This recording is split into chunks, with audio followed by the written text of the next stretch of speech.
1. Waiting for orders. August 18, 1914 to September 14, 1914. The voyage out, Havre, leaving Havre R1000, SP Asturias, St. Nazaire orders at last.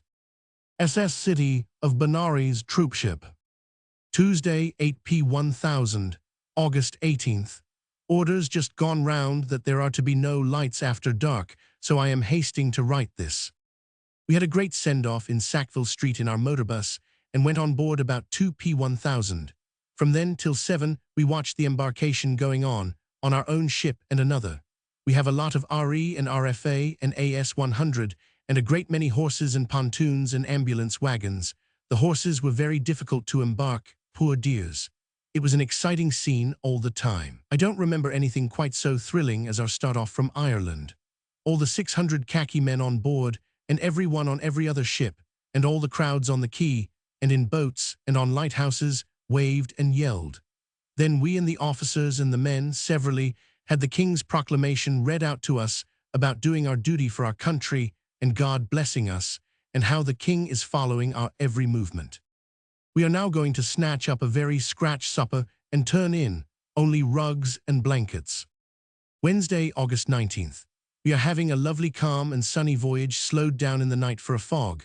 I had a berth by an open porthole, and though rather cold with one blanket and a rug dressing gown in my trunk, enjoyed it very much, cold sea bath in the morning. We live on oatmeal biscuits and potted meat, with chocolate and tea and soup squares, some bread and butter sometimes, and cocoa at bedtime. There is a routine by bugle call on troop ships, with a guard, police, and fatigues. The Tommies sleep on bales of forage in the afterwell deck and all over the place. We have one end of the first-class cabin forward, and the officers have the second-class aft for sleeping and meals, but there is a sociable blend on deck all day. 2 medical officers here were both in South Africa at number 7 when I was captains in those days, and we have had great cracks on old times and all the people we knew. One is commanding a field ambulance and goes with the fighting line. There are 200 men for field ambulances on board. They don't carry sisters, worse luck, only padres. We had an impromptu service on deck this afternoon. I played the hymns, never been on a voyage yet without being let in for that. It was run by the 3-100 of E. Padres and the Wesleyan hand in hand. The latter has been in the Nile expedition of '98 and all through South Africa. We had mission hymns roared by the Tommies, and then a 100 of E. Padre gave a short address, quite good. The Wesleyan did an extempore prayer rather well, and a very nice huge 100 of E. man gave the blessing. Now they are having a Tommy's concert, a talented boy at the piano. At midday we passed a French cruiser going the opposite way. They waved and yelled, and we waved and yelled.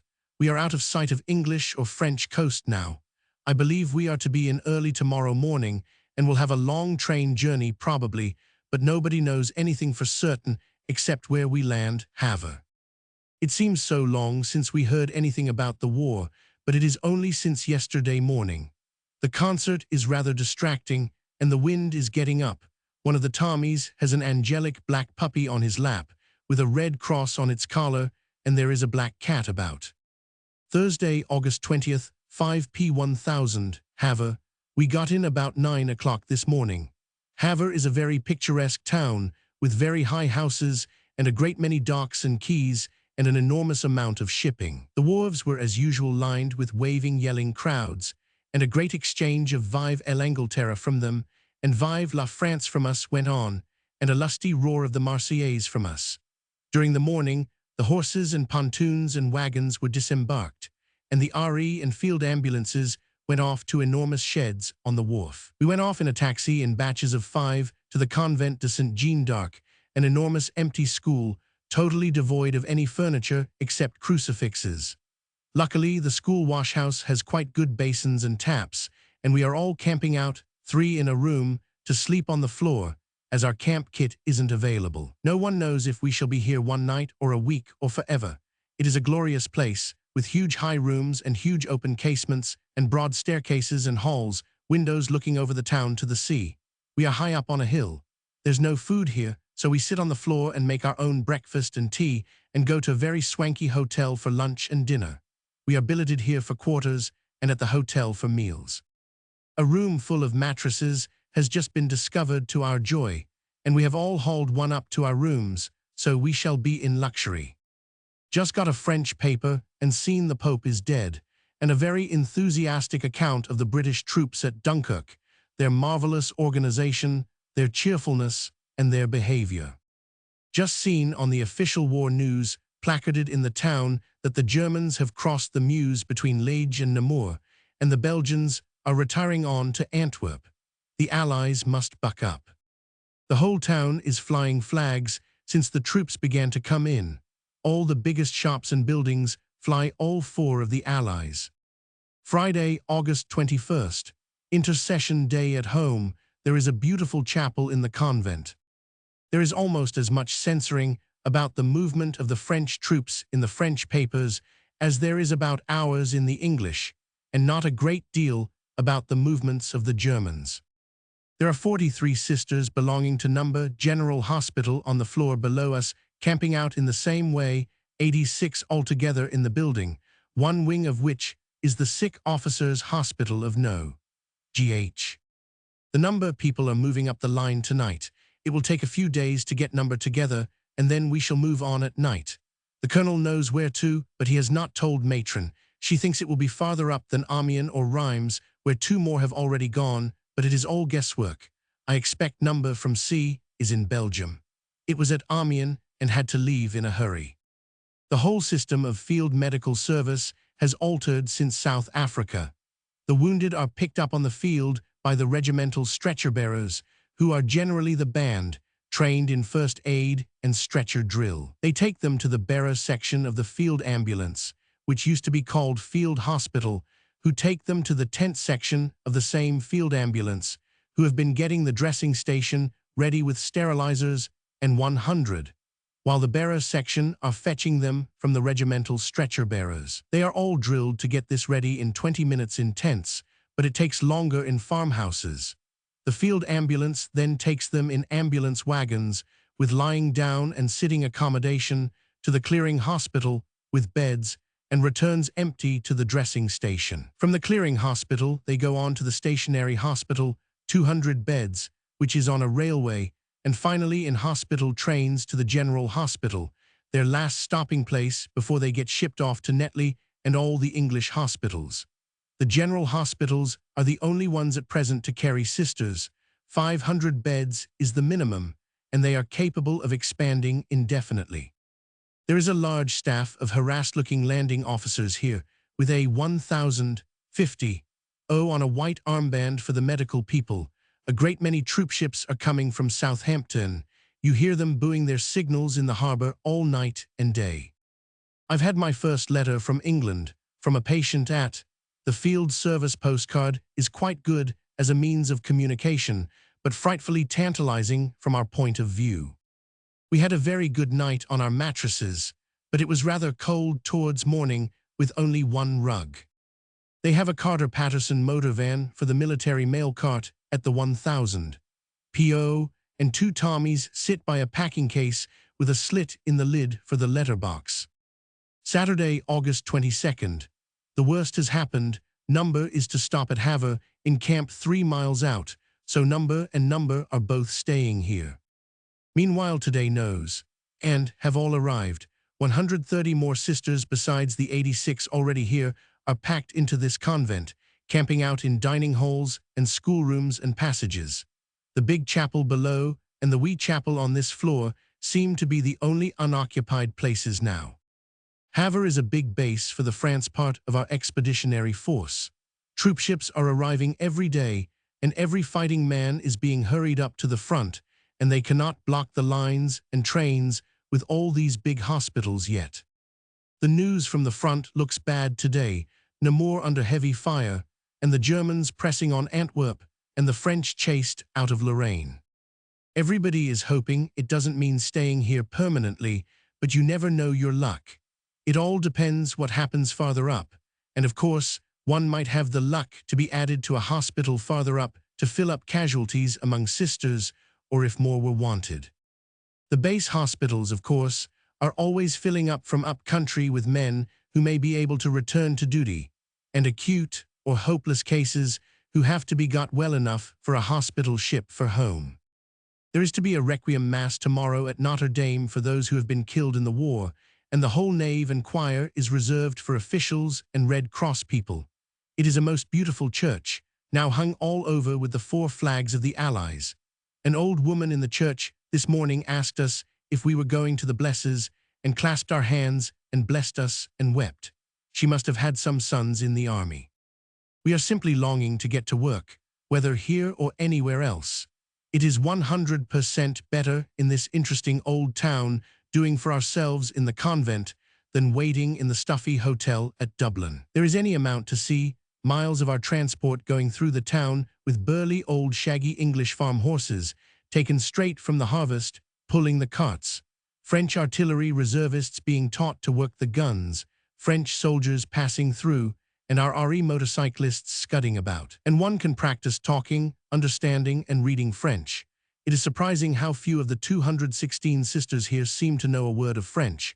I am looked upon as an expert, and you know what my French is like. A sick officer sitting out in the court below has got a small French boy by him who is teaching him French with a map, a matin, and a dictionary. A great deal of nodding and shaking of heads is going on. Sunday, August 23rd. The same dazzling blue sky, boiling sun, and sharp shadows that one seldom sees in England for long together. We've had it for days. We've had yesterday's London papers to read today. They quote in a rather literal translation from their Paris correspondent word for word what we read in the Paris papers yesterday. I wonder what the English hospital people in Brussels are doing in the German occupation. Pretty hard times for them, I expect. 2, that I know are there doing civilian work, and Lord Rothschild has got a lot of English nurses there. This morning I went to the great Requiem Mass at Notre Dame. It was packed to bursting with people standing, but we were immediately shown to good places. The abbé preached a very fine war sermon, quite easy to understand. There was a great deal of weeping on all sides. When the service was finished, the big organ suddenly struck up God Save the King. It gave one such a thrill. And then a long procession of officers filed out, our generals with 3 rows of ribbons leading, and the French following. This is said to be our biggest base, and that we shall get some very good work. Of course, once we get the wounded in, it doesn't make any difference where you are. Monday, August 24th. The news looks bad today. People say it is très sérieux, si momentii, but there is a cheering article in Saturday's Times about it all. The news is posted up at the prefecture, dense crowd always, several times a day, and we get many editions of the papers as we go through the day. Tuesday, August 25th. We bide here. Number GH, which is also here, has been chopped in half and divided between us and Number General, the permanent base hospital already established here. So we shall be 2 base hospitals, each with 750 beds. The place is full of rumors of all sorts of horrors, that the Germans have landed in Scotland, that they are driving the Allies back on all sides, and that the casualties are in thousands. So far there are 200 sick, minor cases at Number, but no wounded except 2 Germans. We have no beds open yet. The hospital is still being got on with. Our site is said to be on a swamp between a remount camp and a veterinary camp, so we shall do well in horseflies. It is a fortnight tomorrow since we mobilized, and we have had no work yet except our own fatigue duty in the convent. It was our turn this morning, and I scrubbed the lavatories out with creosol. I've had an interesting day today, motoring round with the 100 of Number and the Number matron. We visited each of their 3 palatial buildings in turn, huge wards of 60 beds each, in ballrooms, and a central camp of 500 on a hill outside. They have their work cut out having it so divided up, but they are running it magnificently. Wednesday, August 26th. Very ominous leading articles in the French papers, today bidding everyone to remember that there is no need to give up hope of complete success in the end. There is a great deal about the French and English heavy losses, but where are the wounded being sent? It is absolutely maddening sitting here still with no work yet, when there must be so much to be done. But I suppose it will come to us in time, as it is easier to move the men to the hospitals than the hospitals to the men, or they wouldn't have put 1,500 beds here. The street children here have a charming way of running up to every strolling Tommy, officer, or sister, seizing their hand and saying, "Good night," and saluting. One reached up to pat my shoulder. Number GH, which left here yesterday for Abbeville, between Rouen and the mouth of the Somme, came back again today. They were met by a telegram at Rouen at midnight, telling them to return to Havre, as it was not safe to go on. They are, of course, frightfully sick. French wounded have been coming in all day, and we are not yet in camp. Our site is said to be a fearful swamp, so today, which has been soaking wet, will be a good test for it. It is so wet tonight that we are going to have cocoa and bread and butter on the floor, instead of trailing down to the hotel for dinner. Miss, who is the third in our room, regales us with really thrilling stories of her adventures in SA. She was mentioned in dispatches and reported dead. Thursday, August 27th. Bright sun today, so I hope the army is drying itself. All sorts of rumors as usual, that our wounded are still on the field, being shot by the Germans, that 700 are coming to Havre today, that 700 have been taken in at Rouen, where we have 3 GHS. That last is the truest story. We went this afternoon to see over the hospital ship here, waiting for wounded to take back to Netley. It is beautifully fitted, and even has hot water bottles ready in the beds, but no wounded. It is much smaller than the HS Junera I came home in from South Africa. Still no sign of number being ready, which is not surprising, as the hay had to be cut, and the place drained more or less. The French and English officers here all sit at different tables, and don't hobnob much. 6 officers of the Royal Flying Corps are here, double-breasted tunics, and 2 spread-eagle wings on left breast. Troops are still arriving at the docks, which are the biggest I have ever seen. The men on the trams give us back our sous, as we are militaires. Friday, August 28th. Hot and brilliant. 11 fugitive sisters of number have come back today from Amiens, and the others are either hung up somewhere or on the way. The story is that Uhlans were arriving in the town, and that it wasn't safe for women. I don't know if the hospital were receiving wounded or not. Yes, they were. Another rumor today says that number field ambulance has been wiped out by a bomb from an aeroplane. Another rumor says that 1 regiment has 5 men left, and another 1 man, but most of these stories turn out myths in time. Wounded are being taken in at number, and are being shipped home from there the same day. This morning matron took 2 of us out to our hospital camp, 3 miles along the Harfleur Road. The tram threaded its way through thousands of our troops, who arrived this morning, and through a regiment of French sappers. There were Seaforths, with khaki petticoats over the kilt, our Irish rifles, RB Gloucesters, Connaughts, and some 500 Geese and Lancers. They were all heavily loaded up with kit and rifles. Sometimes a proud little French boy would carry these for them, marching well, but perspiring in rivers. It was a good sight, and the contrast between the khaki and the red trousers and caps and blue coats of the French was very striking. We went nearly to Harfleur, where Henry V landed before Agincourt, and then walked back towards number camp, along a beautiful straight avenue with poplars meeting over the top. About 20 motors full of Belgian officers passed us. The camp is getting on well. All the hospital tents are pitched, and all the quarters except the sisters and the big store tents for the administration block are ready. The operating theater tent is to have a concrete floor and is not ready. The ground is the worst part. It is a very boggy hay field, and in wet weather like Wednesday and Tuesday they say it is a swamp. We are all to have our skirts and aprons very short and to be well provided with gum boots. We shall be 2 in a bell tent, or dozens in a big store tent, uncertain yet which, and we are to have a bath tent. I am to be surgical. While waiting for the tram on the way back, on a hot, white road, we made friends with a French soldier who stopped a little motor lorry, already crammed with men and some sort of casks, and made them take us on. I sat on the floor, with my feet on the step, and we whizzed back into Havre in great style. There is no speed limit, and it was a lovely joyride. We are seeing the Times a few days late, and fairly regularly. Have not seen any list of the Charleroi casualties yet. It all seems to be coming much nearer now. The line is very much taken up with ammunition trains. To show that there is a good deal going on, though we've as yet had no work, I'm only half through my 7D book, and we left home a fortnight and 2 days ago. If you do have a chance to read anything but newspapers, you can't keep your mind on it. We are getting quite used to a life shorn of most of its trappings, except for the 2 hotel meals a day.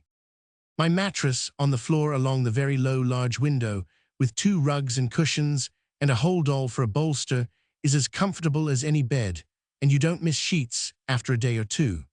There is 1 bathroom for 120 or more people, but I get a cold bath every morning early. S gets our early morning tea and 1000, sweeps our room, and I wash up and roll up the beds. We are still away from our boxes and have a change of some clothes and not others. I have to wash my vest overnight when I want a clean one and put it on in the morning. We have slung a clothesline across our room. The view is absolutely glorious. Saturday, August 29th. A grilling day. It is very difficult, this waiting. Number had 450 wounded in yesterday, and they were whisked off on the hospital ship in the evening. It doesn't look as if there would be anything for us to do for weeks. Sunday, August 30th. Orders today for the whole base at Havre to pack itself up and embark at a moment's notice. So number, and number GH, who are all here, and a Royal Flying Corps unit, the post office and the staff, and every blessed British unit are all packing up for dear life. We may be going home, and we may be going to Brittany, to Cherbourg, or to Brest, or to Berlin. Monday, August 31st. We all got up at 5 to be ready, but I dare say we shan't move today. Yesterday we had 2 starved, exhausted, fugitive from Amiens number sisters in to tea on our floor and heard their stories. The last 17 of them fled with the wounded. A train of cattle trucks came in at Rouen with all the wounded, as they were picked up without a spot of dressing on any of their wounds, which were septic and full of straw and dirt. The matron, 1000. And some of them got hold of some dressings and went round doing what they could in the time, and others fed them. Then the number got their Amiens wounded into cattle trucks on mattresses with convent pillows and had a 20 hours journey with them in frightful smells and dirt. Our visitor had 5 badly wounded officers, 1 shot through the lungs and hip, and all full of bullets and spunk. They were magnificent and asked riddles and whistled, and the men were the same. They'd been traveling already for 2 days. An orderly fell out of the train and was badly injured and died next morning. It is very interesting to read on Monday the Times military correspondent's forecast of Friday. He seems to know so exactly the different lines of defense of the Allies and exactly where the Germans will try and break through. But he has never found out that Havre has been a base for over a fortnight. He speaks of Havre or Cherbourg as a possible base to fall back upon if fortified against long-distance artillery firing, which we are not. And now we are abandoning Havre. Tuesday, September 1st. No orders yet, so we are still waiting, packed up. Went with one of the regulars today to see the big hospital ship Asturias with 3,000 beds, and also to see sister at the number Maritime Hospital. They've been very busy there dressing the wounded for the ship. Colonel brought us back in his motor and met the Consul General on the way, who told us Kay came through today off a cruiser and was taken on to Paris in a motor. Smiles of relief from everyone. One of the sisters had heard from her mother in Scotland that she had 5 Russian officers billeted. They are said to be on their way through from Archangel. Troopships full of French and English troops are leaving Havre every day for Belgium. Wouldn't you like to be under the table when K and J and F are poring over their maps tonight? Wednesday, September 2nd. We are leaving tomorrow on a hospital ship, possibly for Nantes. K has given orders for everyone to be cleared out of Havre by tomorrow. We found some men invalided from the front lying outside the station last night waiting for an ambulance, mostly reservists called up. They'd had a hot time, but were full of grit. The men from Mons told us it wasn't fighting, it was murder. They said the burning hot sun was one of the worst parts. They said the officers was grand. Many regiments seem to have hardly any officers left. They all say that the SA war was a picnic compared to this German artillery onslaught, and their packed masses continually filling up. There is a darling little chapel on this floor, beautifully kept, just as the nuns left it, where one can say one's prayers. And there is also a lovely church, where they have Mass at 8 every morning. You can imagine how hard it has been to keep off grumbling at not getting any work all this time, It is one of the worst of fortunes of war. It seems as if most of the dangerously and many of the seriously wounded must have died pretty soon or have not been picked up. The cases that do come down are most of them slight. Some of the worst must be in hospital at Rouen. Friday, September 4th. R1000, Ispi Asturias have. At last we are uprooted from that convent up the hot hill and are on an enormous hospital ship, who in times of peace goes to New York and Brazil and the Argentine. There are 240 sisters on her, 1 or 2 1000, os, and all the number equipment. She is like a great white town. You can walk for miles on her decks. She is the biggest I have ever been on. We are in the cabins, and the wards and operating theaters are all equipped for patients. But at the moment, she is being used as a transport. For us, we are supposed to be going to Saint-Nazaire, the port for Nantes. They can't possibly be going to dump number, and number, all down at the new base, so I suppose 1 or 2 of the hospitals will be sent up the new lines of communication. Poor Havre is very desolate. All the flags came down when the British left, and the people looked very sad. Paris refugees are crowding in and sleeping on the floors of the hotels and camping out in their motor cars, and many crossing to England. There is a proclamation up all over the town telling the people to pull themselves together whatever happens and to forget everything that is not la patrie. Also another about the military necessity for the government to leave Paris, and that they mustn't be afraid of anything that may happen, because we shall win in the end, and 100. We don't start till tomorrow, I believe. Meanwhile, cleanliness and privacy and sheets and cool, quick meals and sea breeze are cheering after the grime and the pigging and the squash and the awful heat of the last fortnight. I have picked up a bad cold from the foul dust heaps and drainless condition of the smelly Havre streets, but it will soon disappear now. I wish I could tell you the extraordinary beauty of yesterday evening from the ship. There was a flaming sunset below a pale green sky, and then the 1,000 lights of the ships and the town came out reflected in the water, and then a brilliant moon. A big American cruiser was alongside of us. We shall get no more letters till we land. I have a stateroom all to myself on the top deck. The waiters and stewards are English, very polite to us, and the crew are mostly West African Negroes who talk good English. The ship is very becoming to the white, gray, and red of our uniforms, or else our uniforms are becoming to the ship and her many decks. But why, oh why, are we not all in hospitals somewhere? Saturday, September 5th. Had a perfect voyage, getting into Nantes tonight. After that no one knows. Shouldn't be surprised if we are sent home. La Baule, near Nantes. Monday, September 7th. The latest wave of this erratic sea has tossed us up onto 2 little French seaside places north of Saint-Nazaire, the port of Nantes. There are over 500 sisters at the 2 places in hotels. Number and part of are at La Baule in one enormous new hotel, which has been taken over for the French wounded on the bottom floor. The rest was empty till we came. We are in palatial rooms with balconies overlooking the sea and have large bathrooms opening out of our rooms. It is rather like the riffle in the middle of a forest of pines, and the sea immediately in front. The expense of it all must be colossal. Everyone is too sick at the state of affairs to enjoy it at all. Some bathe, and you can sit about in the pines or on the sands. We have had no letters since we left Havre last Thursday, and no news of the war. We took till Sunday morning to reach Saint-Nazaire, and at midday were stuffed into a little dirty train for this place. I'm thankful we didn't have to get out at Pornichet, the station before this, where our nose. The sisters of number, who had to leave their hospital handed their sick officers and men over to the French hospital, much to their disgust. The officers especially have a horror of the elegant ways of the French nurses, who make one water do for washing them all round. Tuesday, September 8th.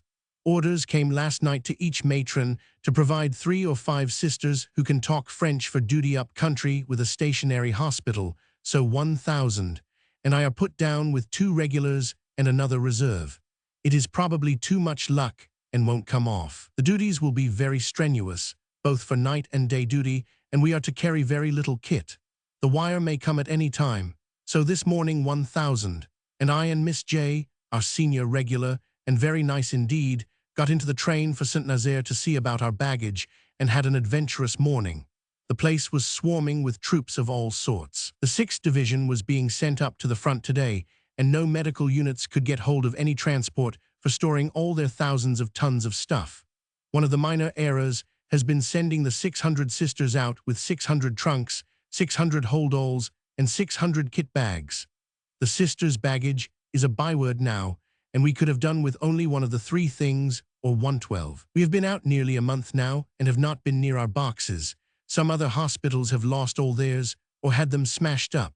We at last traced our number of people and found them encamped on the wharf among the stuff, one trying to get it stored with only one motor transport lent them by the Flying Corps.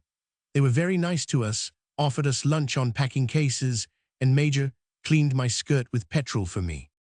We saw 3 German officers led through the crowd at the wharf. The French crowd booed and groaned and yelled "less assassins" at them. The Tommies were quite quiet. They looked white and bored.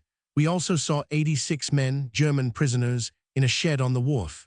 Someone who'd been talking to the German officers told us they were quite cheerful and absolutely certain Germany is going to win. Wednesday, September 9th. It is a month today since I left home and seems like 6 and no work yet. Isn't it absolutely rotten? A big storm last night and the Bay of Biscay tumbling about like fun today, bright and sunny again now. The French infants, boys and girls up to any age, are all dressed in navy knickers and jerseys and look so jolly. Matron has gone into St. Nazaire today to get all the whole boiling of our baggage out here to repack. Perhaps she'll bring some news or some letters, or, best of all, some orders. This is a lovely spot. I'm riding on our balcony at the Riffelalp, above the tops of the pines and straight over the sea. 3 padres are stranded at Pornichet, 2 were troopers in the SA war, and they do duty for us. The window of the glass lounge where we have services blew in with a crash this morning, right on the top of them, and it took some time to sort things out, but eventually they went on, in the middle of the sentence they stopped at. A French rag this morning had some cheering telegrams about the Allies, that left, center, and right were all more than holding their own, even if the enemy is rather near Paris. What about the Russians who came through England? We've heard of trains passing through Oxford with all the blinds down. Thursday, September 10th. Dazzling day, war news, l'ennemi s'est repli devant l'armée anglaise, and that nos allies anglais poursuivent leur offensive dans la direction de la Marne. All good so far, no letters yet. Friday, September 11th. It is said today that number is to open at Nantes immediately. That will mean, at the earliest, in a fortnight, possibly much longer. We 5 French speakers are again told to stand by for special orders, but I know it won't come off. At early service yesterday among the intercessions was one for patience in this time of trial waiting for our proper work. Never was there a more needful intercession. Some of us explored the salt marshes behind this belt of pines yesterday, up to the farms, and to a little old church on the other side. It was open and had a little ship hanging over the chancel. The salt marshes are intersected by sea walls with sea pinks and sea lavender that you walk along, and there are masses of blackberries round the farms. There are rumors that all the hospitals will be getting to work soon, but I don't believe it. Number has lost all its tent poles and a lot of its equipment in the move from Havre. I believe the missing stuff is supposed to be on its way to Jersey in the Welshman with the German prisoners. Saturday, September 12th. Rena Dyer, tous les jours meme chose on attend des orders si qui ne viennent jamais. Sunday, September 13th. The hospitals seem to be showing faint signs of moving. Number has gone to Versailles and Number to Nantes. Number would have gone to Versailles if they hadn't had the bad luck to lose their tent poles in the Welshman and their pay sheets and a few other important items. Had to play the hymns at 3 services today without a hymn book. Luckily, I scratched up 370, 197, 193, 176, and 285, and God save the King out of my head, but we are but little children weak, is the only other I can do, except peace, perfect peace. A fine sermon by an exceptionally good padre, mainly on patience and preparation. Sunday evening, September 13th, La Balle Nantes. Orders at last, 1,000, and I an army sister and 2 army staff nurses are to go to Le Mans. What for remains to be seen. Anyway, it will be work. It seems too good to be by any possibility true. We may be for railway station duty, feeding and dressings in trains, or for stationary hospital, or anything, or to join number 5 General at Le Mans.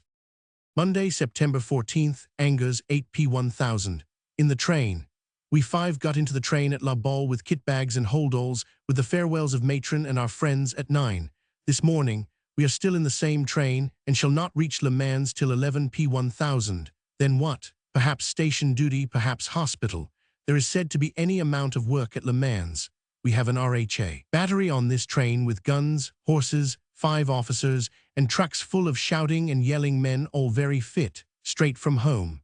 One big officer said savagely, the first man not carrying out orders will be sent down to the base, to one of his juniors, as the worst threat. The spirits of the men are irrepressible. The French people rush up wherever we stop, which is extremely often and long, and give them grapes and pears and cigarettes. We have had cider, coffee, fruit, chocolate, and biscuits and cheese at intervals. It is difficult to get anything, because no one, French or English, ever seems to know when the train is going on.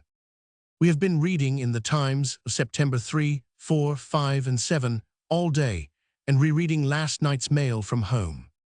What a marvelous spirit has been growing in all ranks of the Army and Navy these last dozen years, to show as it is doing now. And the technical perfection of all one saw at the military tournament this year must have meant a good deal for this war. We are still shunting madly in and out of Angers. To Le Mans. Wounded from the Aisne. September 15, 1914 to October 11, 1914. No easy hopes or lies shall bring us to our goal, but iron sacrifice of body, will, and soul. There is but one task for all, for each one life to give. Who stands if freedom fall? Who dies if England live? Rudyard Kipling. To Le Mans. Wounded from the Aisne. September 15, 1914 to October 11, 1914. Station duty, on train duty, orders again, waiting to go still at Le Mans, number stationary hospital off at last, the Swindon of France. Tuesday, September 15th. The train managed to reach Le Mans at 1 a 1000 this morning and kindly shunted into a siding in the station till 6 a 1000, so we got out our blankets and had a bit of a sleep. At 7, a motor ambulance took us up to number stationary hospital, which is a rather grimy bishop's palace, pretty full and busy. The sisters there gave us tea and biscuits, and we were then sorted out by the senior matron and billeted singly. I'm in a nice little house with a garden with an old French lady who hasn't a word of English, and fell on my neck when she found I could understand her, and pat her glibly and atrociously back. My little room has a big window over the garden, and will, I suppose, be my headquarters for the present in between train and station duty, which I believe is to be our lot. We go to a rather dim cafe for meals, and shall then learn what the duty is to be. It is yet a long time coming. We haven't had a meal since the day before yesterday, so I shall be glad when 12 o'clock comes. Now for a wash. Wednesday, September 16th. Still here, only 4 of the 25, 5 sets of 5, who formed our unit have been found jobs so far. 2 are taking a train of sick down to Saint-Nazaire, and 2 have joined number stationary hospital in the town. We still await orders. This is a first-class war for awaiting orders for some of us. Yesterday it poured all day. We explored the cathedral, which is absolutely beautiful, perched high up over an open space, now crowded with transport and motor ambulances. We made tea in my quarters and then explored the town, narrow streets thronged with Tommies as usual. We have lunch at 11 and dinner at 7 at a dingy little inn through a smelly backyard. There is not much to eat, and you fill up with rather nasty bread and unripe pears and drink a sort of flat cider, as the water is not good. Today it is sunny again. I have just been to High Mass Choral and taken photos of the cathedral and the market below, where I got 4 ripe peaches for 112d. Writing in the garden of Mme. Bontevin, my landlady. There is any amount of work here at the Bishop's Palace, more than they can get through on night duty with bad cases, and another Jesuit college has been opened as number stationary. Went up to number S. This afternoon, where F has been sent to see her, she asked me to go out and buy cakes for 6 wounded officers. They seemed highly pleased with them. They are on beds, the men on stretchers, all in Holland sheets and brown blankets, only bare necessaries, as the stationary hospitals have to be very mobile. Stretchers make very decent beds, but they are difficult for nursing. They have had a good many deaths, surgical and medical, at Elevech. They have pneumonias and paralysis and septic wounds, and an officer shot through the head with a temperature of 106 and paralysis. There is a civil surgeon with a leg for amputation at number stationary. Friday, September 18th. Meme chose. We go up to the hospital and ask for orders, and tonight we were both told to get into ward uniform in the morning and wait there in case a job turns up. I've just come tonight from number station, where F is, to take her some things she asked me to get for her officers. They have been busy at the station today doing dressings on the trains.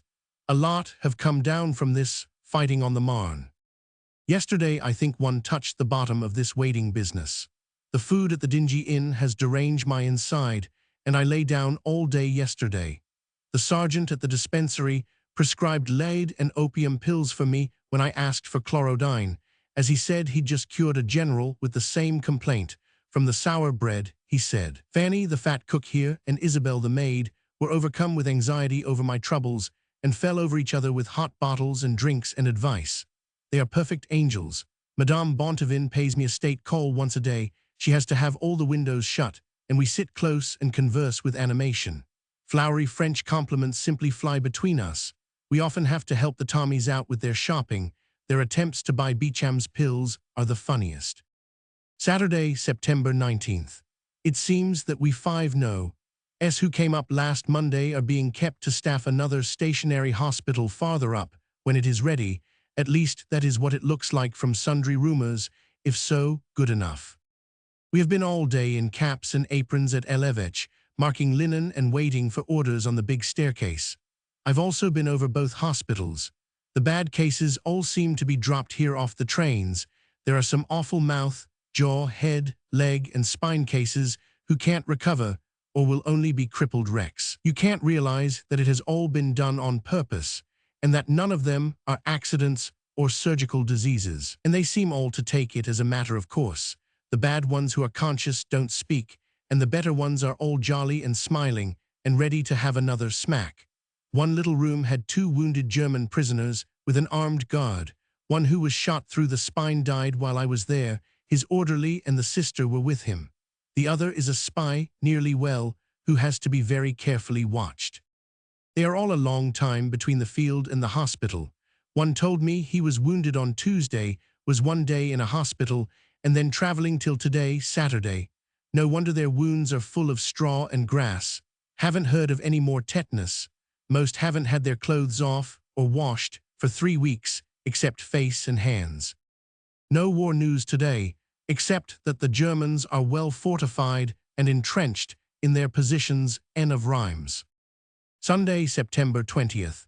Began with early service at the Jesuit School Hospital at 6, and the rest of the day one will never forget.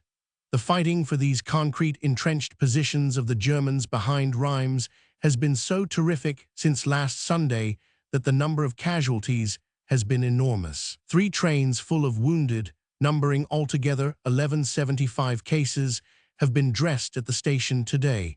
We were sent down at 11 this morning. The train I was put to had 510 cases. You boarded a cattle truck, armed with a tray of dressings and a pail. The men were lying on straw, had been in trains for several days.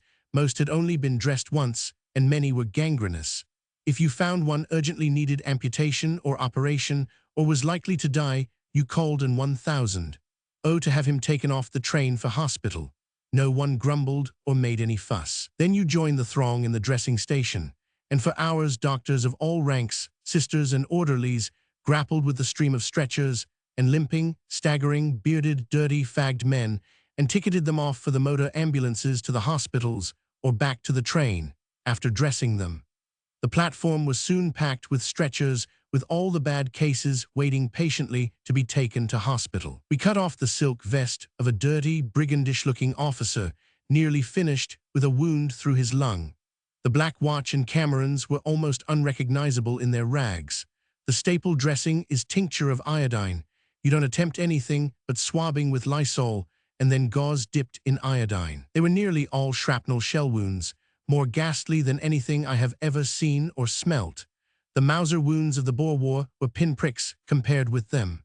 There was also a huge train of French wounded being dressed on the other side of the station, including lots of weird, gaily bedecked zouaves. There was no real confusion about the whole day, owing to the good organizing of the number-clearing hospital people who run it. Every man was fed and dressed and sorted. They'll have a heavy time at the 2 hospitals tonight with the cases sent up from the trains. 1,000, and I are now 9p1000. In charge of a train of 141 within 1,000. Oh, and 2 orderlies for Saint-Nazaire. We jump out at the stations and see to them, and the orderlies and the people on the stations feed them.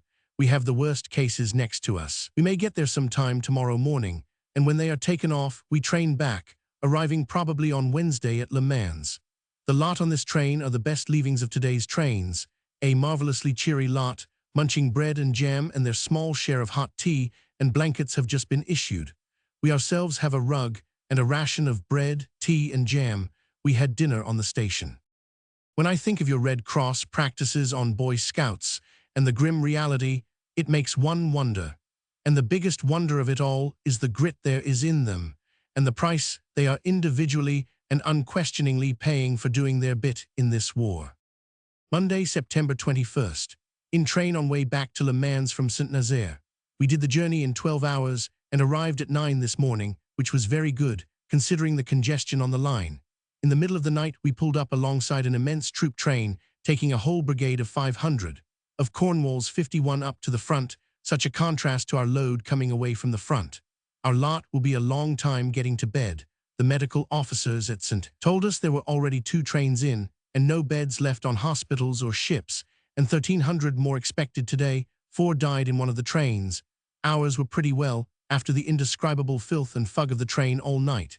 It was not an ambulance train, but trucks and ordinary carriages. The men say there are hardly any officers left in many regiments. There has never been this kind of rush to be coped with anywhere, but the Germans must be having worse. We had 13 German prisoners tacked on to us with a guard of the London Scottish, the first territorials to come out, bursting with health and pride and keenness. They are not in the fighting line yet, but are used as escorts for the GP, among other jobs. One of the men on our train had had his shoulder laid open for 6 inches by a shell where he couldn't see the wound. He asked me if it was a bullet wound. He himself thought it was too large for that and might be shrapnel. He hadn't mentioned it all night. We had some dressings to be done again this morning and then left them in charge of the 1,000. Oh, and 2 orderlies, and went to report ourselves to the A500, 1,000 S and get a warrant for the return journey. We shall get into Le Mans somewhere about midnight. I'm not a bit tired, strange to say. We got a few rests in the night, but couldn't sleep. Tuesday, September 22nd. Got back to Le Mans at 2A1000. Motor ambulanced up to the hospital, where an orderly made lovely beds for us on stretchers, with brown blankets and pillows in the theater, and labeled the door operation, in case anyone should disturb us.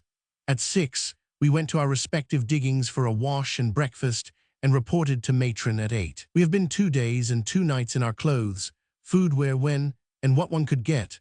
One wash only on a station platform at a tap, which a sergeant kindly pressed for me while I washed.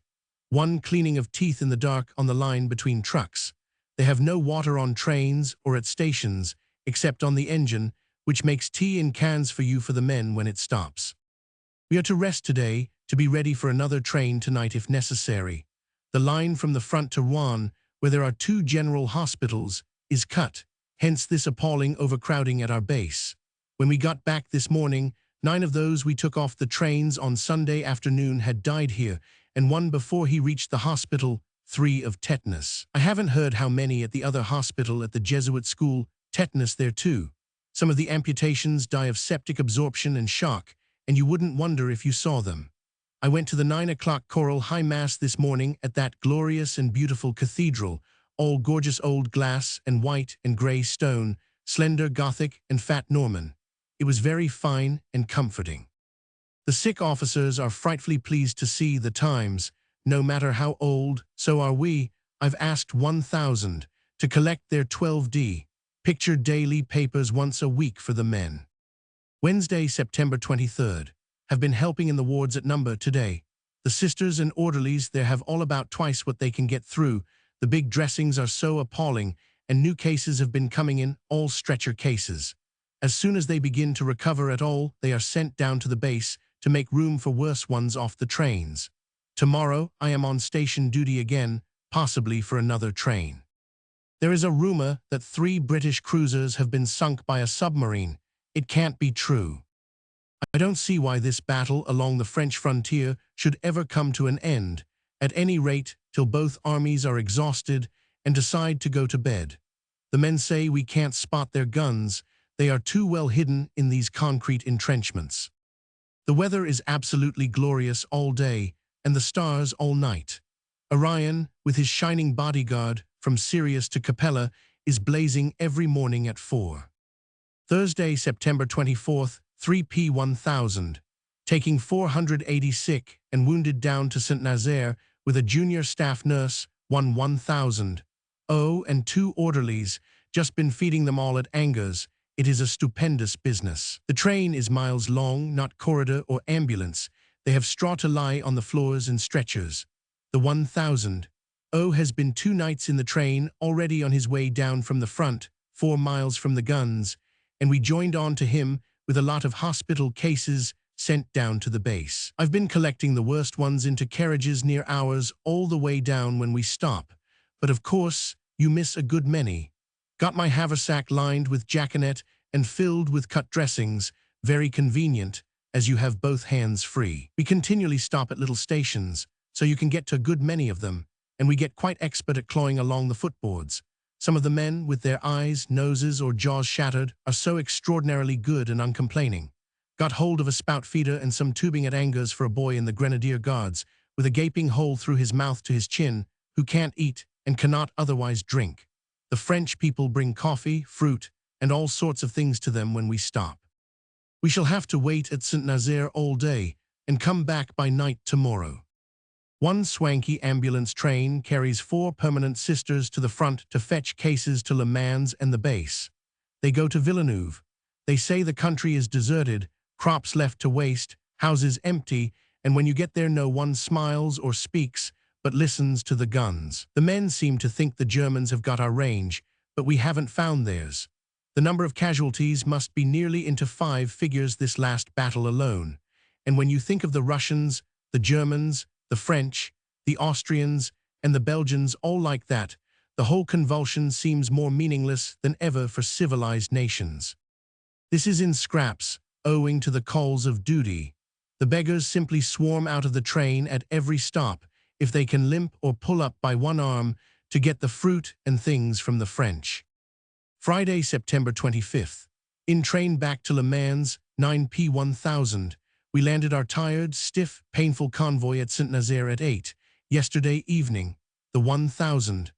There told us our lot made 1800 that had come down since early morning. 1 load of bad cases took 8 hours to unload. The officers all seemed depressed and overworked, and they were having a very tight fit to get beds for them at the various hospitals at Saint-Nazaire. At about 10p 1000, the last were taken off by the motor ambulances, and we got some dinner on the station with our civil surgeon, who was looking forward to a night in a tent out of a train. The RTO found us an empty first-class carriage in the station to sleep in, and the sergeant found us a candle and matches and put us to bed, after a sketchy wash provided by the buffet lady. The din was continuous all night, so one didn't sleep much, but had a decent rest and a flea. The sergeant called us at 6, and we had another sketchy wash and coffee and rolls and jam at the buffet. Then we found our way to the hospital ship Carisbrooke Castle. The army sister in charge was most awfully kind, showed us over, made the steward turn on hot baths for us, provided notepaper, kept us to lunch, the nicest meal we've seen for weeks. The ship had 500 cases on board and was taking 200 more, many wounded officers. A captain of the told me all his adventures from the moment he was hit till now. His regiment had 9 officers killed and 27 wounded. He said they knew things weren't going well in that retreat, but they never knew how critical it was at the time. After lunch, we took our grateful leave and went to the A500, 1000's office for our return warrants for the RTO. I have just had to sign it for 14, as senior officer of our 2 selves and 12 AS100. Men taking 2 trucks of stores who have no officer with them. There we heard that 10 of our number sisters were ordered to Nantes for duty by the 4, so we hied back to the station to meet them and see them off. They were all frightfully glad to be on the move at last, and we had a great meeting. The rest are still bathing at La Balle and cursing their luck. While we were getting some coffee in the only patisserie in the dirty little town, 7 burly officer boys of the Black Watch came in to buy cakes for the train, they said, tonight. They were nearly all second lieutenants, 1 captain, and were so excited at going up to the front, they couldn't keep still. They asked us eagerly if we'd had many of our regiment wounded, and how many casualties were there, and how was the fighting going, and how long would the journey take.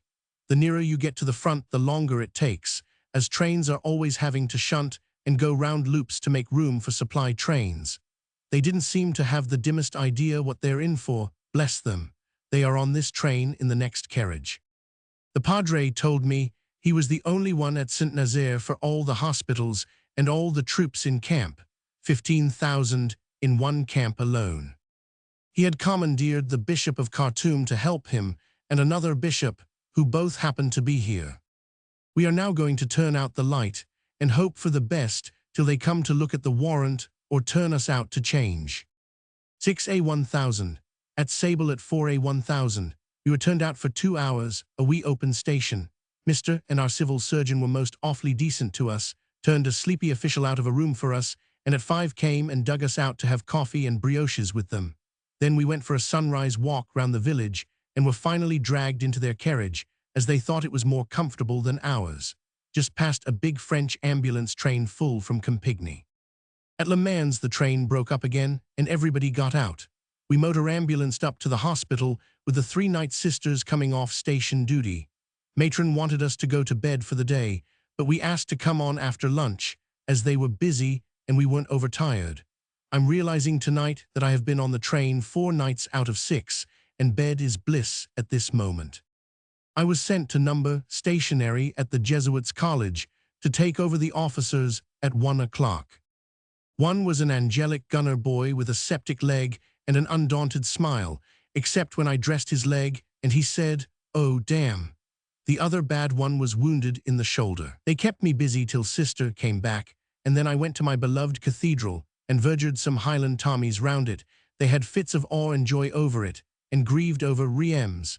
It is awfully hard to make these sick officers comfortable, with no sheets or pillowcases, no air ring cushions, pricky shirts, thick cups without saucers, and 100. One longs for the medical comforts. I hear tonight that Miss, the principal matron on the lines of communication on the war establishment staff, is here again and may have a new destination for some of us details. The heading in Le Matin tonight is Une lutte acharnée. De la Somme à la Muse.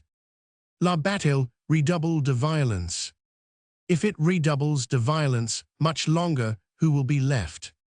Sunday, September 27th. My luck is in this time. Miss has just sent for me to tell me I am for permanent duty on number ambulance train, equipped, which goes up to the front, to the nearest point on the rail to the fighting line. Did you ever know such luck? There are 4 of us, 1 army sister and me and 2 juniors. We live all together on the train. The train will always be pushed up as near the field hospitals as the line gets to, whether we drive the Germans back to Berlin or they drive us into the sea. It is now going to Braceny, a little east of Soissons, just S of the Aisne, NE of Rheims. It is on its way up now, and we are to join it with our baggage when it stops here on the way to Saint-Nazaire. We shall have 2 days and 2 nights with wounded, and 2 days and 2 nights to rest on the return empty. The work itself will be of the grimmest possible, as we shall have all the worst cases, being an equipped hospital in a train.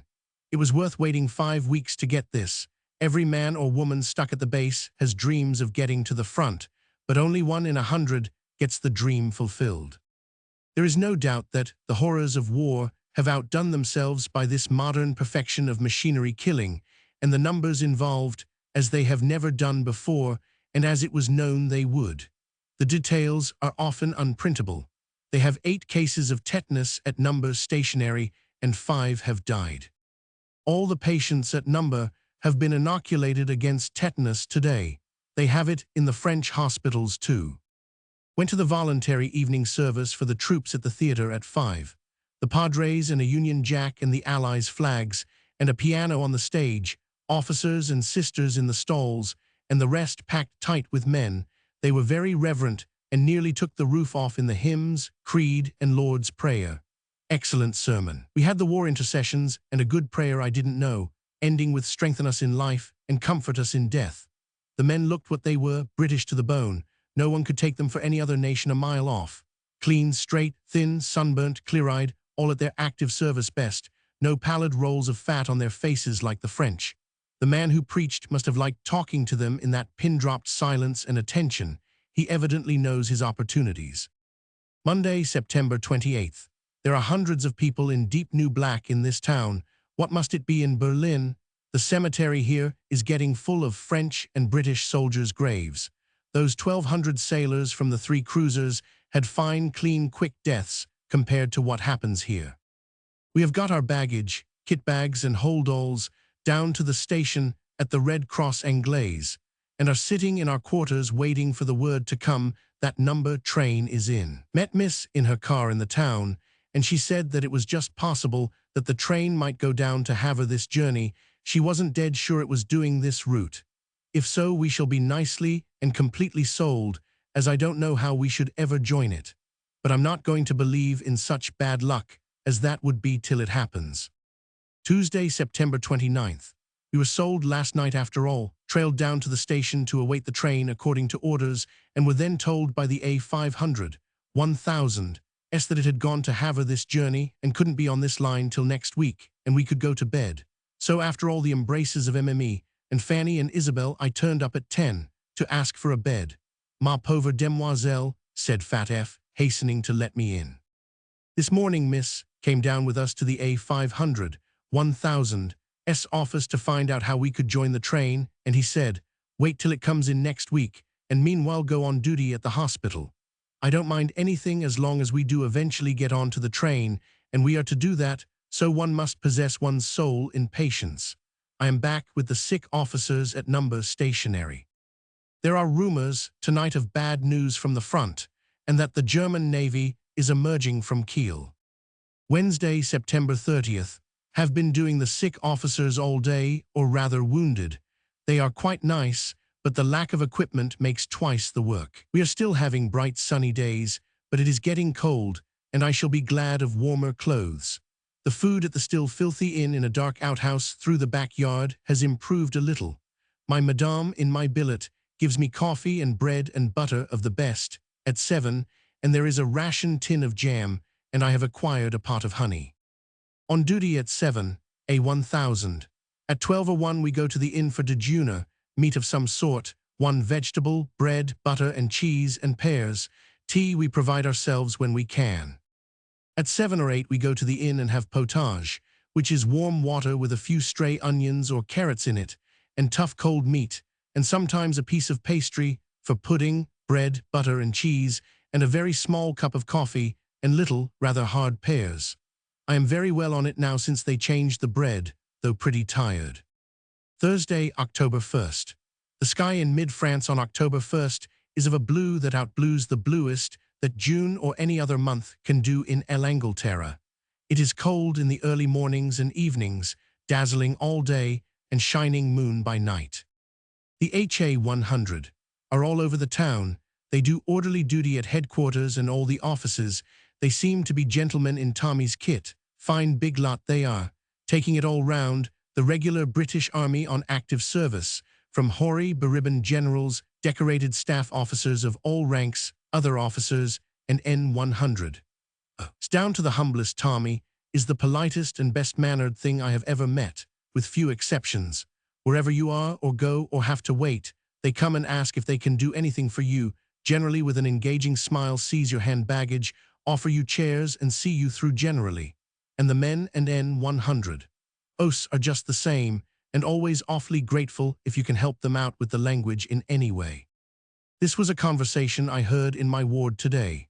Brother of captain, wounded, visits the amputation man, and by way of cheering him up, sits down, gazes at his ugly bandaged stump on a pillow, and says, "That must be the devil." "Yes, it is," says the leg man. "Hell," says the other, and then they both seemed to feel better and began to talk of something else. We had a funeral of an orderly and a German from number star, both tetanus, on grey transport wagons with big black horses, wreaths from the orderlies, carried by a big RA-100 escort, which, of course, escorted the German too, with officers and padre and 2 sisters. Friday, October 2nd. They continue to die every day and night at both hospitals, though we are taking few new cases in now. I am frightfully attached to Le Mans as a place. The town is old and curly and full of lovely corners and places and views and avenues and gardens. The cathedral grows more and more upon one. I have several special spots where you get the most exquisite poems of color and stone, where I go and browse. It is very quiet and beautifully kept. Number star is also set in a jewel of a spot. A Jesuits' college, full of cloisters covered with vines, and lawns with silver statues, shady avenues and sunny gardens, long corridors and big halls which are the wards. The cookhouse is a camp under a splendid row of big chestnut trees, and there is, of course, a chapel. Our occupation of it is rather incongruous. There is practically no furniture except the boys' beds, some chairs, many crucifixes and statues, terribly primitive sanitary arrangements and water supply. We have to boil our instruments and make their tea in the same one saucepan in the officers' ward. You do without dusters, dishcloths, soap dishes, pillowcases, and many other necessities in peacetime. My little train junior has been taken off that job and is to rejoin her unit, so I settled down to a prospect of the same fate. Number GH is at Havre again, and has still not yet done any work. So you see what I've been rescued from. I met Miss tonight and asked her, and she says I am going on the train when it comes in, so I breathe again. Tuesday, October 6th. I am now dividing my time between the top floor of Tommy's and 5 Germans and the officers' ward, where I relieve S for meals and off-duty. There are some bad dressings in the top ward. The 5 Germans are quiet, fat, and amenable, glad to exchange a few remarks in their own language. I haven't had time to try and talk to them, but will if I can. 2 of them are very badly wounded. Some of the medical Tommies make the most of very small ailments, but the surgicals are wonderful boys. Wednesday, October 7th. I have been down to the station this evening, heard that Saint-Nazaire is being given up as a base, which means that no more ambulance trains will come through. The 5 Germans in my ward told me this morning that only the Reichstag and the Kaiser wanted the war, that Russia began it, so Deutschland mustn't, that Deutschland couldn't win against Russia, France, England, Belgium, and Japan, and that there were no more men in Germany to replace the killed. They smiled peacefully at the prospect and said it was Gant's gut to be going to England. They have fat, pink, ruminating, innocent, fair faces and are very obedient. I made one of them scrub the floor, as the orderly had a bad arm from inoculation, and he seemed to enjoy it. Only one is married. Thursday, October 8th. There was a very picturesque and rather touching scene at Number this afternoon. They had a concert in the open quadrangle, with vined cloisters on all 4 sides and holy statues and crucifixes about. In the middle were the audience, rows of stretchers with contented Tommies smoking and enjoying it, some up in their grey-blue pajamas, and many orderlies, some sisters, and 1,000 oaths and French priests, the piano on a platform at one end. Friday, October 9th. My compound fractured femur man told me how he stopped his bullet. Some wounded Germans held up the white flag and he went to them to help them. When he was within 7 yards, the man he was going to help shot him in the thigh. A Coldstream guardsman with him then split the German's head open with the butt end of his rifle. The wounded Tommy was eventually taken to the chateau of the Liddy, what killed the editor somewhere in this country. Saturday, October 10th. Orders by Lt. Col. RA 1000, 100 A 500, 1000, S. Advanced Base Headquarters, October 10th, 1914.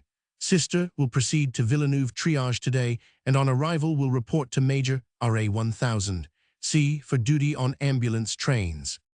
So it's come at last, and I have handed over my officers, and am now installed by the RTO in a first-class carriage to myself with all my kit, and my lovely coat and muffler, and rug and cushion, after a pleasant dinner of tea, cheese, and ration biscuits in the Red Cross dressing room with a kind army sister.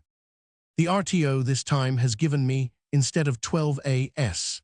men, a highly important envelope marked very urgent to give to the Director of Supplies, Villeneuve, whoever he is. Change at Versailles in about 6 hours, so I may as well try and get some sleep. I was really sorry to say goodbye to my kind old Madame Bontevin, 22 Rue de la Motte, and fat Fanny, and charming Isabel, and my nice little room, a heavenly bed, and ducky little gay garden where I've lived for the last month, and my beloved cathedral, and lots of the sisters I have got to know. Versailles 7A1000, Sunday, October 11th. At 3A1000. At Chartres, an officer of a Zouave regiment, in blue and gold Zouave, blue sash, crimson bags like petticoats and black puttees, and his smartly dressed sister came into my carriage, both very nice and polite and friendly. He was 21, had fought in 3 campaigns, and been wounded twice, now convalescent after a wound in the foot, a month ago going to the depot to rejoin. Her husband also at the front and another brother. I changed at Versailles and was given tea and a slight wash by the always hospitable station duty sisters who welcome you at every big station. The number GH here they belong to is a very fine hotel with lovely gardens, and they are very proud of it, close to the palace. 10A1000, Juvisy. I am now in an empty first-class saloon where I can take a long walk after a long wait, with café au lait and an omelette at Juvisy, and the Times of October 5th. There is a pleasing uncertainty about one's own share on active service.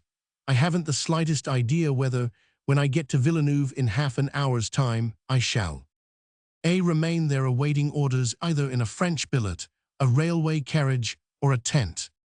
B. be sent up to Braceny to join a train, or C. be sent down to Havre to ditto. We had a man in No. stationary who got through the famous charge of the 9th Lancers unhurt, but came into hospital for an ingrowing toe-nail. Villeneuve 5P1000.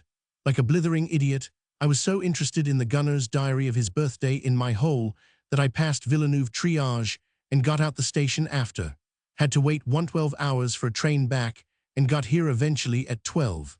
Collared 4 polite London Scottish to carry my baggage and found the sister in charge of train ambulance people. I wish I could describe this extraordinary place. It is the Swindon of France, a huge wilderness of railway lines, trains, and enormous hangars, now used as camps and hospitals.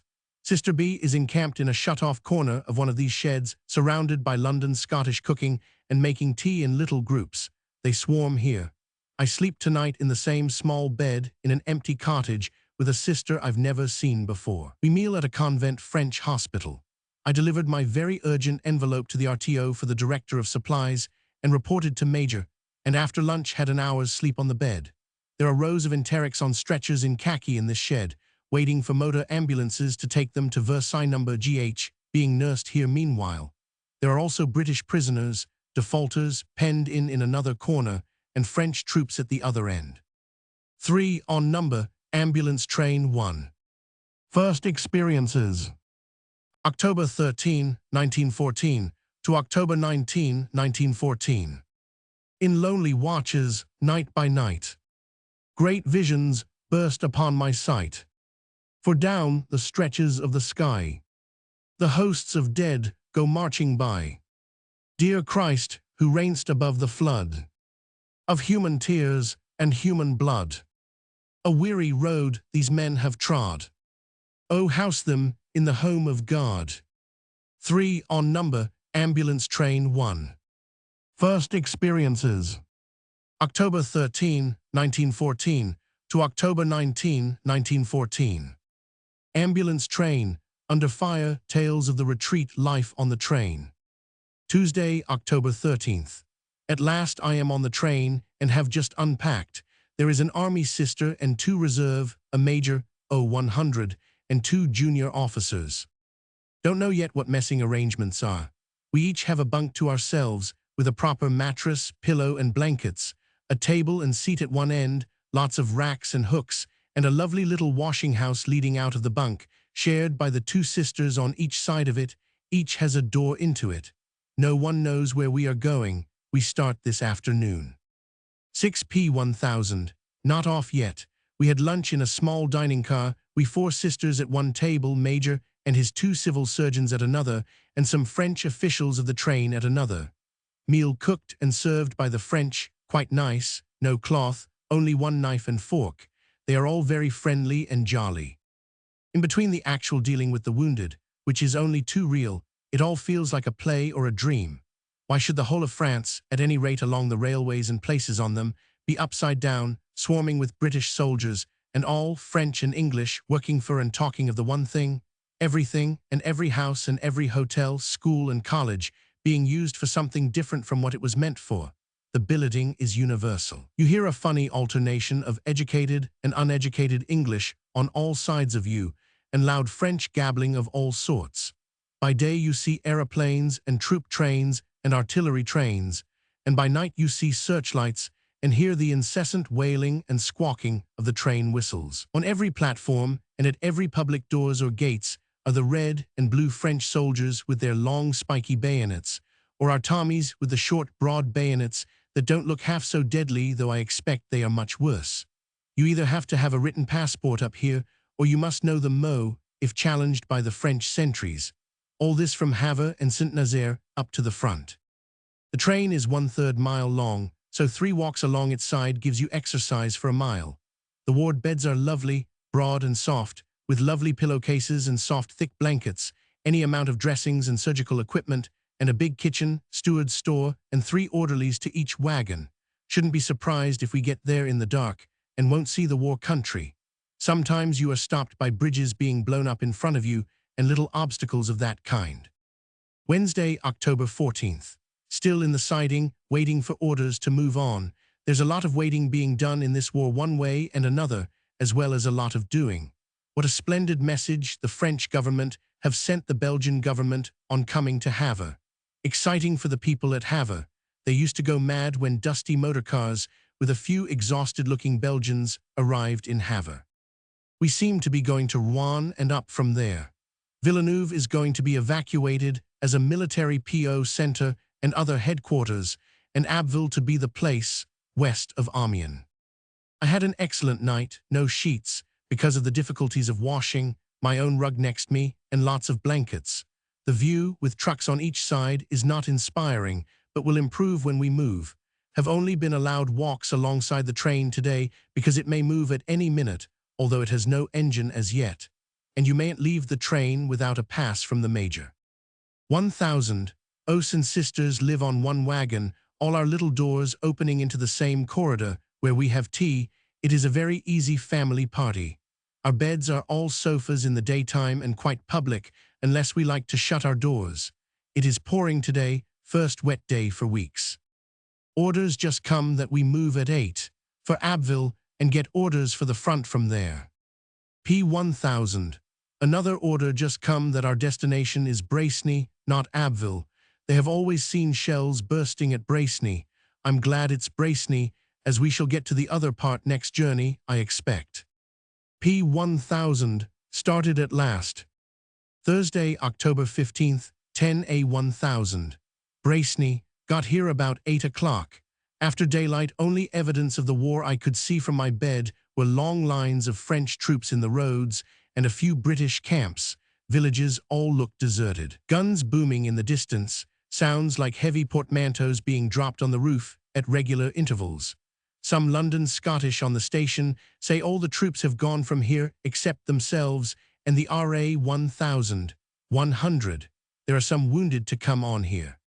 There is an RE camp just opposite in a very wet wood and quagmires of mud. They have built kaffir kraals to sleep in, very sodden-looking. They've just asked for some papers. We had a few. They build pontoons over the Aisne at night and camp here by day. 4P1000. We have only taken 12 cases on as yet, but are having quite an exciting afternoon. Shells are coming at intervals into the village. I've seen 2 burst in the houses, and 1 came right over our train. 2 French soldiers on the line lay flat on their faces. 1 or 2 orderlies got under the train. 1 went on fishing in the pond close by, and the wounded Tommies got rather excited and translated the different sounds of them Jack Johnsons and them coal boxes and Calamity Kate, and of our guns and a machine gun popping. There is a troop train just behind us that they may be potting at, or some gunners in the village, or the RE camp. There have been 2 aeroplanes over us this afternoon.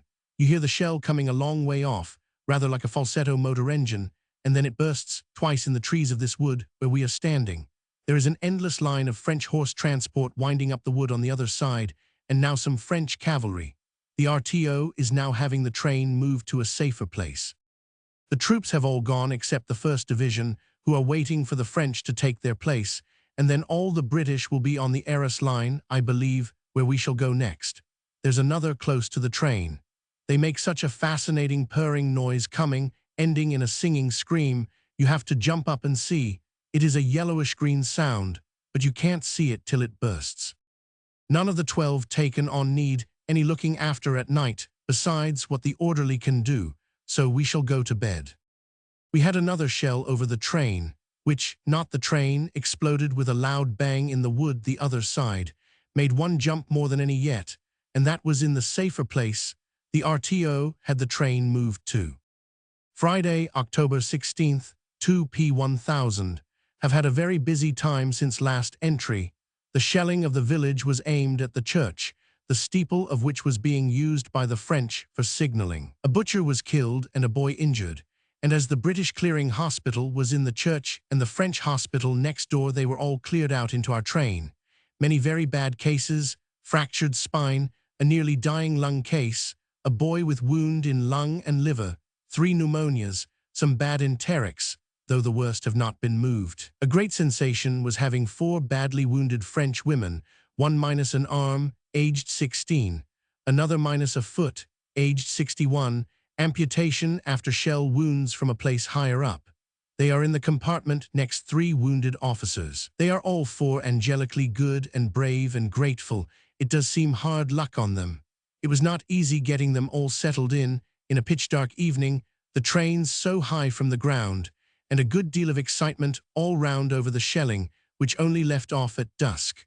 One of the 100's had a narrow shave on his way from the train to the RTO. He had just time to lie flat, and it burst a few yards from him on the line. S and I stayed up till 3A1000, and then called the others, and we got up again at 8, and were all busy all the morning. It is a weird business at night, picking your way through kitchens and storerooms and wards with a lantern over the rickety bridges and innumerable heavy swing doors. I was glad of the brown overall G sent me, and am wearing the Macintosh apron today that N made me. We are probably staying here several days, and are doing day and night duty entire, not divided as last night. I am on day. We have a great many washings in the morning, and have to make 1 water do for 1 compartment.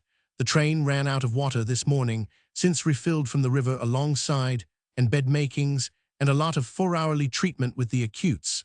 The enteric ward has a very good orderly and excellent disinfecting arrangements. It is in my division of the train. Lack of drinking water makes things very difficult. I thought things were difficult in the hospitals at Le Mans owing to lack of equipment, but that was child's play compared to the structural difficulties of working a hospital on a train, especially when it stands in a siding several days. 1 man will have to die on the train if we don't move soon, but we are not full up yet. 27 men, minor cases, bolted from the church yesterday evening onto the train when the shells were dropping, and were ignominiously sent back this morning. It has so far been the most exciting journey the train has had. Jack Johnson has been very quiet all the morning, but he spoke for a little again just now. I'm going to have a rest now till 4.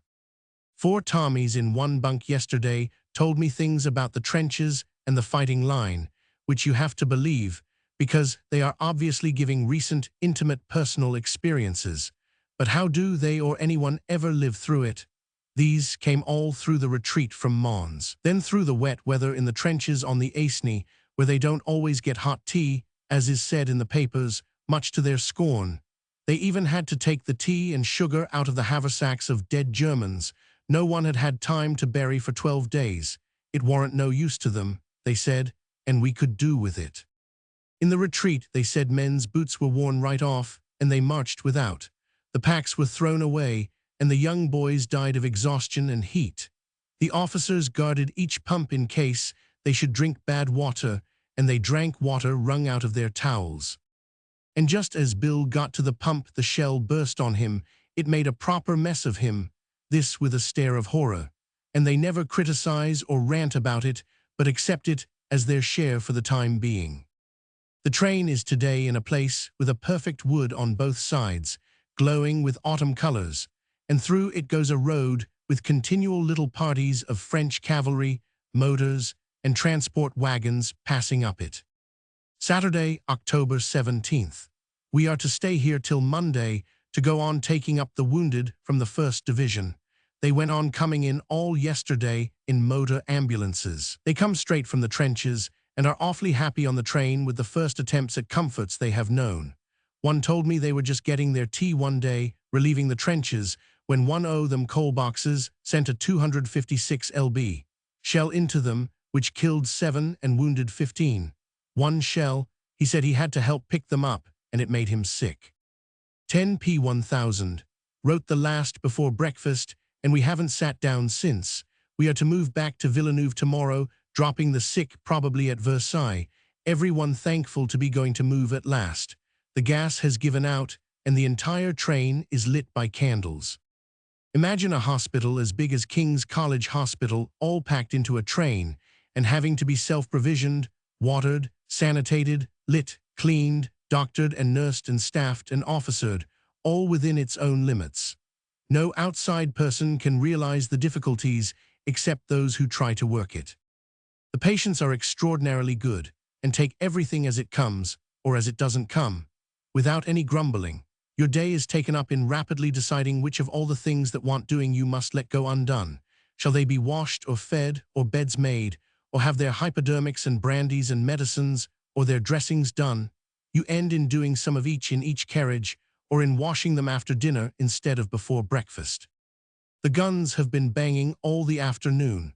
Some have dropped pretty near again today, but you haven't time to take much notice. Our meals are very funny, always candles stuck in a wine bottle, no tablecloth, everything on one plate with the same knife and fork, coffee in a glass, served by a charming dirty Frenchman, many jokes going on between the 3 tables, the French officials, the 1,000. Os and us. Our own bunks are quite civilized and cozy, though as small as half a big bathing machine swept out by our batman. We have some French wounded and sick on the train. I see some parsons are enlisting in the RA 1000, 100. I hope they know how to scrub floors, clean lavatories, dish out the meals, sleep on the floor, go without baths, live on Maconochie rations, and heave bales and boxes about, and carry stretchers. The orderlies have a very hard life, and no glory. Must turn in. Sunday, October 18th, 9p1000. Got underway at 6a1000, and are now about halfway between Paris and Rouen. We outskirted Paris, past a train full of Indian troops. Put off the 4 wounded women at Paris. They have been a great addition to the work, but very sweet and brave. The orderlies couldn't do enough for them. They adored them, and were so indignant at their being wounded. Another man died today, shot through the pelvis. One of the enterics, a Sky man, thinks I'm his mother, told me tonight there was a German spy in his carriage, and that he had 50 dead jocks to bury, and it wasn't the burying he didn't like but the feeling of it. He babbles continually of Germans, ammunition, guns, jocks, and rations. Sunday is not Sunday, of course, on a train. No padre, no services, no nothing, not even any time. The only thing to mark it today is one of the civil surgeons wearing his new boots. We shan't get any letters yet till we get to the new railhead. I'm hoping we shall get time at Rouen to see the cathedral, do some shopping, have a bath and a shampoo, but probably shan't. Monday, October 19th. Rouen, 9p 1000, got here late last night, and all the wounded were taken off straight away to the 2 general hospitals here. One has 1,300 cases and has kept 2 people operating day and night. A great many deaths from tetanus. Seen General French's second dispatch of September today in Daily Mail. No mail in, alas, had a regular debauch in cathedrals and baths today.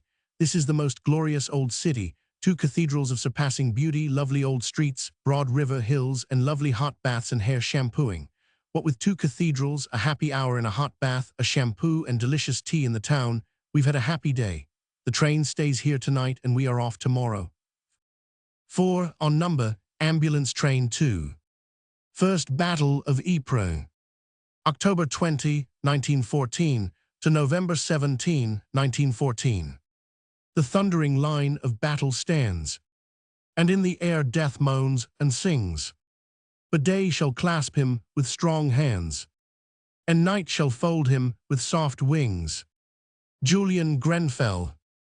4 on number, ambulance train 2. First Battle of Ypres. October 20, 1914 to November 17, 1914. Rouen. First Battle of Ypres at Ypres Arrest, a general hospital. Tuesday, October 20th, 6p 1000. Just leaving Rouen for Boulogne, we've seen some of the Indians. The Canadians seem to be still on Salisbury Plain. No one knows what we're going to Boulogne empty for. We have been busy today getting the train ready, stocking dressings, and 100.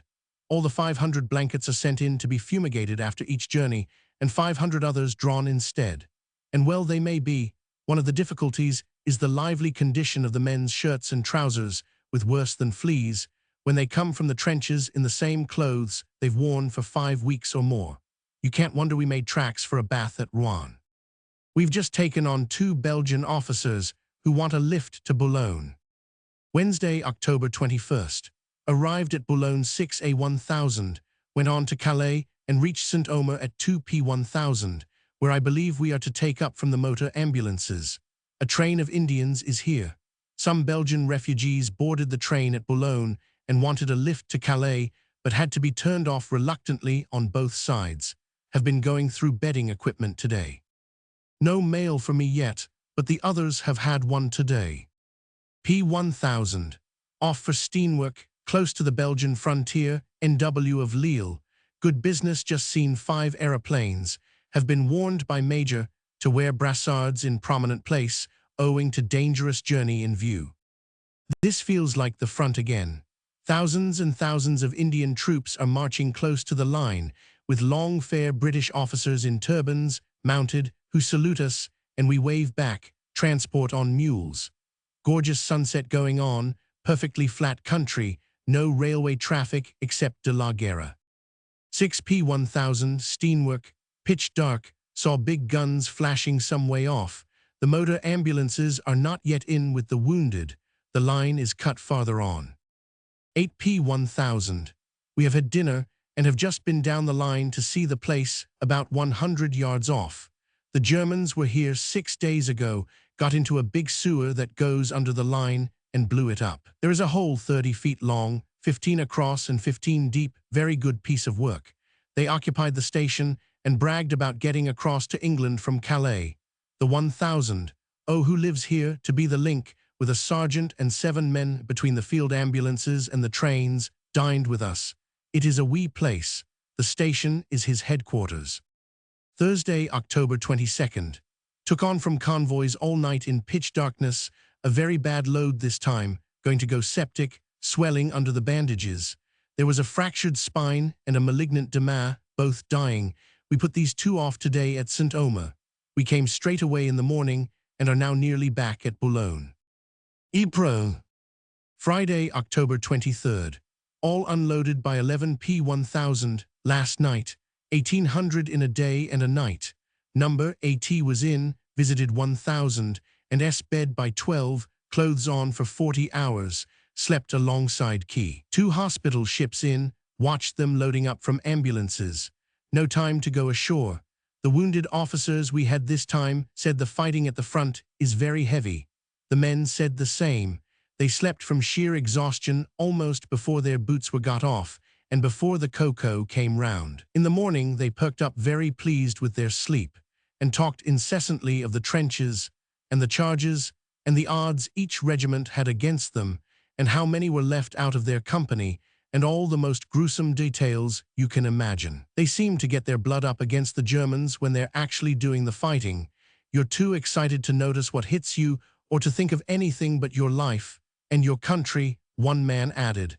Some of us has got to get killed and some wounded and some captured, and we wonder which is for us.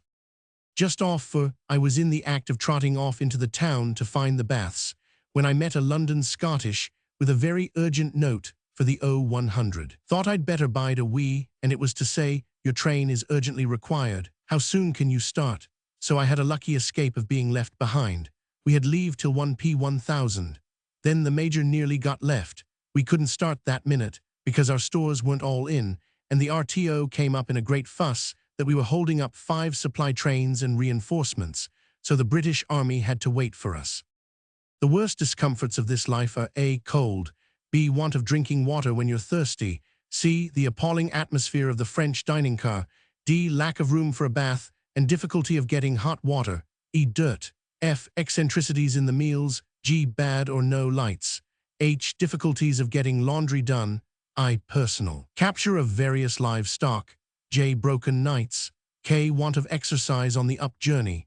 Against all these minor details put being at the front, and all that includes of thrilling interest, being part of the machinery to give the men the first care and comparative comfort since they landed, at the time they most need it and least expect it.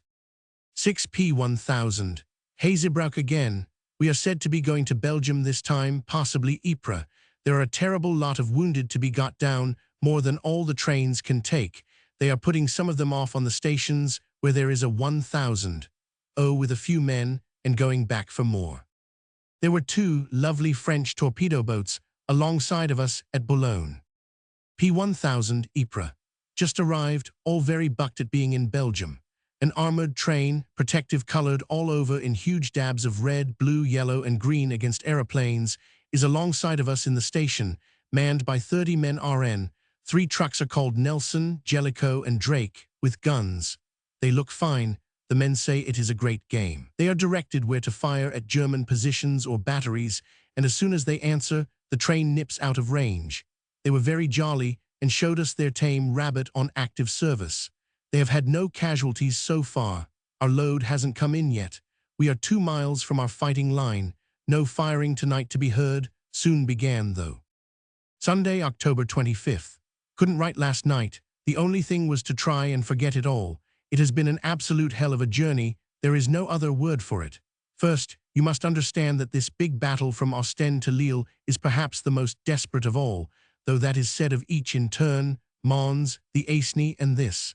But the men and officers who have been through all say this is the worst. The Germans are desperate and stick at nothing, and the Allies are the same, and in determination to drive them back, each man personally seems to be the same. Consequently, the carnage is being appalling, and we have been practically in it, as far as horrors go. Guns were cracking and splitting all night, lighting up the sky in flashes, and fires were burning on both sides. The clearing hospital close by, which was receiving the wounded from the field and sending them on to us, was packed and overflowing with badly wounded, the 1000. On the station said. We had 368.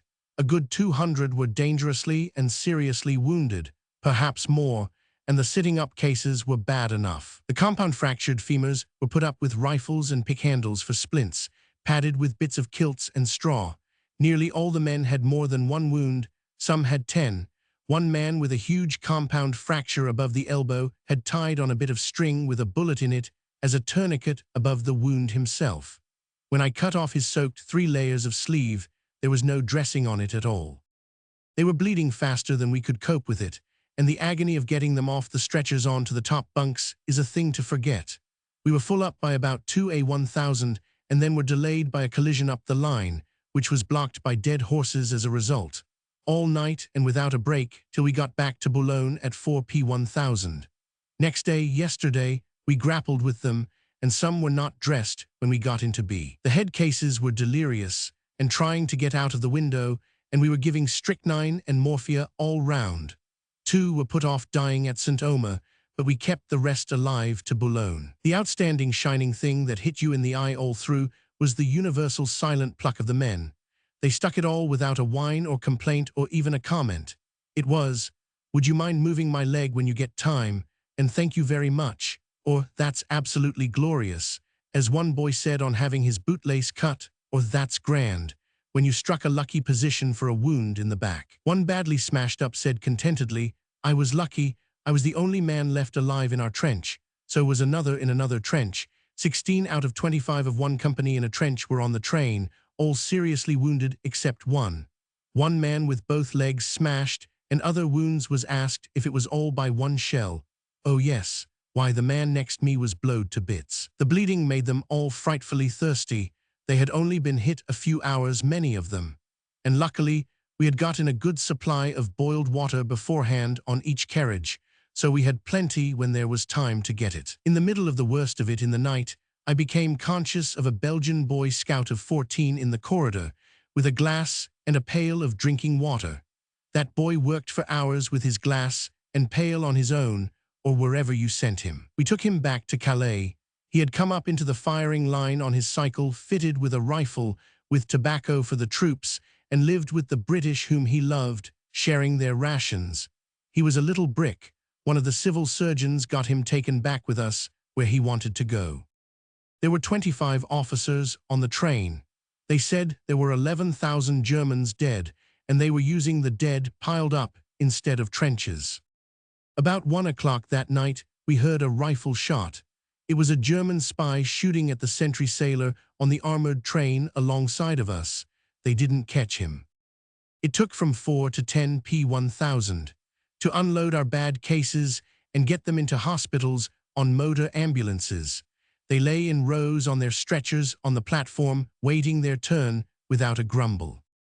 There have been so many hundreds brought down this week that they've had suddenly to clear 4 hotels for hospitals. We are now in the filthiest of sidings, and the smell of the burning of our heaps of filthy debris off the train is enough to make you sick.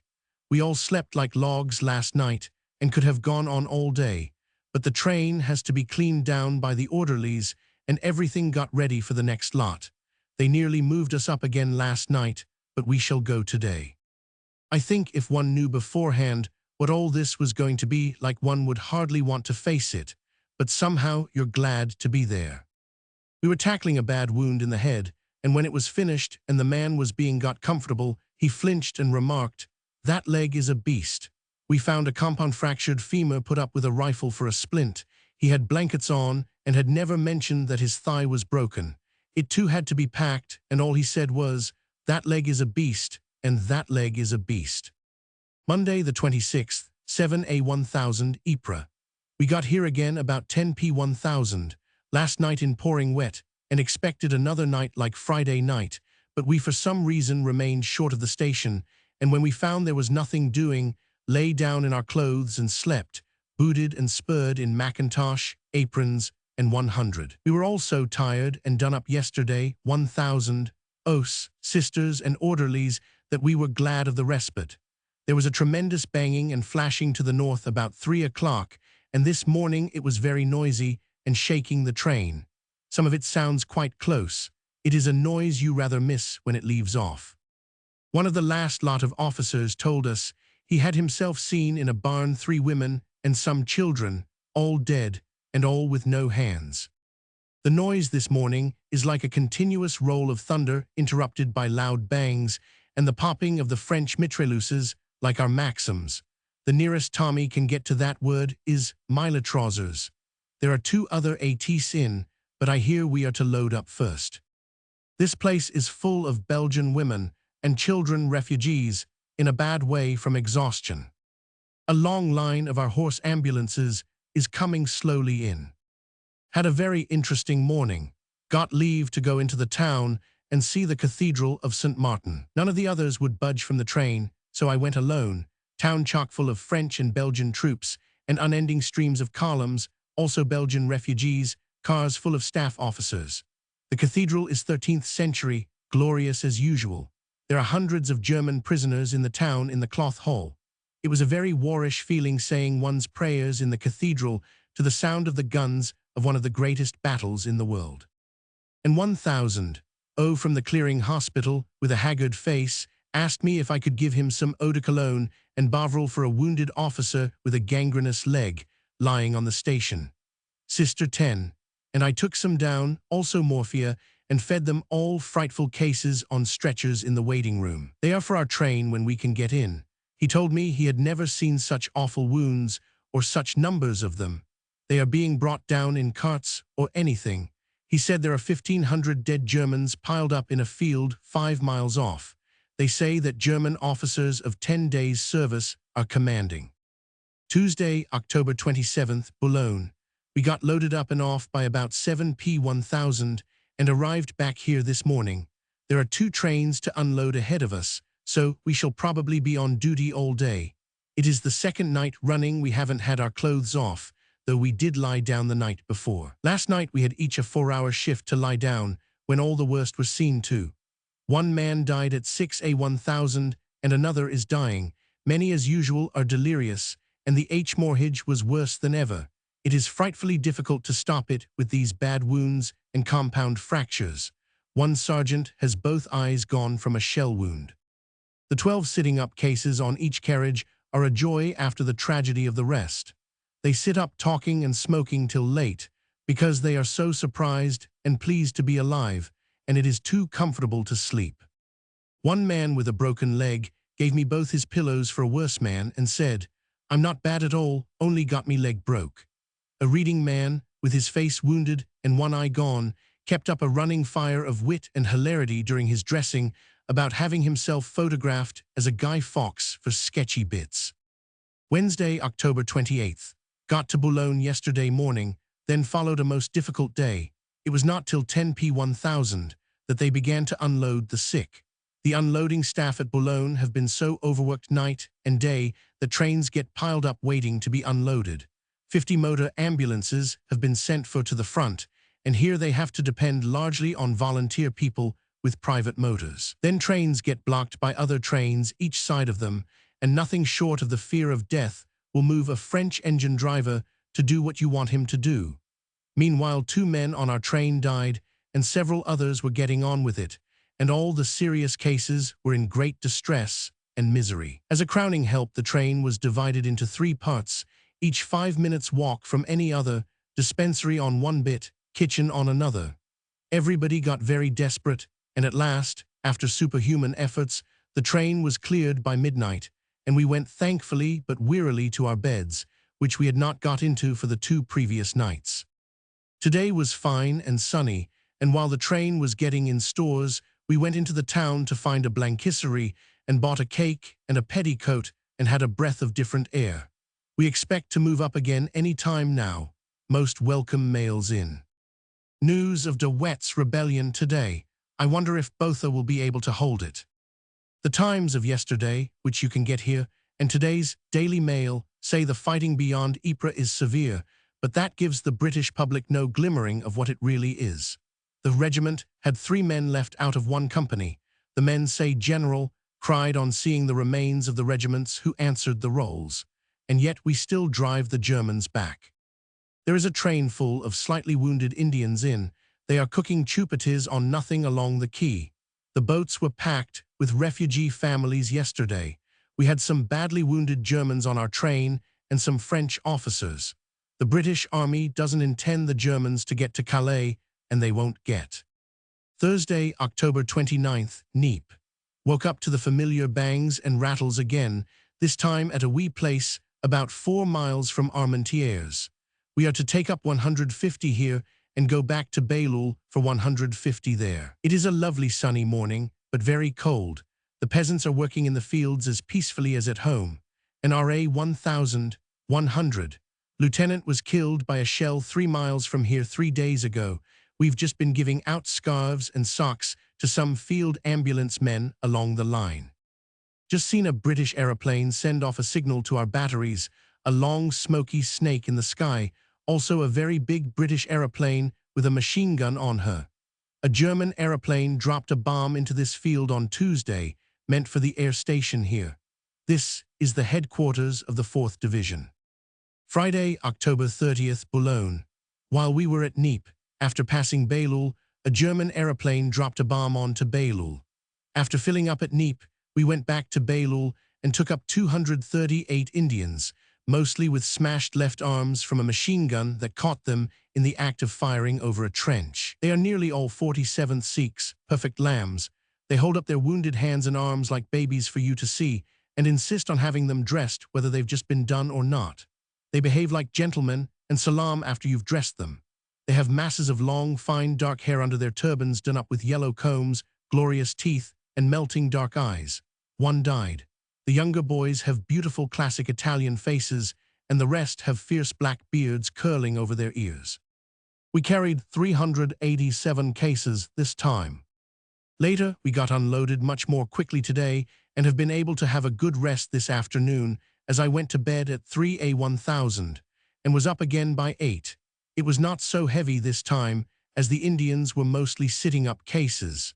Those of a different caste had to sleep on the floor of the corridors, as the others wouldn't have them in. One compartment of 4 lying down ones got restless with the pain of their arms, and I found them all sitting up rocking their arms and wailing, "Aya, aya, aya, poor pets."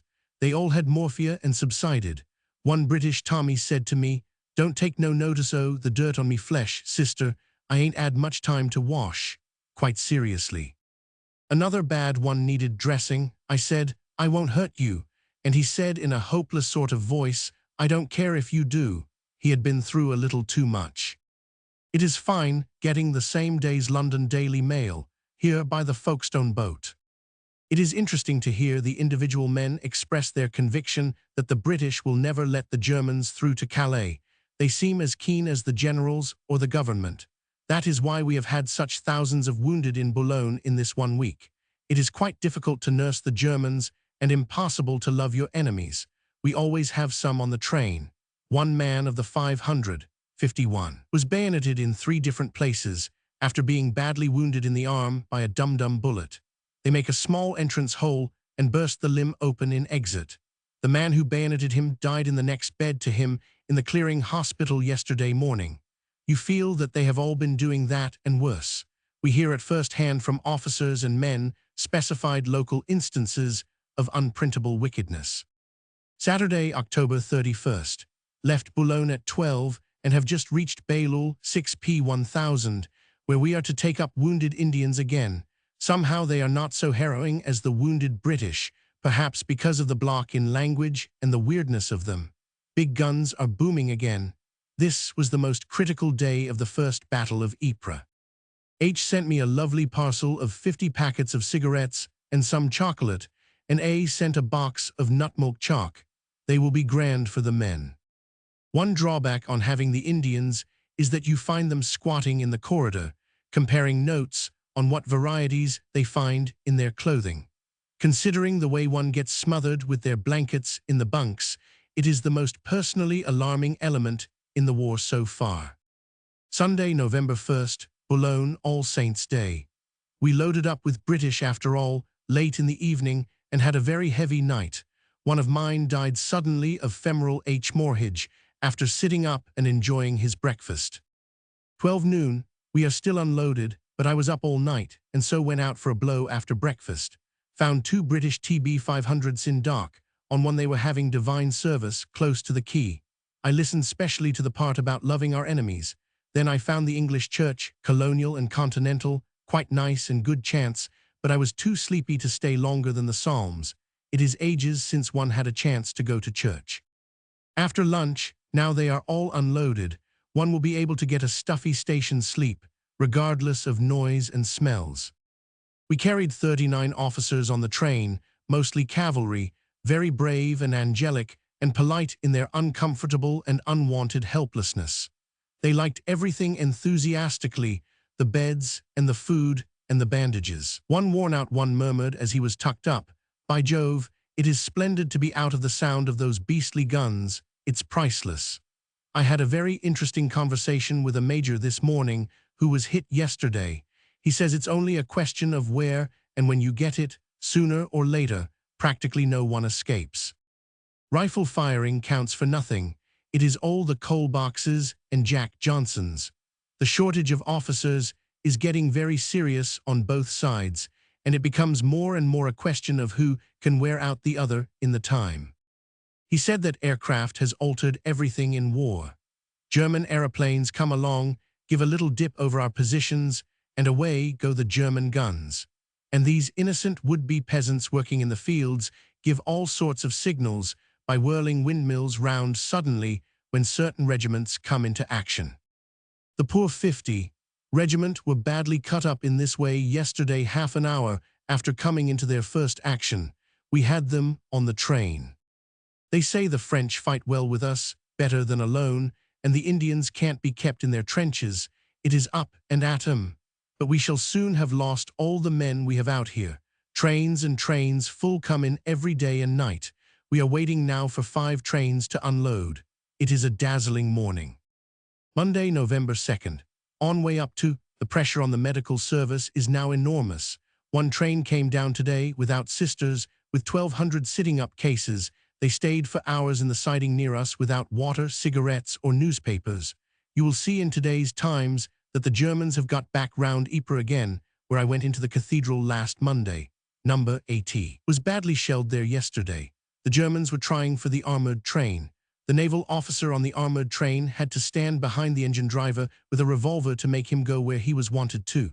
The sitting-up cases on number got out and fled 3 miles down the line. A Black Maria shell burst close to and killed a man. They are again urgently needing ATs, so I hope we are going there tonight. 80,000 German reinforcements are said to have come up to break through our line, and the British dead are now piled up on the field. But they aren't letting the Germans through. 3 of our men died before we unloaded at 8 p.1000. Yesterday, 2 of shock from lying 10 hours in the trench, not dressed. Tuesday, November 3rd, Bailul 8, A1000. Just going to load up. Wish we'd gone to Ypres. Germans said to be advancing. Wednesday, November 4th, Boulogne. We had a lot of badly wounded Germans who had evidently been left many days.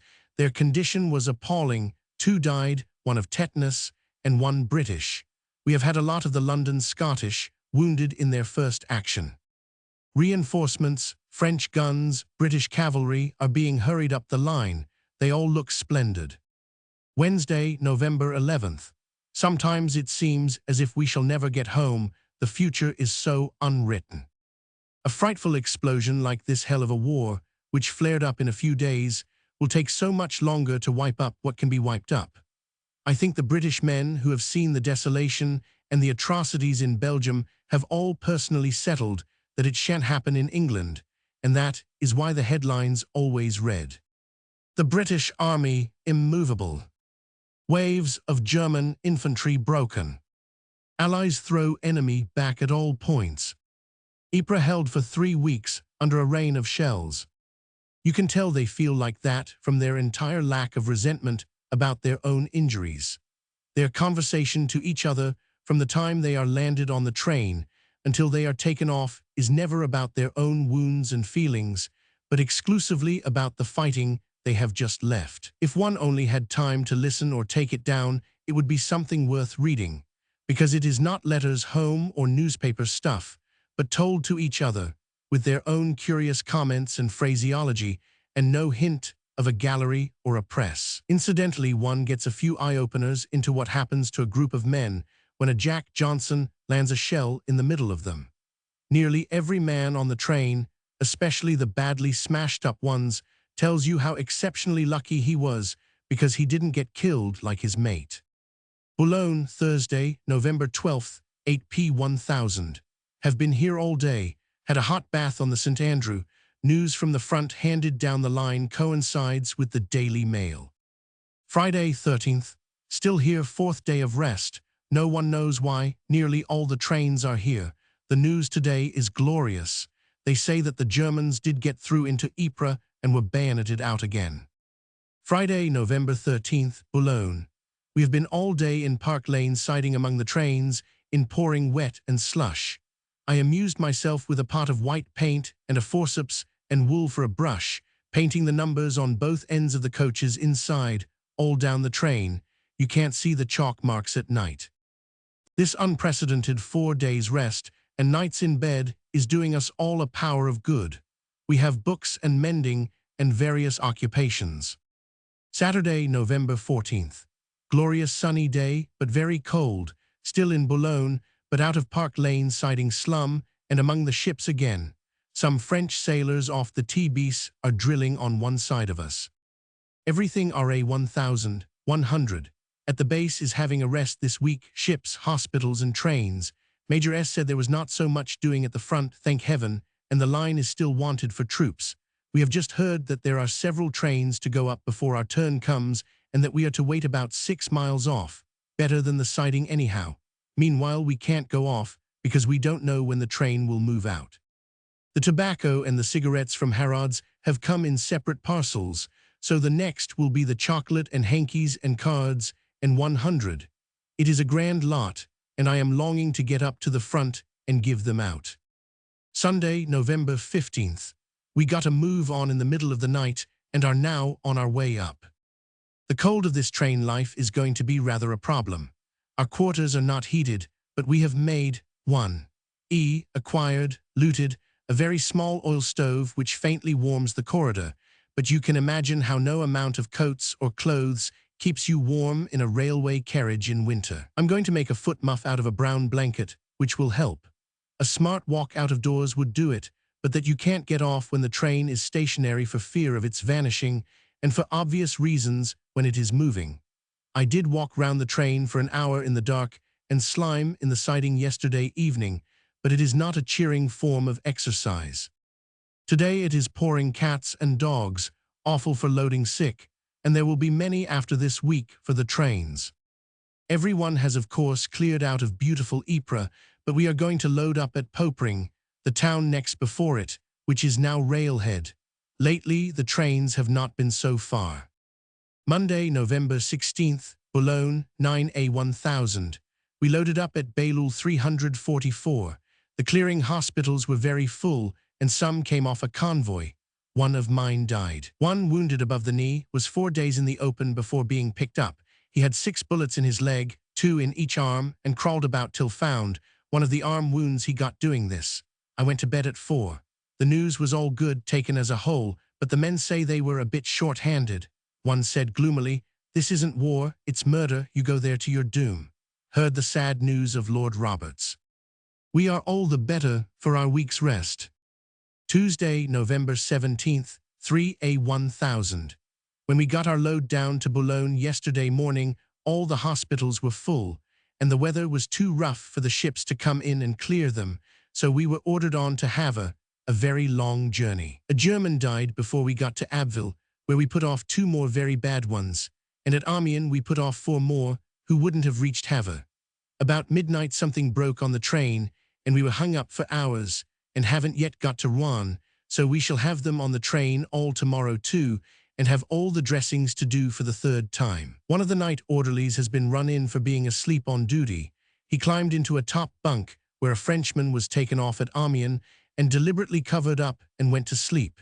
He was in charge of 28 patients. Another was left behind at Boulogne, absent without leave, thinking we should unload, and the train went off for Havre. He'll be run in too. Shows how you can't leave the train. Just got to Saint-Just. That looks as if we were going to empty at Versailles instead of Havre. Lovely starlight night, but very cold. Everybody feels pleased and honored that Lord Roberts managed to die with us on active service at headquarters, and who would choose a better ending to such a life. 7A1000. After all, we must be crawling round to Rouen for Havre, past Beauvais. Lovely sunrise over winter woods and frosted country. Our load is a heavy and anxious 344. We shall be glad to land them safely somewhere. The amputations, fractures, and lung cases stand these long journeys very badly. 5 on number, ambulance train 3. British and Indians. November 18, 1914, to to December 17, 1914. Because of you, we will be glad and gay. Remembering you, we will be brave and strong, and hail the advent of each dangerous day, and meet the great adventure with a song. From a poem on J.G. 5 on number Ambulance Train 3. British and Indians. November 18, 1914 to December 17, 1914. The Boulogne siding, St. Omer, Indian soldiers, His Majesty King George, Lancashire men on the war, Hazebrouck, Bailleul, French engine drivers, sheepskin coats, a village in N.E. France, headquarters. Wednesday, November 18th, 2 p. 1000. At last reached beautiful Rouen, through St. Just, Beauvais and up to Sergue and down to Rouen. From Sergue through Rouen to Havre is supposed to be the most beautiful train journey in France, which is saying a good deal. Put off some more bad cases here. A boy sergeant, aged 24, may save his eye and general blood poisoning if he gets irrigated quickly. You can watch them going wrong, with 2 days and 2 nights on the train, and it seems such hard luck. And then if you don't write urgent or immediate on their bandages in blue pencil, they get overlooked in the rush into hospital when they are landed. So funny to be going back to Old Havre, that hot torrid nightmare of waiting for orders in August. But thank heaven, we don't stop there, but back to the guns again. 5 p. 1000. We are getting on for Havre at last. This long journey from Belgium down to Havre has been a strange mixture. Glorious country with the flame and blue haze of late autumn on hills, towns and valleys, bare beechwoods with hot red carpets. Glorious British Army lying broken in the train sleep, or the chance of it, 3 hours one night and 4 the next, with all the hours between except meals, hard work putting the British Army together again. Haven't taken off my puttees since Sunday. Seems funny, 400 people, of whom 4 are women and about 60 are sound, all whirling through France by special train. Why? Because of the swelled head of the All-Highest. We had a boy with no wound, suffering from shock from shell bursts. When he came round, if you asked him his name, he would look fixedly at you and say, yes. If you asked him something else, with a great effort he said, mother. 8 p. 1000. Got to Havre. Wednesday, 18th November, 6 p. 1000. Sotteville near Rouen. This afternoon's up journey between Havre and Rouen has been a stripe of pure bliss with no war about it at all. A brilliant, dazzling day, which our island couldn't do if it tried in November, rugs, coat and cushion on your bed, and the most heavenly view unrolling itself before you without lifting your head to see it, ending up with the lights of Rouen twinkling in the smoke of the factory chimneys under a flaring red sunset. We are to stop here for repairs to the train, chauffage, electric light, water supply, and gas, all to be done. Then we shall be a very smart train. The electric light and the heating will be the greatest help. A chapel and a bathroom I should like added. At Havre last night, the train ran into the Gare Maritime, where we left in the Asturias for Saint-Nazaire early in September, which is immediately under the great place that number GH bagged for their hospital in August. I ran up and saw it all. It is absolutely first class. There were our people off the train in lovely beds, in huge wards, with 6 rows of beds, clean sheets, electric light, hot food, and all the 1000. OS, sisters and nursing orderlies in white overalls, hard at work on them, orderlies removing their boots and clothing, where we hadn't done it. We leave as much on as we can now because of the cold. Sisters washing them and settling them in, and with the 1000. Oh, doing their dressings, all as busy as bees, only stopping to say to us, aren't they brave? They said we'd brought them an awfully bad lot, and we said we shed all the worst on the way. They don't realize that by the time they get to the base, these men are beyond complaining. Each stage is a little less infernal to them than the one they've left, and instead of complaining, they tell you how lovely it is. It made one realize the grimness of our stage in it, the emergencies, the makeshifts, and the little 4 can do for nearly 400 in a train with their greatest output. We each had 80 lying down cases this journey. We got to bed about 11 and didn't wake till nearly 9, to the sound of the number GH bugle, come to the cookhouse door, boys. Thursday, November 19th. Spent the day in a wilderness of railway lines at Sotteville, sharp frost, walk up and down the lines all morning, horizon bounded by fog. This afternoon raw, wet, snowing, slush outside. If it is so deadly cold on this unheated train, what do they do in the trenches with practically the same equipment they came out with in August? Can't last like that. Makes you feel a pig to have a big coat and hot meals and dry feet. I've made a fine foot muff with a brown blanket. It is 12 thicknesses sewn together. Have still got only summer underclothing. My winter things have been sent on from Havre, but the parcel has not yet reached me. Hope the foot muff will ward off chilblains. Got a Daily Mail of yesterday. We heard of the smash-up of the Prussian Guard from the people who did it, and had some of the PG on our train.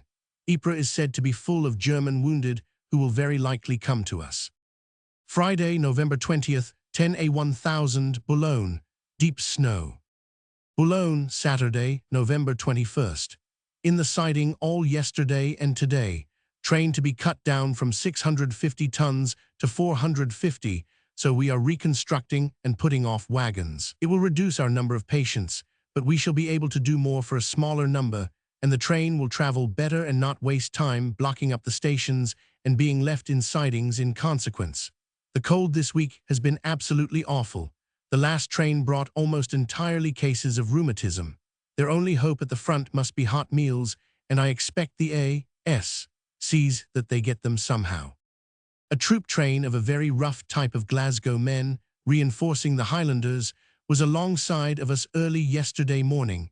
Each truck had a roaring fire of coke in a pail. They were in roaring spirits. It was icy cold.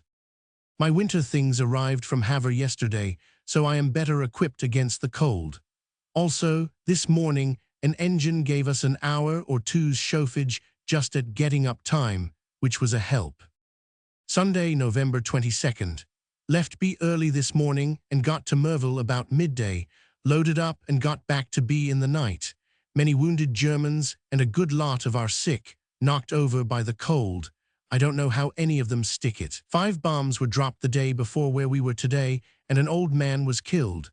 Things are being badly given away by spies, even of other nationalities. Some men were sleeping in a cellar at Ypres to avoid the bombardment with some refugees. In the night, they missed 2 of them. They were found on the roof, signaling to the Germans with flashlights. In the morning, they paid the penalty. The frost has not broken, and it is still bitterly cold. Tuesday, November 24th. Was up all Sunday night, unloaded early at Boulogne, had a bath on a ship and went to bed, stayed in siding all day. Wednesday, November 25th. Left B about 9. Last night at dinner, our charming debonair French Garcon was very drunk and spilt the soup all over me. There was a great scene in French. The fat fatherly corporal, who has a face and expression exactly like the Florentine people in Ghirlandaio's nativities, and who has the manners of a French aristocrat on his way to the guillotine, tried to control him, but it ended in a sort of fight, and poor Charles got the sack in the end, and has been sent back to Paris to join his regiment. He was awfully good to us sisters, used to make us coffee in the night, and fill our hot bottles and give us hot bricks for our feet at meals. Just going on now to a place we've not been to before, called Chartres. The French have today given us an engine with the Red Cross on it and an extra man to attend to the chauffage, so we have been quite warm and lovely. We ply him at the stations with cigarettes and chocolate, and he now falls over himself in his anxiety to please us. The officers of the 2 divisions, which are having a rest, have got 100 hours leave in turns. We all now spend hours mapping out how much we could get at home in 100 hours from Boulogne. Wednesday, November 25th. Arrived at 11 p.1000. Last night at a godforsaken little place about 8 miles from the firing line.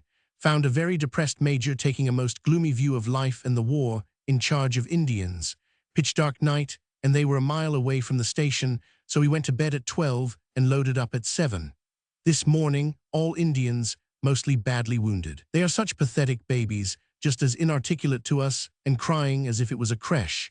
I've done a great trade in Hindustani, picked up at a desperate pace from a Hindu officer today. If you write it down, you can soon learn it, and I've got all the necessary medical jargon now. You read it off, and then spout it without looking at your notebook. The awkward part is when they answer something you haven't got. The Germans are using sort of steam plows for cutting trenches. The frost has broken, thank goodness. The Hindu officer said the cold was more than they bargained for, but they were very, very glad to fight for England. He thought the Germans were putting up a very good show. There have been a great many particularly ghastly wounds from hand grenades in the trenches. We have made a very good journey down and expect to unload this evening as we are just getting into Boulogne at 6 p.m. Thursday, November 26th. We did a record yesterday. Loaded up with the Indians, full load, bad cases, quite a heavy day, back to be and unloaded by 9 p.m. and off again at 11 p.m. No waiting in the siding this time. 3 hospital ships were waiting this side to cross by daylight. They can't cross now by night because of enemy torpedoes. So all the hospitals were full again, and trains were taking their loads on to Rouen and Havre. We should have had 2 if they hadn't been Indians. We loaded up today at Bailleul, where we have been before, headquarters of 3rd and 4th Divisions. We had some time to wait there before loading up, so went into the town and saw the cathedral, beautiful old tower, hideously restored inside, but very big and well kept.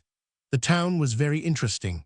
Sentries up the streets every 100 yards or so, the usual square packed with transport, and the usual jostle of Tommies and staff officers and motorcars and lorries. We saw General French go through.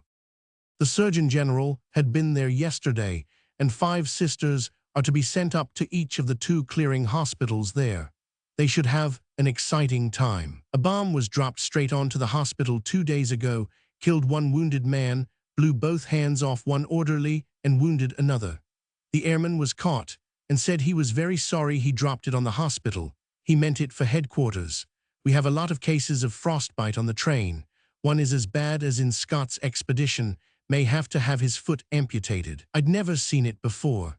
They are nearly all slight medical cases, very few wounded, which makes a very light load from the point of view of work, but we shall have them on the train all night. One of us is doing all the train half the night, and another all the train the other half. The other 2 go to bed all night. I am one of these, as I have got a bit of a throat and have been sent to bed early. We've never had a light enough load for one to do the whole train before. The men say things are very quiet at the front just now. Is it the weather or the Russian advance? Great amusement today. Major P got left behind at Hazebrouck, talking to the RTO, but scored off us by catching us up at St. Omer on an engine which he collared. Saturday, November 28th. Sunny and much milder. We came up in the night last night to St. Omer and have not taken any sick on yet. There seems to be only medical cases about just now, which is a blessed relief to think of. They are inevitable in the winter, here or at home. The Major has gone up to Popering with 1 carriage to fetch 6 badly wounded officers and 4 men who were left there the other day when the French took the place over. I was just getting cigarettes for an upgoing train of field kitchens and guns out of your parcel when it began to move. The men on each truck stood ready and caught the packets as eagerly as if they'd been diamonds as I threw them in from my train. It was a great game. Only 2 went on the ground. The surprise, I suppose, is in the round tin. We are keeping it for a lean day. 6 p.m. We are just coming to Chalks for Indians again, not far from Armentières, so I am looking up my Hindustani conversation again. On Friday, the day between these 2 journeys, Sister N and I got a motor ambulance from the TO and whirled off to Wimereux in it. It is a lovely place on the sea, about 3 miles off, now with every hotel, casino and school taken up by RA 1,100 base hospitals. It was a lovely blue morning, and I went right out to the last rock on the sands and watched the breakers while Sister N attended to some business. It was glorious after the everlasting railway carriage atmosphere. Then we found a very nice old church in the town. It is too wet to load up with the Indians tonight, so we have the night in bed and take them down tomorrow. A sergeant of the 10th Hussars told me he was in a house with some supposed Belgian refugees. He noticed that when a little bell near the ceiling rang, one of them always dashed upstairs. He put a man upstairs to trace this bell and intercept the Belgian. It was connected with the little trapdoor of a pigeon house. When a pigeon came in with a message, this door rang the bell and they went up and got the message. They didn't reckon on having British in the house. They were shot next morning.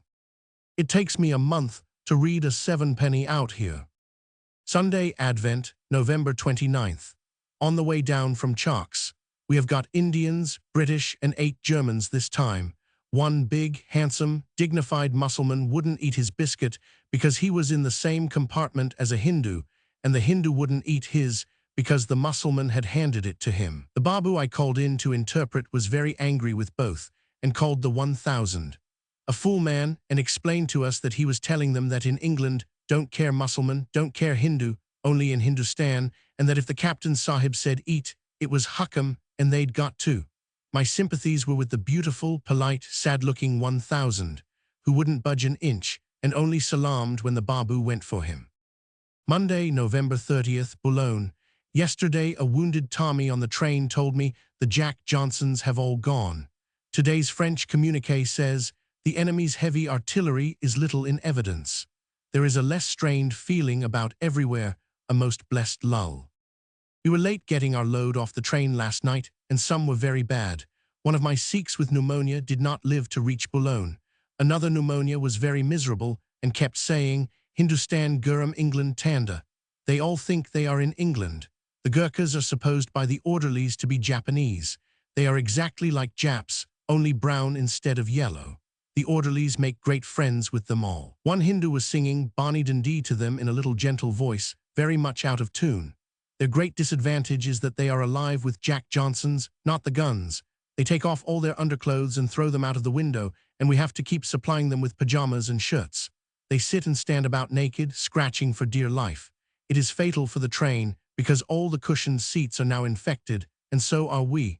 I love them dearly, but it is a big price to pay. Tuesday, December 1st. We are today in a beautiful high embankment at Wimereux, 3 miles from Boulogne, right on the sea, and have been dry docked there till 3 p. 1000, when we have just started for, while endless trains of men and guns have gone up past us. H1000. King George was in the restaurant car of one of them. We have been out all the morning, down to the grey and rolling sea, and have been celebrating December 1st by sitting on the embankment reading back numbers of the Times, and one of the 100's and I have been painting enormous red crosses on the train. Punch comes regularly now and is devoured by our mess. We are very like the apostles and share everything from cakes and spheres to remedies for Jack Johnsons. Bread and butter doesn't happen, alas. P1000. We've just caught up H1000, King George's train at St. Omer, but he is evidently out dining with Sir John French. We are just alongside. He has red and blue curtains lining the bridges to keep his royal khaki shoulders from getting smutty. His chef has a grey beard. He is with Poincare. Wednesday, December 2nd. We got to Chalks very late last night and are loading up this morning, but only a few here. We shall stop at Lillers and take more on. We went for our usual exploring walk through seas of mud. There are more big motor lorries here than I've seen anywhere. We wandered past a place where Indians were busy killing and skinning goats, a horrible sight, to one of these chateaux where the staff officers have their headquarters. It was a lovely house in a very clean park. There was a children's swing under the trees, and we had some fine swings. Later, officers have been on the train on both places begging for newspapers and books. We save up our punches and Daily Mails and Times for them and give them any 7 pennies we have to spare. They say at least 40 people read each book, and they finish up in the trenches. H1000. King George was up here yesterday afternoon in a motor and gave 35100's. We have only taken on 83 at the 2 places. There is so little doing anywhere. No guns have been heard for several days, and there is not much sickness. An officer asked for some mufflers for his field ambulance men, so I gave him the rest of the children's. The sailors on the armored train had the first half. He came back with some pairs for us. They are so awfully grateful for the things we give them that they like to bring us something in exchange. 7 men off a passing truck fell over each other getting writing cases and chocolate today. They almost eat the writing cases with their joy. 9 p. 1000. We filled up at St. Omer from the 3 hospitals there. A great many cases of frostbite were put on. They crawl on hands and knees, poor dears. Some left in hospital are very severe and have had to be amputated below the knee. Some of the toes drop off. I have one carriage of 24 Indians. A Sikh refused to sit in the same seat with a stout little major of the Gurkhas. I showed him a picture of Bob's, and he said at once, Robert Sahib. They love the Daily Mirrors with pictures of Indians. The Sikhs are rather whiny patients and very hard to please, but the little Gurkhas are absolute stoics, and the Bengal Lancers, who are Mohammedans, are splendid. Thursday, December 3rd. We kept our load on all night, as we got in very late. I went to bed 10:10 and then took all the train, unloaded directly after breakfast. Some men from Lancashire were rather interesting on the war. They thought it would do Europe so much good in the long run. And the French might try and get their own back when they get into Germany, but the British is too tender-eared to do them things. They arranged that Belgium should have Berlin. They all get very pitiful over the Belgian homes and desolation. It seems to upset them much more than their own horrors in the trenches. A good deal of the fighting they talk about as if it was an exciting sort of football match, full of cells and tricks and chances. They roar with laughter at some of their escapes. There was no hospital ship in, which spells a bath or no bath to me, but I ramped round the town till I found a hotel which kindly supplied a fine bath for one. And I found another and nicer English church and a Roman Catholic one. Grand mail when I came in from home. Friday, December 4th. Had a busy day loading at 3 places, just going to turn in as I have to be up at 2:1000. We shall have the patients on all night. It is a fearful night, pouring and blowing. We have taken a tall white-haired padre up with us this time. He wanted a trip to the front. We happened to go to a place we hadn't been to before, in a coal mining district. While we loaded, he marched off to explore and was very pleased at finding a well-shelled village and an unexploded shell stuck in a tree. It specially seemed to please him to find a church shelled. He has enjoyed talking to the crowds of men on the train on the way down. He lives and messes with us. We opened the Harrod's cake today. It is a beauty. The men were awfully pleased with the bullseyes, said they hadn't tasted a sweet for 4 months. One of the 100s has just dug me out to see some terrific flashes away over the channel, which he thinks is a naval battle. I think it is lightning. It was. The gale is terrific. Must be giving the ships a doing. Saturday, December 5th, 7:1000. We had a long stop on an embankment in the night, and at last the chef de gare from the next station came along the line and found both the French guards rolled up asleep and the engine driver therefore hung up. Then he ran out of coal and couldn't pull the train up the hill, so we had another 4 hours wait while another engine was sent for. Got into B at 6:1000, bitterly cold and wet, and no chauffage. Sunday, December 6th. A brilliant frosty day on way up to Bailleul. We unloaded early at B yesterday and waited at a good place halfway between B and Calais, a high down not far from the sea, with a splendid air. Some of the others went for a walk as we had no engine on, but I had been up since 2:1000 and have hatched another bad cold, and so retired for a sleep till tea time. Just got to Hazebrouck. 10 men and 3 women were killed and 20 wounded here this morning by a bomb. They are very keen on getting a good bag here, especially on the station, and for other reasons, as it is an important junction. 4:1000. We have been up to B and there were no patients for us, so we are to go back to the above bomb place to collect theirs. B was packed with pale, war-worn, dirty but cheerful French troops in training for their front. They have been all through everything and say they want to go on and get it finished. They carry fearful loads, including an extra pair of boots, a whole collection of frying pans and things, and blankets, picks, and 100, all on their backs. The British officers on the station came and grabbed our yesterday's daily mails and asked for soap, so what you sent came in handy. They went into the town to buy grapes for us in return. This place is famous for grapes, huge monster purple ones, but the train went out before they came back. We had got some earlier, though. 9:1000. We are nearly back at Boulogne and haven't taken up any sick or wounded anywhere. One of the trains has taken Indians from Boulogne down to Marseille, several days' journey. Monday, December 7th. Pouring wet day, still standing by, nothing doing anywhere. It is a blessed relief to know that, and the rest does no one any harm. Had a grand mail today. There is a heartbreaking account of my beautiful Ypres on page 8 of December 1st Times. There was a cavalry officer looking round the cathedral with me that day the guns were banging. I often wonder where the Belgian woman is who showed me the way and wanted my SA ribbons as a souvenir. She showed me a huge old painting on the wall of the Cathedral of Ypres in an earlier war. I all but got left in Boulogne today. We are dry-docked about 5 miles out, not far from Ambleteuse. It was bad luck not seeing the king. We caught him up at St. Omer and saw his train, and from there he motored in front of us to all our places. Where we went, they said, the king was here yesterday and gave 5/100. We haven't seen the D good boy either. Tuesday, December 8th. Got up to Bailul by 11 1000 and had a good walk on the line waiting to load up. Glorious morning. Aeroplanes buzzing overhead like bees and dropping colored signals about. Only filled up my half of the train, both wounded and sick, including some very bad enterics. An officer in the trenches sent a man on a horse to get some papers from us. Luckily, I had a batch of the Times, Spectator, and Punches. We have come down very quickly and hope to unload tonight 9. Wednesday, December 9th. In siding at Boulogne all day, pouring wet. Thursday, December 10th. Left for Bailul at 8 1000.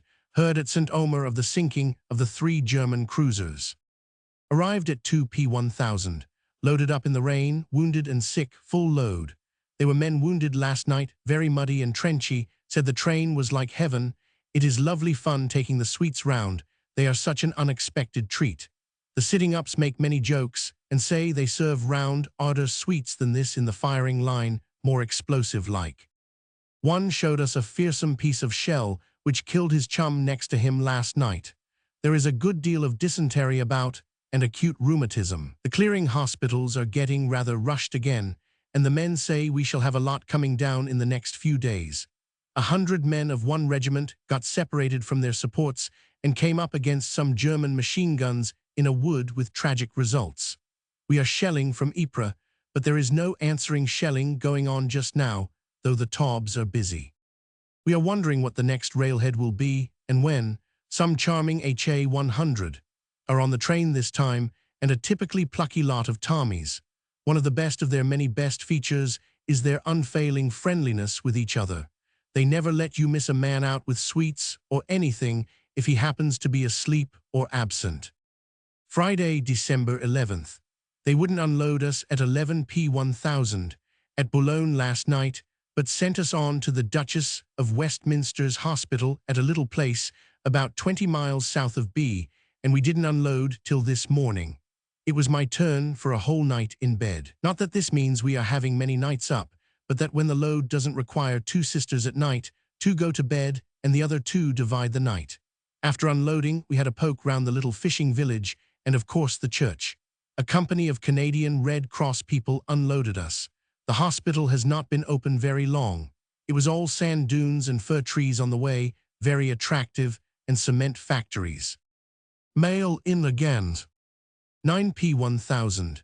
We came back to B to fill up with stores after lunch and haven't been sent out again yet, but we often go to bed here and wake up and ask our soldier servants, batmen, who bring our jugs of hot water at the morning, where we are. I like the motion of the train in bed now, and you get used to the noise. Saturday, December 12th. The French engine drivers are so erratic that if you're long enough on the line, it's only a question of time when you get your smash up. Ours came last night when they were joining us up to go out again. They put an engine on to each end of one half of the train, not the one our car is in, and then did a tug of war.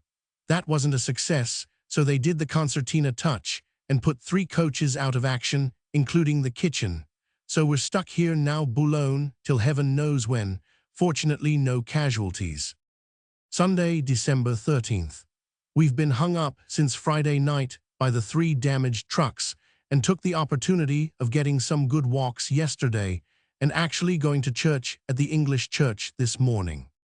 Sister B has been ordered to join the hospital. She mobilized today and we had to pack her off this morning. The staffs of the trains, which have all been shortened, have been put down from 4 to 3. Very glad I wasn't taken off. We saw a line of graves with wooden crosses in a field against the skyline last journey. We have seen a lot of the skin coats that the men are getting now. Sheepskin with any sort of fur or skin sleeves, just the skins sewn together. You may see a gray or white coat with brown or black fur or astrakhan sleeves. Some wear the fur inside and some outside.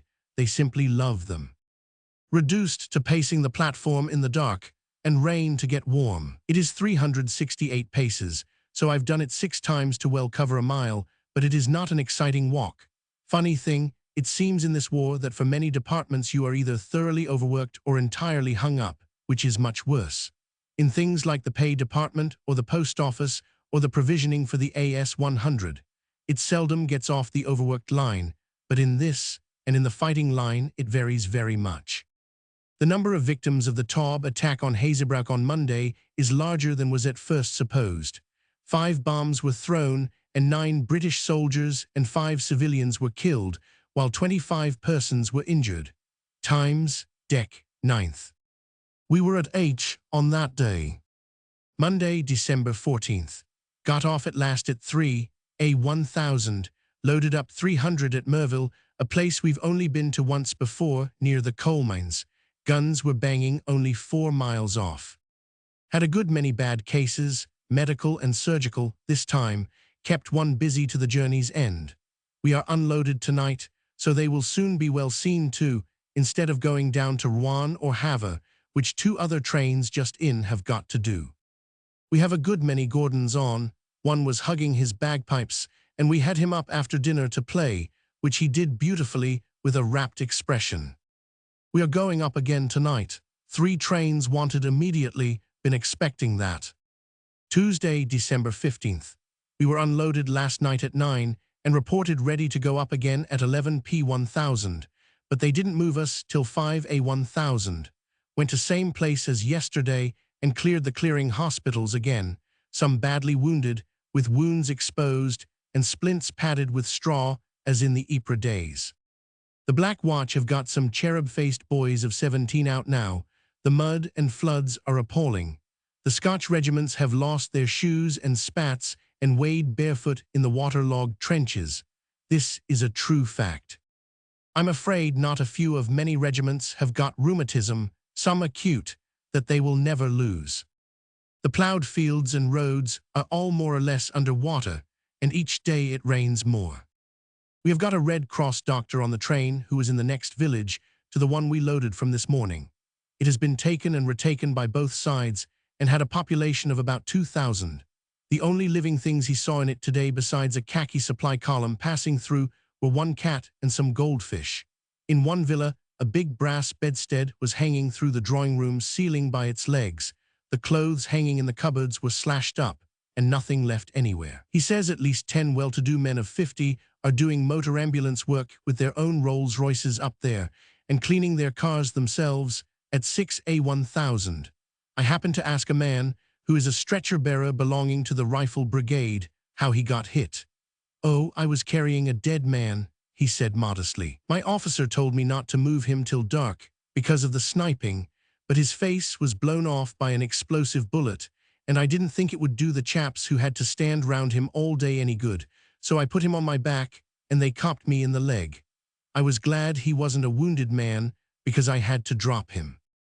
He told me some French ladies were killed in their horse-and cart on the road near their trenches the other day. They would go and try and get some of their household treasures. 2 were killed, 2 and a man, and the horse wounded. He helped to take them to the RA-100 dressing station. Wednesday, December 16th. We are on our way up again today, and by a different and much jollier way to St. Omer, going south of Boulogne and across country instead of up by Calais. We came back this way with patients from Ypres once. It is longer, but the country is like Hampshire Downs, instead of the everlasting flat swamps the other way. Of course, it is raining. 6P1000. For once we waited long enough at St. Omer to go out and explore the beautiful ruined abbey near the station. We went up the town, very clean compared with the towns farther up, swarming with grey touring cars and staff officers. Headquarters of every arm labelled on different houses, and a huge church the same date as the abbey, with some good carving and glass in it. We kept an eye open for Sir J.F. and the P of W, but didn't meet them. Saw the English military church, where Lord Roberts began his funeral service.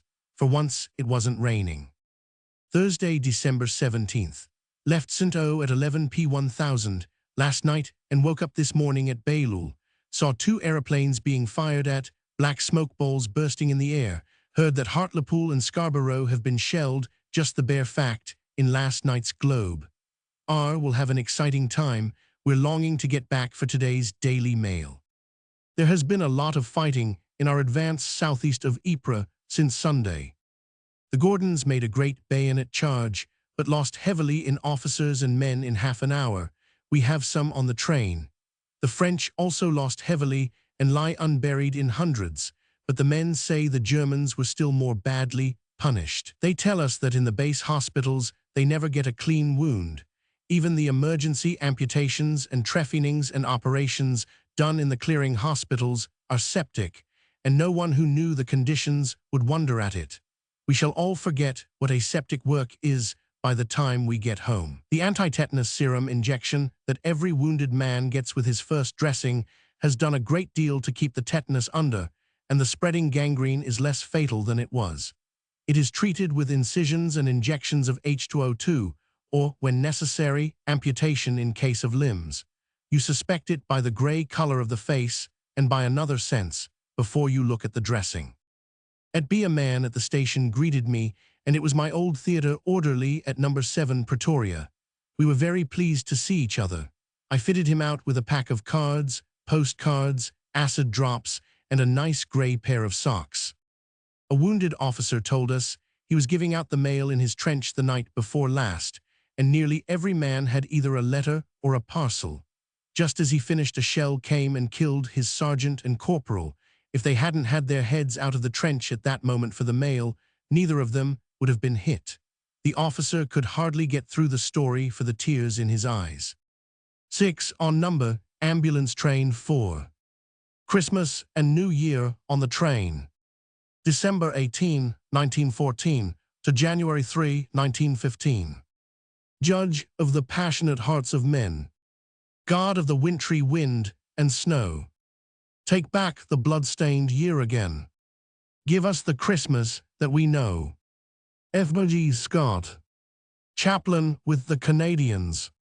6 on number, ambulance train 4. Christmas and New Year on the train. December 18, 1914 to January 3, 1915. The Army and the King, mufflers, Christmas Eve, Christmas on the train, Princess Mary's present, the trenches in winter. A typical example, New Year's Eve at Rouen, the young officers.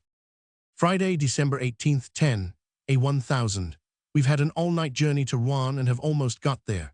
One of my sitting-ups was 106 this morning, but it was only malaria. First typical one I have met since SA. A man who saw the King when he was here said they wouldn't let him come near the trenches.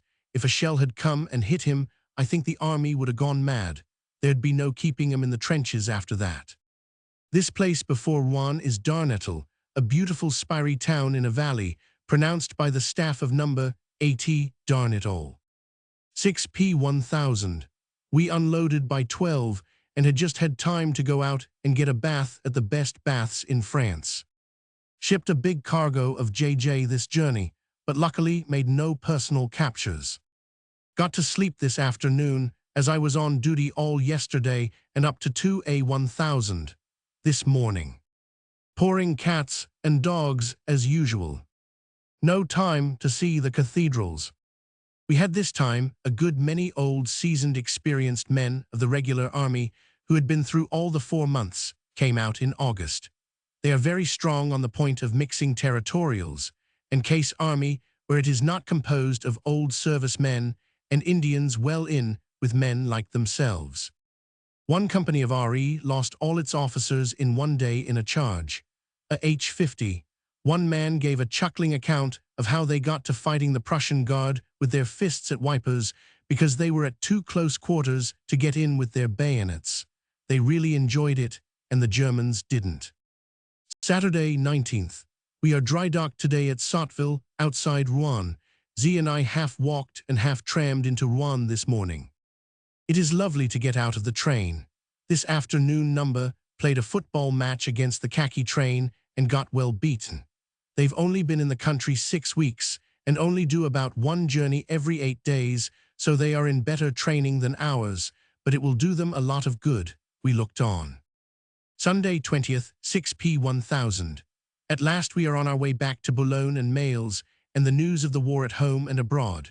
At Rouen, or rather the desert 4 miles outside it, we only see the paper of the day before, and we miss our mails, and have no work since unloading on Friday.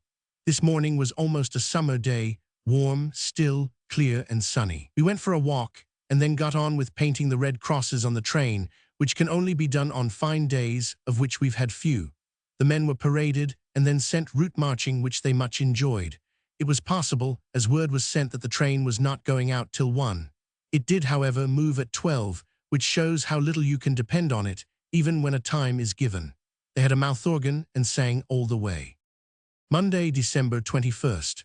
Got to Boulogne early this morning after an exceptionally rackety journey, all one's goods and chattels dropping on one's head at intervals during the night. Engine driver rather iver, I should think, off again at 10. A 1000, mail in. Weather appallingly cold, and no chauffage. On way up to Chalks, where we shall take up Indians again.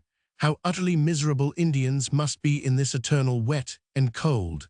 The fields and land generally are all half under water again. We missed the last 2 days' papers, and so have heard nothing of the war at home, except that the casualties are over 60,000.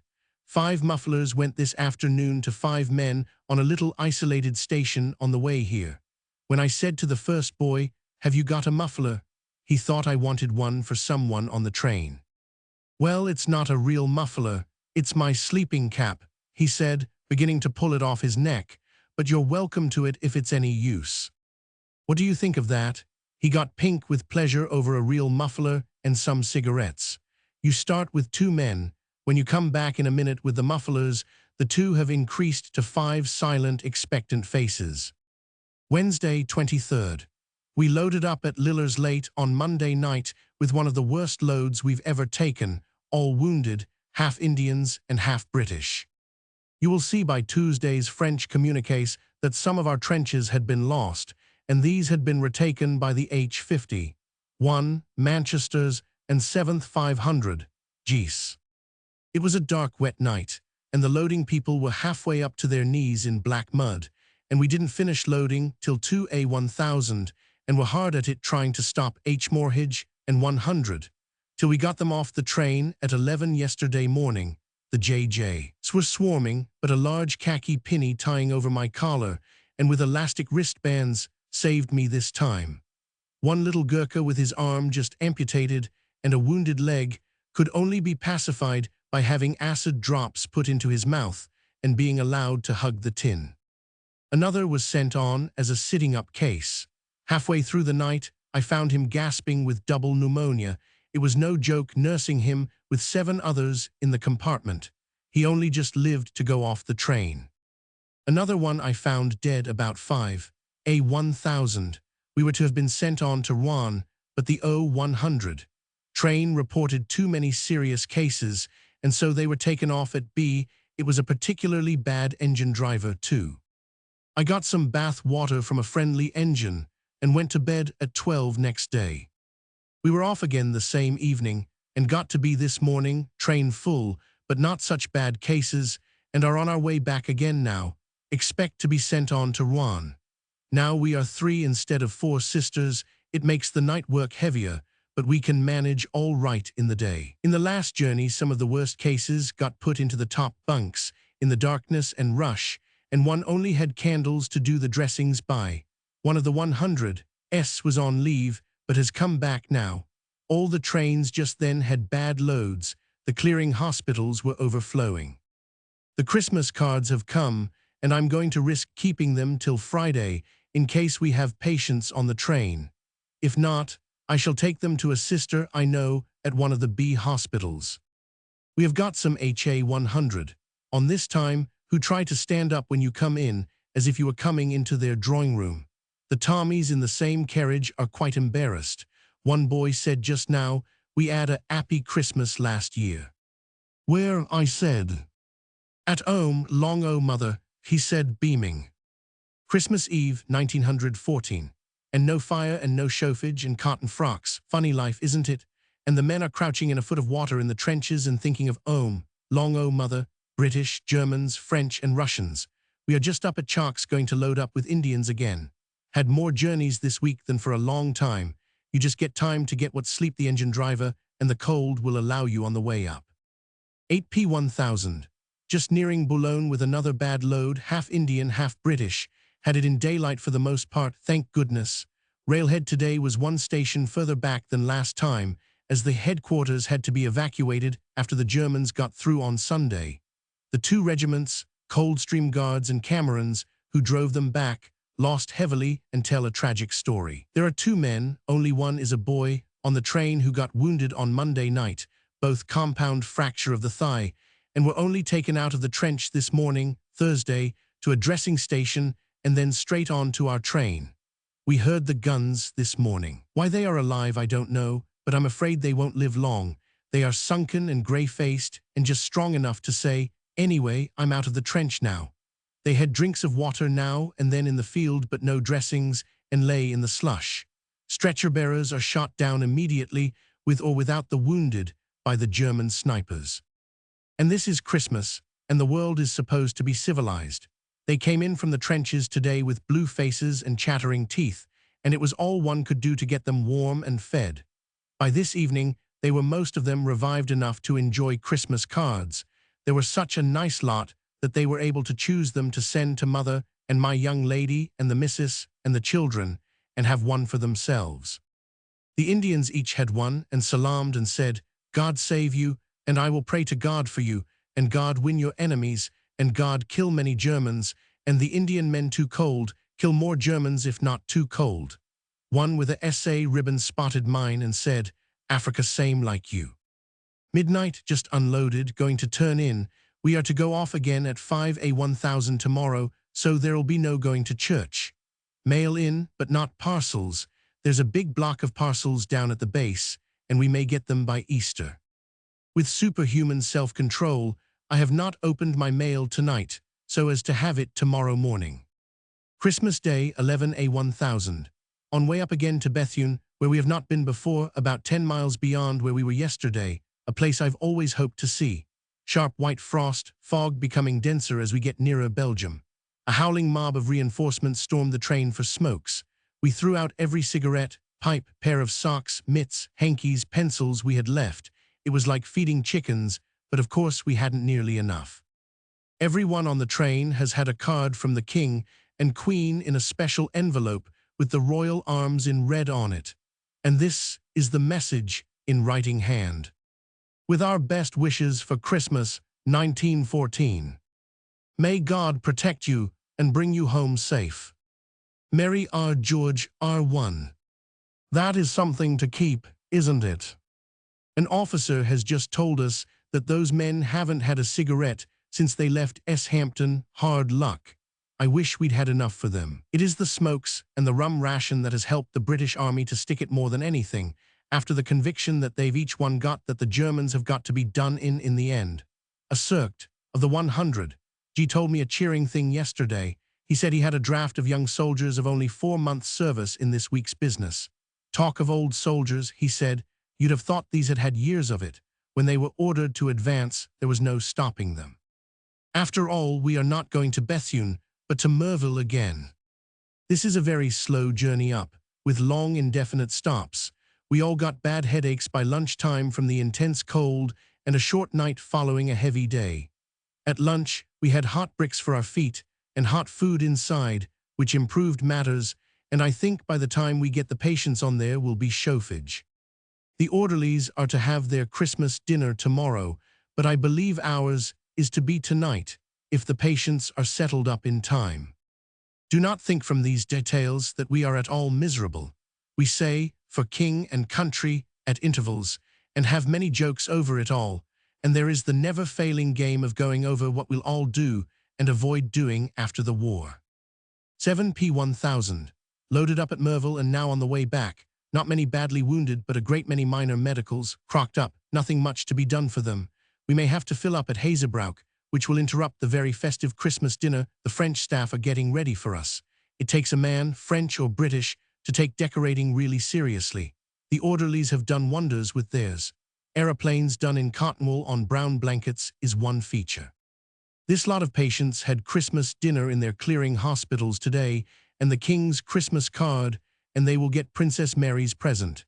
Here they finished up 500 Christmas cards and had oranges and bananas and hot chicken broth directly they got in. 12 midnight, still on the road. We had a very festive Christmas dinner, going to the wards which were in charge of nursing orderlies between the courses. Soup, turkey, peas, mince pie, plum pudding, chocolate, champagne, absinthe, and coffee. Absinthe is delicious, like squills. We had many toasts in French and English. The king, the president, absent friends, soldiers and sailors, and I had the blesses and the malades. We got up and clinked glasses with the French staff at every toast, and finally the little chef came in and sang to us in a very sweet musical tenor. Our great anxiety is to get as many orderlies and N100 as possible through the day without being run in for drunk, but it is an uphill job. I don't know where they get it. We are wondering what the chances are of getting to bed tonight. 4A1000. Very late getting in to be, not unloading till morning, just going to turn in now till breakfast time. End of Christmas Day. Saturday, December 26th. Saw my lambs off the train before breakfast. One man in the Warwicks had 12 years' service, a wife and 2 children, but when Kitchener wanted more men, he rejoined. This week, he got an explosive bullet through his arm, smashing it up to rags above the elbow. He told me he got a man to tie the torn muscles up, and then started to crawl out, dragging his arm behind him. After some hours, he came upon one of his own officers wounded, who said, "Good God, Sonny, you'll be bleeding to death if we don't get you out of this. Catch hold of me and the chaplain." So he cuddled me, and I cuddled the chaplain, and we got as far as the doctor. At the clearing H, his arm was taken off through the shoulder joint, but I'm afraid it is too late. He is now a pallid wreck, dying of gangrene. But he would discuss the war, and when it would end, and ask when he'd be strong enough to sit up and write to that officer, and apologized for wanting drinks so often. He is one of the most top-class gallant gentlemen it's ever been my jolly good luck to meet, and there are hundreds of them. We had Princess Mary's nice brass box this morning, the 5A500. Here brought a present to every man on the train this morning and to the orderlies. They had 25,000 to distribute, cigarette cases, writing cases, books, pouches, and 100. The men were frightfully pleased. It was so unexpected. The processions of hobbling, doubled up, silent, muddy, sitting up cases who pour out of the trains want something to cheer them up, as well as the lying downs. It is hard to believe they are the fighting men, now they've handed their rifles and bandoliers in. It is snowing fast. We have to go and drink the men's health at their spread at 1 o'clock. Then I hope a spell of sleep. We have chauffage on today to thaw the fruitage. The pipes are frozen. 6P1000. We all processed to the orderlies' mess truck, and the O100 made a speech, and the Q1000 dished out drinks for us to toast with, and we had the king and all of ourselves with great enthusiasm. Mr. T had to propose the sisters, and after a few trembling, solemn words about, "We all know the good work they do," he suddenly giggled hopelessly, and it ended in a healthy splodge all round. Orders just come to be at St. Omer by 10P1000. If that means loading up further on about 1A1000, I think we shall all die. Too noisy here to sleep this afternoon. And the men are just now so merry with Tipperary and dressing up that they will surely drop the patients off the stretchers, but we'll hope for the best. Sunday, December 27th. Had a grand night last night. Woke up at Bethune, went out after breakfast and saw over No. 150 H, which has only been there 48 hours, in a huge girls' college, partly smashed by big shell holes, an awful mess, but the whole parts are being turned into a splendid hospital. Several houses shelled, and big guns shaking the train this morning. The 1000 went to the orderlies' concert last night when we went to bed. It was excellent, and nobody was drunk. We are taking on a full load of lying downs straight from 3 field ambulances, so we shall be very busy, not arrived yet. 6P1000, nearing Boulogne. I have one little badly wounded Gurkha who keeps ejaculating German and all the rest British, some very badly frostbitten. The trenches are in a frightful state. One man said, "There's almost as many men drowned as killed. When they're wounded, they fall into the water." Of 3 officers, one of whom is on the train and tells the story. In a deep-water trench for 2 days, one was drowned, the other had to have his clothes cut off him, stuck fast to the mud, and be pulled out naked, and the other is invalided with rheumatism. 2 men were telling me how they caught a sniper established in a tree with 1,000 rounds of ammunition and provisions. He asked for mercy, but he didn't get it, they said. He had just shot 2 stretcher-bearers. Monday, December 28th. This trip to Rouen will give us a longer journey up, and therefore some more time, and we shall get another bath. The following story is a typical example of what the infantry often have to endure. It was told to me by the sergeant, 3 men of the SW Borderers and 5 of the Welsh Recht. On advancing to occupy a trench found themselves cut off with a second loot. He advanced alone to reconnoiter and was probably shot, they said. They never saw him again. So the Circt of the WR, aged 22, took command and led them for safety, still under fire, to a ditch with 1 foot of water in it. This was on the Monday night before Christmas. They stayed in it all Tuesday and Tuesday night when it was snowing. Before daylight, he skirmished them to a trench he knew of 200 yards in advance, where he had seen one of his regiment the day before. This was in water above their knees. He showed me the mud line on his trousers. This turned out to be one of the German communication trenches.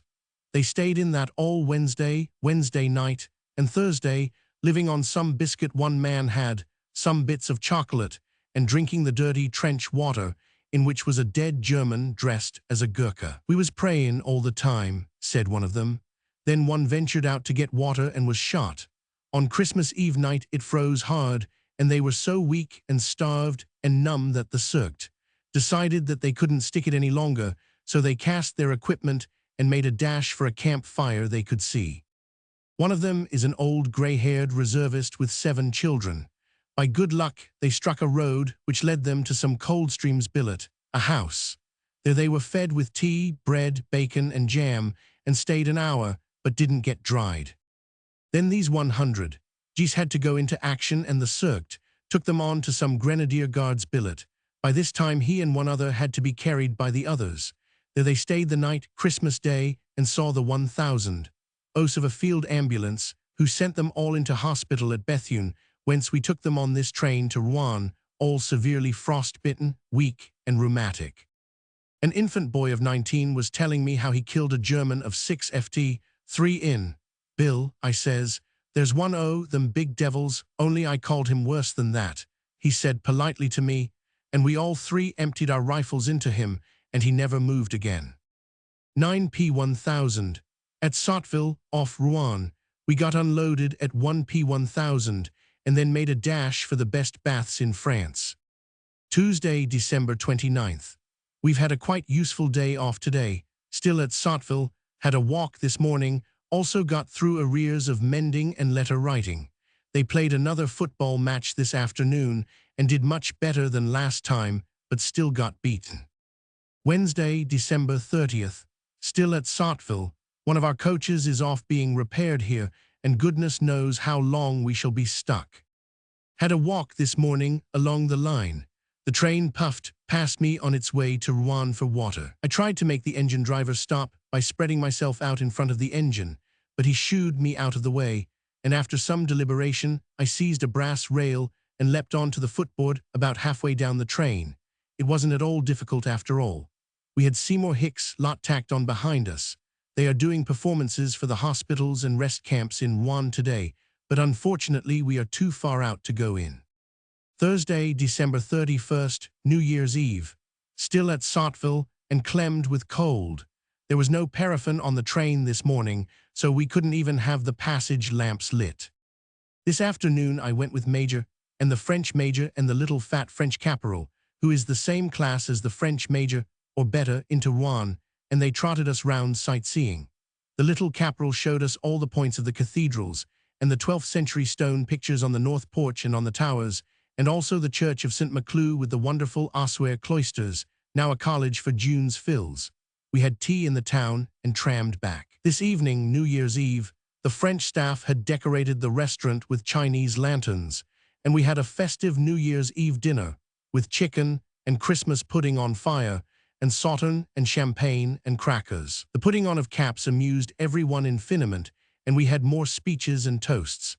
I forgot to tell you that the French major's home is broken up by les Allemands, and he doesn't know where his wife and 3 children are. On Christmas night, during toasts, he suddenly got up and said in a broken voice, "Amis petits enfants et ma femme." The coach is mended and back from Elatlia, and we may go off at any moment. I hope we shall wake up on the way to Boulogne and Mails. New Year's Day, 1915, Rouen. A happy New Year to us all. We are not off yet, and several other trains are doing nothing here. We came into Rouen this afternoon and heard that we are to clear the hospitals here tomorrow and take them down to Havre. Thank goodness we are to move at last. Went for a walk in the town after tea, and after dinner the O100. And Sister B and one of the civil surgeons and the French major and I went to the cinema. It was excellent, or we thought it so, after the months of train and nothing else. Saturday, January 2nd, 12 noon. Just loading up for Havre with many of the same men we brought down from Bethune on Sunday.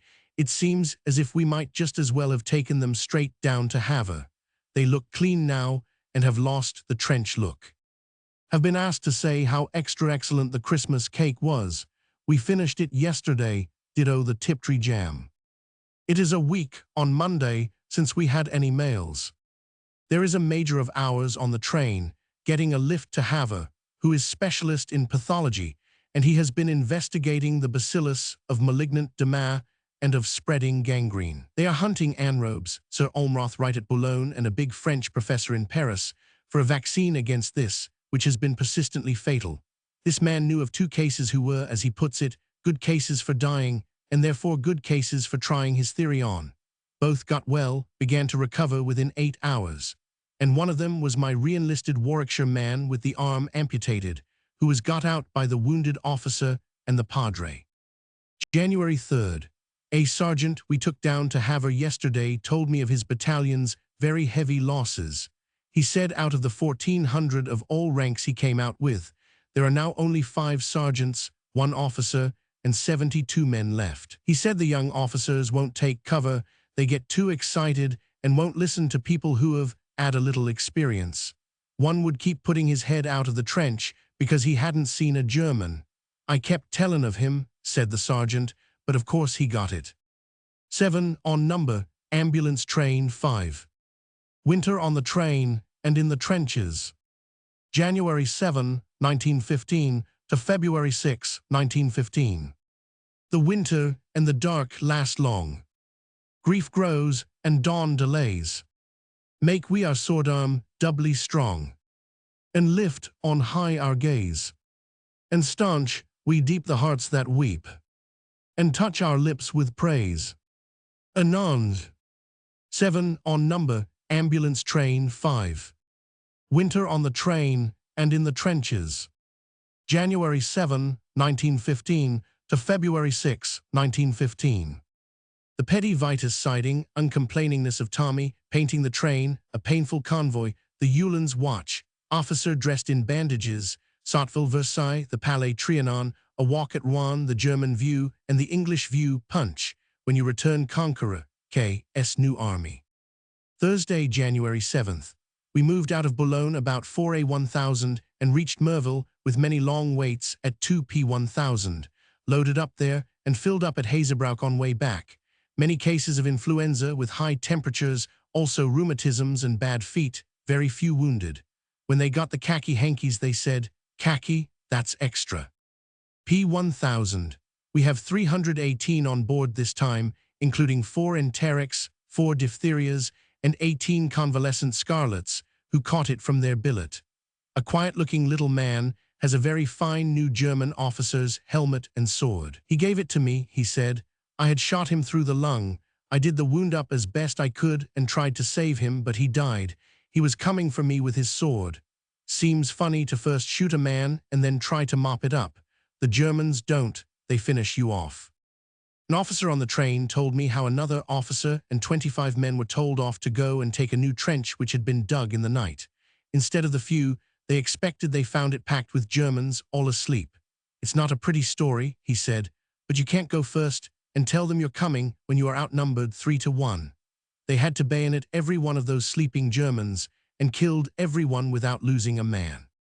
All my half of the train had khaki hankies and sweets. They simply loved them. They are all, except the infectious cases, just out of the trenches, and such things make them absurdly happy, you would hardly believe it. I am keeping the writing cases and bullseyes for the next lot. There were just enough mufflers to muffle the chilly necks of those who hadn't already got them. The wet has outwetted itself all day. It must be a record flood everywhere. We shall not unload tonight, so I had better think about turning in, as I have the third watch at 4A1000. I found some lovely eau de cologne and shampoo powders from R among the mufflers, and a pet aluminum candlestick from G. Such things give a sister on an AT absurd pleasure. You'd hardly believe it. Friday, January 8th. Still pouring. We unloaded by 9A1000, got our mail in. My wardmaster was so drunk tonight that the Q1000S had to send for the O100, and he had just got his corporal's stripe. He was a particular ally of mine and was in South Africa. We are in that foulest of all homes for lost trains today, the Petty Vitus siding out of B station, with the filth of all the ages around, about, and below us. You have to shut your window to keep out the smell of burning garbage and other horrors. It is nearly 3 months since I sat in a chair, except at meals, and that is only a flap-down seat or saw a fire, except the pails of Coke the Tommies have on the lines. I expect we shall be off again tonight somewhere. Saturday, January 9th. Did you see the HA100 story of the frozen Tommy who asked them to warm his hands, and then seeing they were on their way to his trench, hastily explained that he was all right, only a bit numb? One thing one notices about them is that they have an enormous tolerance for each other and never seem to want to quarrel. They take infinite pains in the night not to wake each other in moving over the heaps of legs and arms sprawled everywhere, and will keep in cramped positions for hours rather than risk touching someone else's painful feet or hand. If you want to improve matters, they say, "I shall be all right, sister, it might jog his foot." They never let you miss anyone out in giving things round, and always call your attention to anyone they think needs it, but not to themselves. It is very funny how they won't fuss about themselves, and in consequence you often find things out too late. Last journey, a man with asthma and bronchitis was, unfortunately as it turned out, given a top bunk, as he was considered too bad to be a sitting-up case. At 6A1000, I found him looking very tired and miserable sitting on the edge. "I can't lie down," he said, with this cough. When I put him in a sitting-up corner below, he said, "I could have slept all night like this." It had never occurred to him to ask to be changed.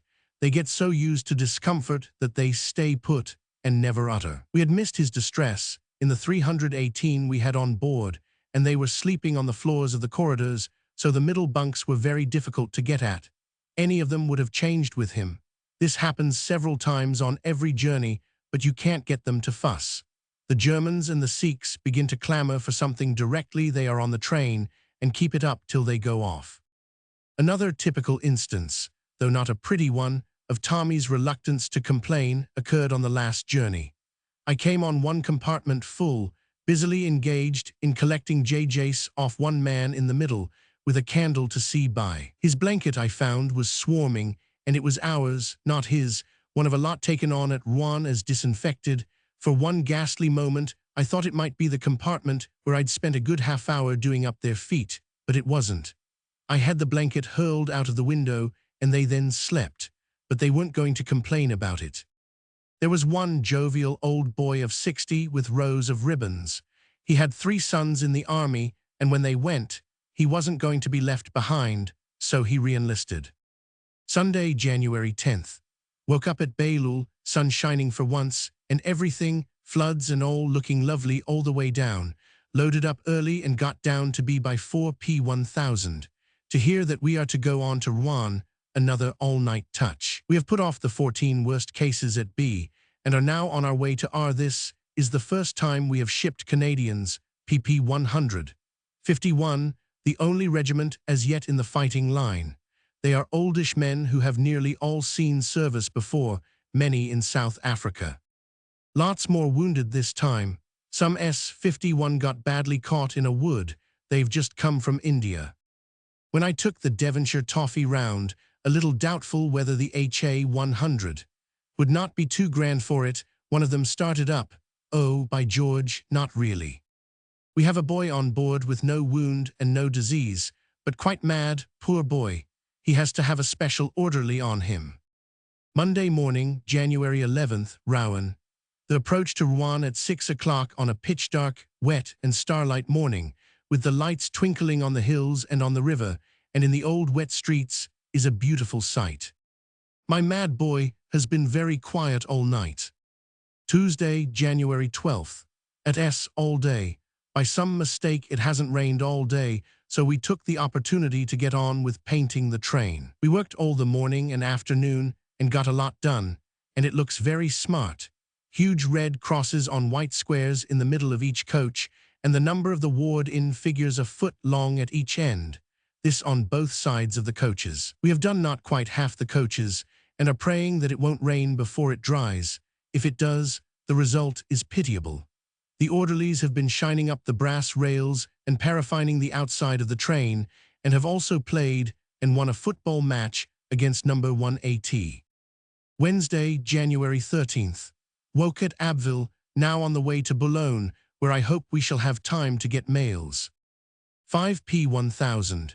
We went through Boulogne without stopping and got no mails in consequence, nor could we pick up P, who has been on 96 hours leave. We have been on the move practically without stopping since 11p 1000. Last night and are just getting to Bethune, the place we went to 2 days after Christmas, where we were quite near the guns and went over the 150 H which had been shelled. Expect to take wounded up here. The country is wetter than ever. It looks one vast swamp. Of course the rain has spoilt our lovely paint. Thursday, January 14th. We picked up a load in the dark and wet with some very badly wounded who kept us busy from 6p 1000 to 4a 1000 without stopping. Some were caked with mud exactly to their necks. One told me he got hit trying to dig out 3 of his section who were half buried by an exploded coal box. When he got hit, they were left, and eventually got finished by our own guns. Another lot of 11 were buried likewise, and are there still, but were all killed instantaneously. One man with part of his stomach blown away and his right thigh smashed was trying to get a corporal of his regiment in, but the corporal died when he got there, and he got it as well. He was smiling and thanking all night, and saying how comfortable he was. Another we had to put off at St. Omer, on the off chance of saving his life. He was made happy by 2 tangerine oranges. Many of the sitting-ups have no voice, and they cough all night.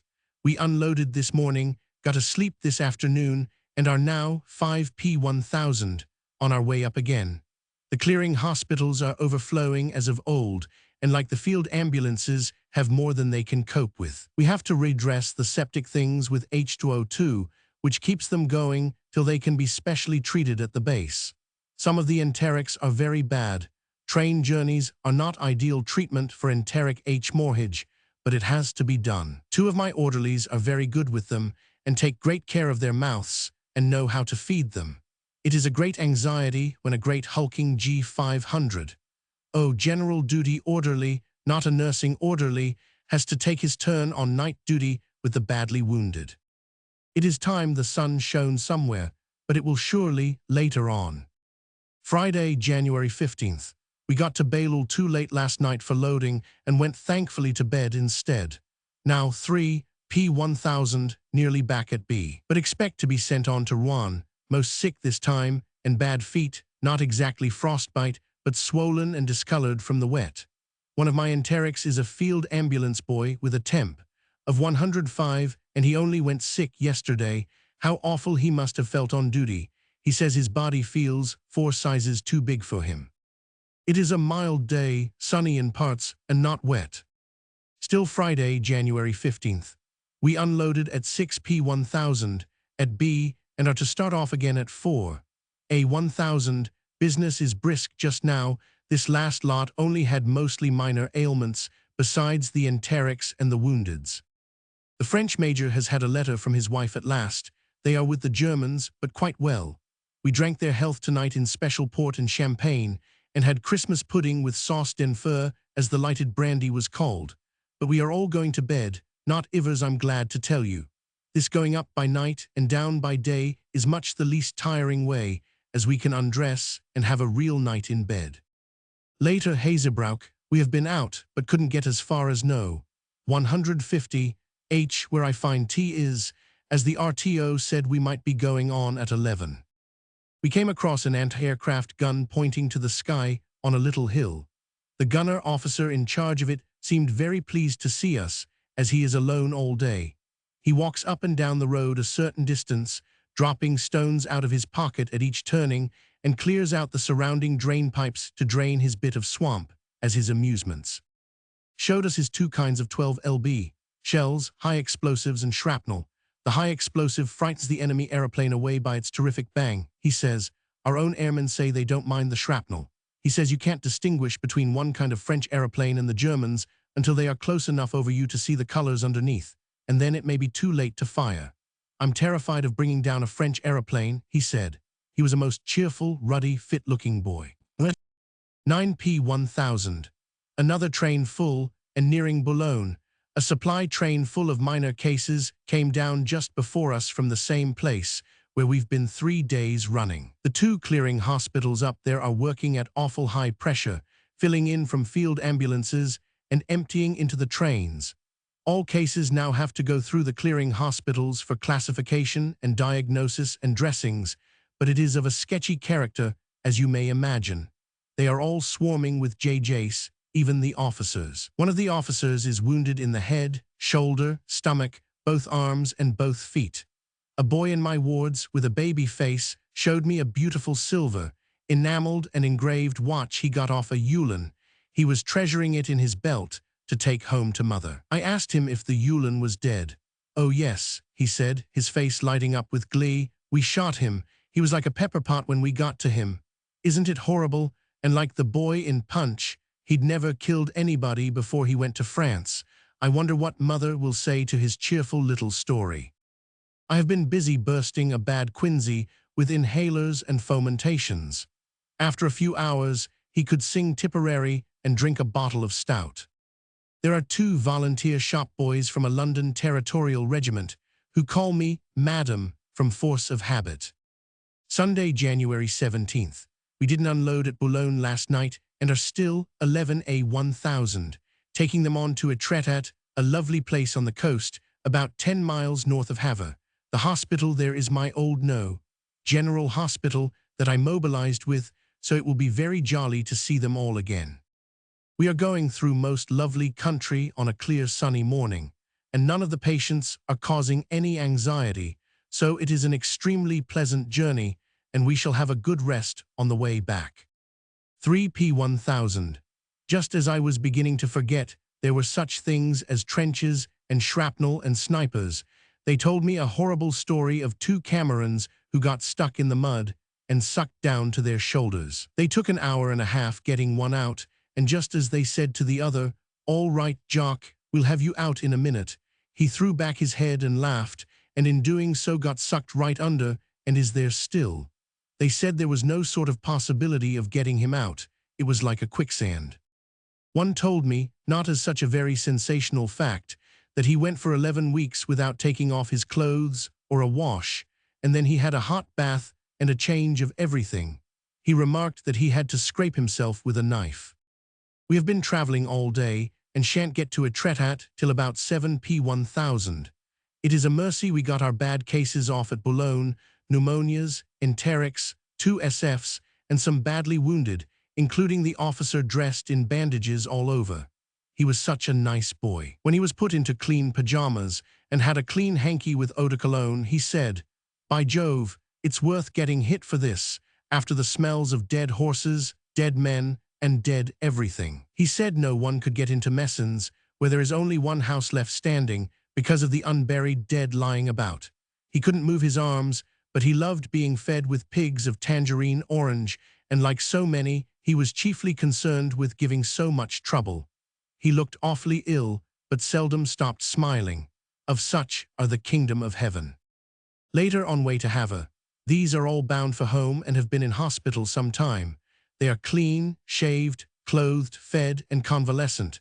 Most of the lying downs are recovering from severe wounds of weeks back. It is quite new even to see them at that stage, instead of the condition we usually get them in. Some are the same ones we brought down from Bethune 3 weeks ago. One man was in a dugout going about 20 feet back from the trench, with 16 others, taking cover from our howitzers and also from the enemy's. The cultivated ground is so soft with the wet that it easily gives, and the bursting of one of our shells close by drove the roof in and buried these 17. 4 were killed and 11 injured by it, but only 2 were got out alive, and they were abandoned as dead. However, a rescue party of 6 faced the enemy shells above ground and tried to get them out. In doing this, 2 were killed and 2 wounded. The other 2 went on with it. My man and another man were pinned down by beams. The other had his face clear, but mine hadn't, though he could hear the picks above him. He gave up all hopes of getting out, but the other man, when rescued, said he thought this one was still alive, and then got him out unconscious. When he came to, he was in hospital in a chapel, and it took him a long time to realize he was alive. They generally take you into chapel before they bury you, he said, but I told him they done it the wrong way round with me. That was the worst mess ever I got into in this war, he finished up. Wednesday, January 20th, Sotville. The others have all been out, but I've been a bit lazy and stayed in, washed my hair and mended my clothes. This place is looking awfully pretty today because all the fields are flooded between us and the long line of high hills about a mile away, and it looks like a huge lake with the trees reflected in it. No orders to move, as usual. Ambulance trains travel as specials in a marquee, which means a gap in the timetable. There are only about 2 marches in 24 hours, and the RTOs have to fit the ATs into one or other of these marches. When orders come that number, AT is wanted. We do not get final orders of where our destination is till we get to Hazebrouck or St. Omer. We have been 6 days without a mail now, and have taken loads to Etretat and to Havre. Thursday, January 21st. We were not a whole day at Sotville for once, moved out early this morning and are still traveling 9p1000 between Abbeville and Boulogne. It has been a specially slow journey, and alas, we didn't go by Amiens, the only time we might have by daylight. Beauvais has a fine cathedral from the outside. I believe we are to go straight on from Boulogne, so we may not get our 6 days' mail, alas. Friday, January 22nd. We didn't get in to be till midnight, too late to get mails, and left early this morning. At Calais, it was discovered that the kitchen had been left behind in shunting a store wagon, so we have been hung up all day waiting for it at St. Omer. Went for a walk. It is a most interesting place to walk about in, swarming with every kind of war material, and the grey towers of the 2 cathedrals looked lovely in a blue sky. Such a dazzling day, we were able to get on with painting the train, which is breaking out into the most marvelous labeling, the orderlies competing with each other. But when at 6p1000, it seemed the day would never end, number AT steamed up with our kitchen tacked on, and in the kitchen was the mailbag, joy of joys. We have just got to Bailleul 10p1000, a few guns banging. We are wondering if we shall clear the 150 hospitals tonight or wait till morning. Depends if they are expecting convoys in tonight and are full. 11p1000. P and I, fully rigged for night duty, have just been gloomily exploring the perfectly silent and empty station and street, wondering when the motor ambulances would begin to roll up, when B hailed us from the train with 8 o'clock tomorrow morning, you 2 sillies and the major's in bed. So now we can turn in and load up happily by daylight, and it's my turn for the lying down, thank goodness, or rather the liars as they are called. Saturday, January 23rd. Another blue, sunny, frosty morning. Loading up this morning was hard to attend to, as a thrilling Taube chase was going on overhead, the sky peppered with bursting shells and aeroplanes buzzing around. Didn't bring it down, though. The train is full of very painful feet, like a form of large burning chilblain all over the foot, and you can't do anything for them, poor lambs. Still Saturday, January 23rd. This is our first journey to Versailles. My only acquaintance with it was on the way up from Le Mans to Villeneuve to join this train. 2 kind sisters, living in a sort of little ticket office in the middle of the line, washed and fed me at 6a1000. In between 2 trains, but I saw nothing of the glories of Versailles. Hope to tomorrow. I don't think the men will get much sleep. Their feet are too bad, but we are going to give them a good chance with drugs, the last thing. We shall do the night in 3 watches. Sunday, January 24th, 5 a 1000 Versailles. They've had a pretty good night, most of them. If you see any compartment, say 6 sitters and 2 top-liers showing signs of being near the end of their tether, with bad feet and long hours of the train, you have only to say cheerfully, "How are you getting on in this dugout?" For every man to brighten visibly, and there is a chorus of, "If our dugouts was like this, I reckon we shouldn't want no relievin'," and a burst of wit and merriment follows. You can try it all down the train, it never fails. They are all in first-class coaches, not 3 RDS or 2 NDS. A 1000, they have only 4 1000. Ace, and the hospital is 112 miles off, so all our 366 limping, muddy scarecrows are not off yet. There is a mist and a piercing north wind, and lots of mud. The ATs do so much bringing the British Army from the field that I hope some other trains are busy bringing the British Army to the field, or there can't be many left in the field. They told me another story of a man in the Royal Scots who was sunk in mud up to his shoulders, and the officer offered a canteen of rum and a sovereign to the first man who could get him out. For 5 hours, 13 men were digging for him, but it filled up always as they dug, and when they got him out, he died. 6 p 1000, just getting to Rouen, probably to load for Havre. They do keep us moving. We just had time to go and see the Palais Trianon with the French sergeant, who is nearly a gentleman and an artist. Is there anything else quite like it anywhere else? It was Defense d'Entre, so we only wandered round the grounds and looked in at the windows, down the avenues, and round the ponds and hundreds of statues, and went up the great escalier. Louis XIV certainly did himself proud. It was a long way to go, and we were walking for hours till we got dog-tired after the long load from Bailleul, and after lunch, retired firmly on to our beds. I don't think we shall take patience on tonight. Monday, January 25th. We have been at Sotteville all day, had time to read last week's Times, an exceptionally interesting lot. Have just had orders to load up at Rouen for Havre tomorrow, then I hope we shall go back to Boulogne. We have not stayed more than an hour or 2 in Boulogne since January 9th. That is, for 17 days, but we've managed to just pick up our mails every few days while unloading the bad cases. We ought to get back there for a mail on Thursday. We have taken down a good many Northamptons lately. They seem an exceptionally seasoned and intelligent lot, and have been through the thick of everything since Mons. Did I tell you that in one place, I don't suppose it is the same all along the line, they are doing 48 hours in the trenches, followed by 48 hours back in the billets, barns, and 100. For 6 times, and then 12 days rest, when they get themselves and their rifles cleaned. They have armorers' shops for this. They nearly all say that only the men who are quite certain they never will get back say they want to. If any others say it, well, they're liars. But for all that, you do find one here and there who means it. One Canadian asked how long he'd be sick with his feet. "I want to get back to the regiment," he said. "They seem rather out of it with the Tommies, some of them." Just had a grand hot bath from a passing engine in exchange for chocolate. We shall have a quiet night tonight. Sotteville is the quietest place we ever sleep in. There is no squealing of whistles and shouting of French railwaymen as in all the big stations. Last night they were shunting and jigging us about all night between Rouen and Sotteville. Slow bumping over hundreds of points is much worse to sleep in than fast traveling. In either case, you wake whenever you pull up or start off. But we shall miss the train when we get into a dull hotel bedroom or a billet, or perhaps a tent. My month at Le Mans in Madame's beautiful French bed was the one luxury I've struck so far. Tuesday, 26 January. A dazzling blue spring day. As we were not going into load at Rouen till 3 p 1000, we went for the most glorious walk in this country. We crossed the ferry over the Seine to the foot of the steep high line of hills which eventually overlooks Rouen, and climbed up to the top by a lovely winding woody path in the sun. The boatman congratulated us on the sinking of the Blucher, as a naval man, I suppose. "Who said war?" said P. While we were waiting on the shingle for the boat, it did seem very remote.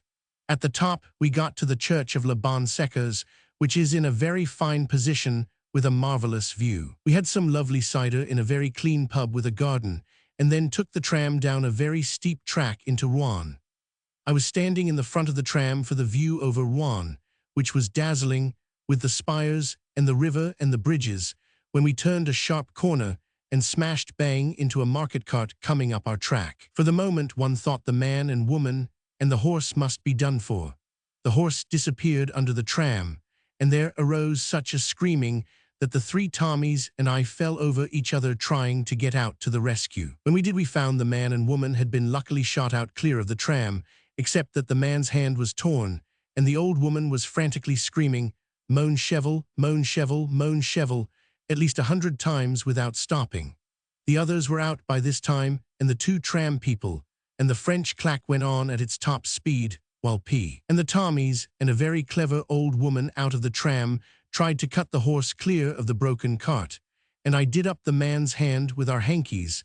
The only one concerned least was the horse, who kept quiet with its legs mixed up in the tram. At last the tram succeeded in moving clear of the horse without hurting it, and it was got up smiling after all. The outside old woman went on picking up the fish in the harness, and 100.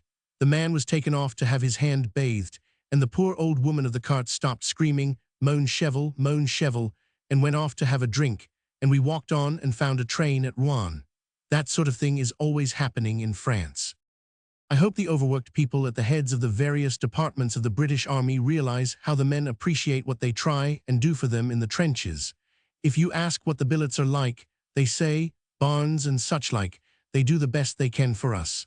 If you ask if the trench conditions are as bad for the Germans, they say, "They're worse off, they ain't looked after like what we are." P1000, on way to Havre. I was just going to say that from the Seine to Le Havre, there is nothing to report, when I came across a young educated German in my wards with his left leg off from the hip, and his right from below the knee, and a bad shell wound in his arm, all healed now, done at Ypres on 24th October. And I had an hour's most thrilling and heated conversation with him in German. He was very down on the English sisters in hospital, because he says they hated him and didn't treat him like the rest. I said that was because they couldn't forget what his regiment, Bavarians, had done to the Belgian women and children and old men and the French. And he said he couldn't forget how the Belgian women had put out the eyes of the German wounded at Liege and thrown boiling water on them. I said they were driven to it. Too, I asked him a lot of straight questions about Germany and the war, and he answered equally straight. He said they had food in Germany for 10 years, and that they had 10 million men, and that all the present students would be in the army later on, and that practically the supply could never stop. And I said that however long they could go on, in the end there would be no more Germany, because she was up against 5 nations. He said no man has any fear of a Russian soldier, and that though they were slow over it, they would get Paris, but not London except by Zeppelins. He admitted that it would be sehr schwer to land troops in England, and that our navy was the best, but we had so few soldiers, they hardly counted. He got very excited over the Zeppelins. I asked why the Germans hated the English, and he said, "In Berlin we do not speak of the English at all, it is the French and the Russians we hate." He said the Turks were no good zu helfen, and Austria not much better. He was very down on Belgium for resisting in the first place, and said the Schuld was with France and Russia. They were very much astonished when England didn't remain neutral. He had the cheek to say that 3 German soldiers were as good as 20 English, so I assured him that 5 English could do for 50 Germans, and went on explaining carefully to him how there could be no more Germany in the end because the right must win. And he said, "So you say in England, but we know otherwise in Deutschland, and I am a German. So as I am an English, we had to agree to differ." His faith in his Vaterland nearly made him cry and must have given him a temperature. I felt quite used up afterwards. He is fast asleep now. There is also an old soldier of 63 who says General French and General Smith-Dorrien photographed him as the oldest soldier in the British Army. He has 4 sons in it, 1 killed, 2 wounded. He was with General Lowe in the Chitral expedition and is called Donald MacDonald of the KOSBs. "Unfortunately, I was reduced to the ranks for being drunk the other day," he said gaily, "but the captain, he said, 'Don't lose eart, MacDonald, you'll get it all back.'" Wednesday, January 27th. They have found a way of warming our quarters when we have not an engine on. I don't know what we should have done without it today. It is icy cold. Mails tomorrow. Hurrah, going to turn in early. Thursday, January 28th. Got to Boulogne this morning. Have been getting stores in and repairs done. Expect to be sent up any time. Sharp frost and cold wind. Friday, January 29th. One of those difficult-to-bear days, hung up all day at a place beyond St. Omer, listening to guns, and doing nothing when there's so much to be done. The line is probably too busy to let us up. It happens to be a dazzling blue day, which must be wiping off 50% of the horrors of the front. The other 50% is what they are out for and see the meaning of. We are to go on in an hour's time, destination unknown. Saturday, January 30th. We got up to Merville at 1 o'clock last night and loaded up only 45 and are now just going to load up again at a place on the way back. We have been completely done out of the La Bassie business, haven't been near it. Number 150. H that we saw on December 27th, where S100, and two more of my number, GH friends had to be evacuated in a hurry as several orderlies were killed in the shelling. One of my badly wounded says the major, whose servant he has been for 4 years, asked him to make up the fire in his dugout while he went to the other end of the trench. While he was doing the fire, a shell burst over the dugout and a bit went through his left leg and touched his right. If the major had been sitting in his chair where he was a minute before, his head would have been blown off. He said, when the major came back and found me, he drove everybody else away and stayed with me all day and made me cocoa, and at night carried my stretcher himself and took me right to headquarters. His eyes shine when he talks of the major, and he seems so proud he got it instead. I asked a boy in the sitting-ups what was the matter with him. Too small, he said. Another said too young, he was aged 15 in the Black Watch. A young monkey, badly wounded in hand and throat, lighting a cigarette. The shatter to his hand saved worse destruction to his throat, though bad enough as it is. After we'd settled him in, fixed his eye on me and said, "Are you going to be in here along of us all the way?" "Yes," I said. "That's a good job, and he is taking good care to get his money's worth, I can tell you." Some of them are roaring at the man in Punch, who made a gallant attempt to do justice to all his Christmas presents at once. There is a sergeant major of the Royal Scots very indignant at having been made to go sick with bad feet. Any attempt to fuss over him is met with, "I need no attention whatever, thank you, sister. I feel more like apologizing for being in here. Only 5 weeks of active service," he growled. The latest Franco-British idea is to harass the Boches till they are gone. Sunday, January 31st. We did go on to Rouen. B is full to the brim. We have only unloaded at B 3 times since Christmas. I'm beginning to think we waste a lot of sympathy on the poor wounded rocking in a train all night after being on it all day. One of mine with a bullet still in his chest and some pneumonia, who seemed very ill when he was put on at Merville, said this morning he felt a lot better and had had the best night for 5 days. And my fidgety boy with the wound in his throat made a terrible fuss at being put off at Boulogne when he found he was the only one in his compartment to go and that I wasn't going with him. I had the easy watch last night because of my cold and went to bed at 1:1000, got a hot bath this morning and lay low all day till a stroll between the Seine and the floods after tea Sotteville. There are 4 trains waiting here and the 100s have been skating on the floods. We move on at 1 o'clock tonight. Number AT had a bomb dropped each side of their train at Bailleul, but they didn't explode. The French instruction books have come, and I am going to start the French class for the men on the train. They are very keen to learn, chiefly, I think, to make a little more running with the French girls at the various stopping places. 2 officers last night were awfully sick at not being taken off at B, but I think they'll get home from Rouen. One said he must get home, if only for 10 minutes, to feel he was out of France. Wednesday, February 3rd. Moved on last night and woke up at Bailleul, some badly wounded on the train, but not on my half. On the other beat beyond Rouen, the honeysuckle is in leaf, the catkins are out, and the woods are full of buds. What a difference it will make when spring comes. On this side it is all canals, bogs and pollards, and the eternal mud. We found pinned on a sock from a London school child, "Whosoever receives this, when you return conqueror, drop me a line," and then her name and address. Thursday, February 4th. For once we unloaded at B and went to bed instead of taking them on all night to Rouen. Moved out of B at 5:1000, breakfast at St-O, where we nearly got left behind strolling on the line during a wait. We are going to Merville in the mining district where 50 is 3P1000. We have just taken on about 70 Indians, mostly sick, some badly wounded.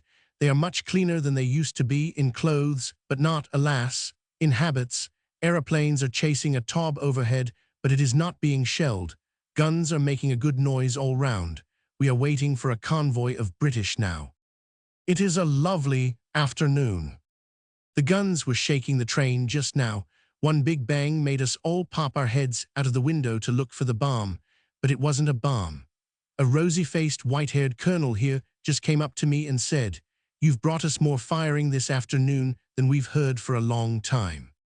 We are filling up with British wounded now on the other half of the train. It is getting late, and we shan't unload tonight. Later, we were hours loading up because all the motor drivers are down with flu, and there were only 2 available. The rest are all busy bringing wounded in to the clearing hospital. The spell of having the train full of slight medical cases and bad feet seems to be over, and wounded are coming on again. 3 of my sitting-up Indians have temperatures of 104, so you can imagine what the lying-downs are like. They are very anxious cases to look after, partly because they are another race, and partly because they can't explain their wants, and they seem to want to be let die quietly in a corner rather than fall in with your notions of their comfort. At Belul on our last journey, we took on a heavenly white puppy just old enough to lap, quite wee and white and fat. He cries when he wants to be nursed, and barks in a lovely falsetto when he wants to play, and waddles after our feet when we take him for a walk, but he likes being carried best. Some Tommies on a truck at Railhead brought him up for us. They adore his little mother and 2 brothers. Friday, February 5th, Boulogne. We did get in late last night and got to bed at 1A1000. They are unloading during the night again now and also loading up at night. One boy last night had lost his right hand, his left arm and leg were wounded, and both his eyes. "Yes, I've got more than my share," he said, "but I'll get over it all right." I didn't happen to answer for a minute, and in a changed voice he said, "Shan't I, shan't I?" Of course I assured him he'd get quite well, and that he was ticketed to go straight to an eye specialist. "Thank God for that," he said, as if the eye specialist had already cured him, but it is doubtful if any eye specialist will save his eyes. Today has been a record day of brilliant sun, blue sky and warm air, and it has transformed the muddy, sloppy, dingy Boulogne of the last 2 months into something more like Cornwall. We couldn't stop on the train, there were no orders likely, in spite of being tired, but went in the town in the morning, and on the long stone pier in the afternoon, and then to tea at the buffet at the Maritime, where you have tea with real milk and fresh butter and jam. Not out of a tin, and a tablecloth and a china cup, luxuries beyond description. On the pier there were gulls, and a sunny sort of salt wind, and big waves breaking, and a glorious view of the steep little town piled up in layers above the harbor, which is packed with shipping. 8 on number, ambulance train 6. Rouen Neuve-Chapelle, Saint-Éloi. February 7, 1915 to March 31, 1915. Under the lee of the little wood. I'm sitting in the sun. What will be done in Flanders? Before the day be done. Above, beyond the larches. The sky is very blue. It's the smoke of hell in Flanders. That leaves the sun for you. H100, F. 8 on number, ambulance train 6. Rouen Neuve-Chapelle, Saint-Éloi. February 7, 1915 to March 31, 1915. The Indians Saint-Omer, the Victoria League, Popering, a bad load left behind Rouen again, an off-spell en route to Etretat, Sotteville Neuve-Chapelle, Saint-Éloi the Indians, spring in NW France, the convalescent home Kitchener's boys. Sunday, February 7th. This is a little out-of-the-way town called Blendec, rather in a hollow. Number AT has been here before, and the natives look at us as if we were Boches. There are 250 RE inhabiting a long truck train here. We have given them all our mufflers and mittens. They had none, and the officer has had our officers to tea with him. Our men have played a football match with them, drawn. We went for a splendid walk this morning uphill to a pine wood bordered by a moor with whins. I've now got in my bunkie hole. It is not quite 6 feet square, a polypod fern, a plate of moss, a pot of white hyacinths, and also catkins, violets, and mimosa. I suppose we shall move on tonight, if there is a marquee.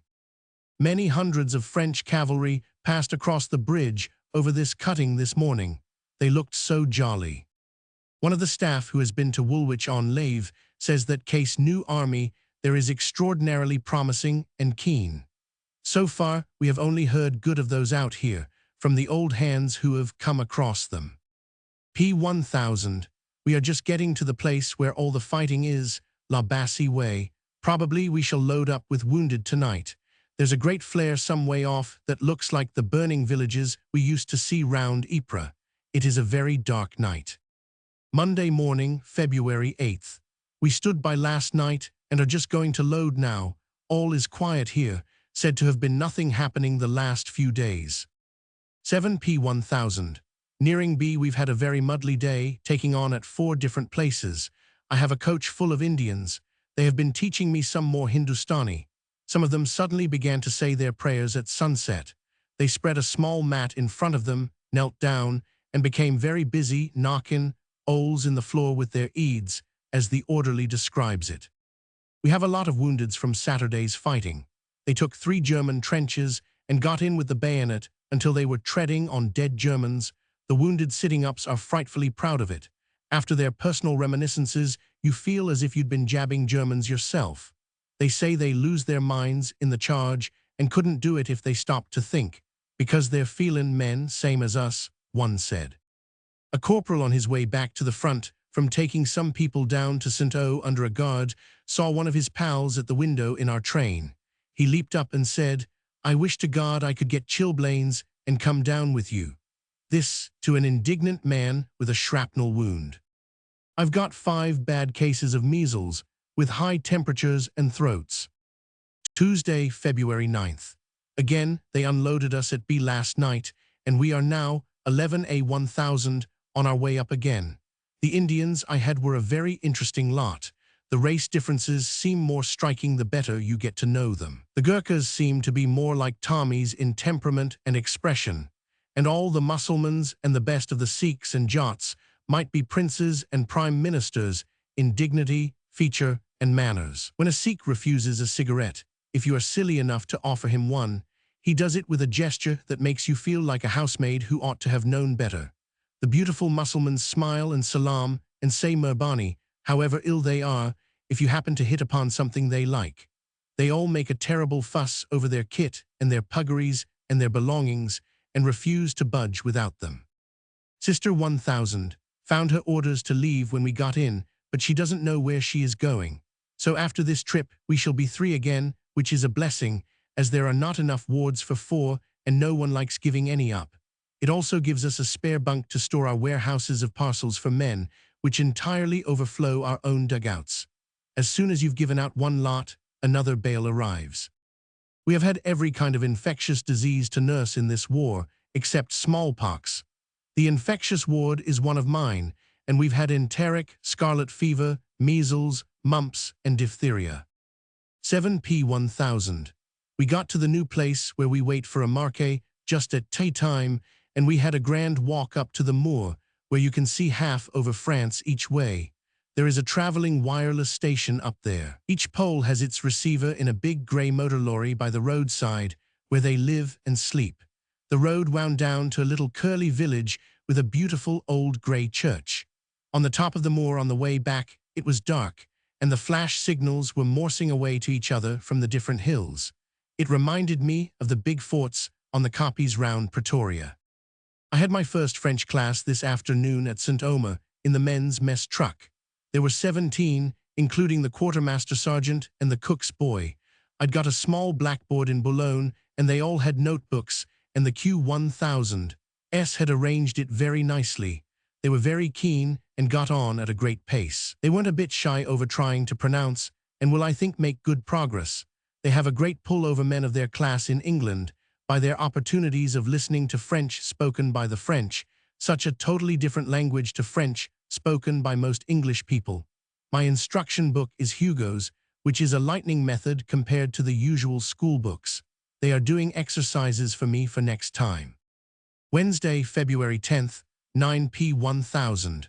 We woke at Merville after a particularly rocky, noisy night journey and loaded up there with woundeds and sick, also Indians, but not in my wards for once. My blesses kept me busy till the moment we unloaded this evening at B, and I had not time to hear much about their doings. One extraordinarily sporting boy had a wound right through his neck, involving his swallowing.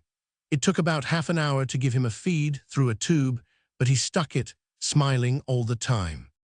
Another older man was shot in the stomach and looked as if he wouldn't get over it. He told me he'd already been in hospital 8 weeks, shot in the head at the ASNI. I said what hard luck to have to go through it again. It's got to be done, he said. I didn't give it a thought. I think I shall get over this, he said, but I don't want to go back a third time. He has a wife and 3 children in Ireland. We are to move up again at 4 1000. Just had dinner, soup, boiled beef as tough as a cable, and ration cheese and coffee, and the Daily Mail. Thursday, February 11th. We have spent most of the day at St. Omer and got a lovely walk in this morning, along the canal, watching the big barges which take 2,000 tons of beetroots for sugar.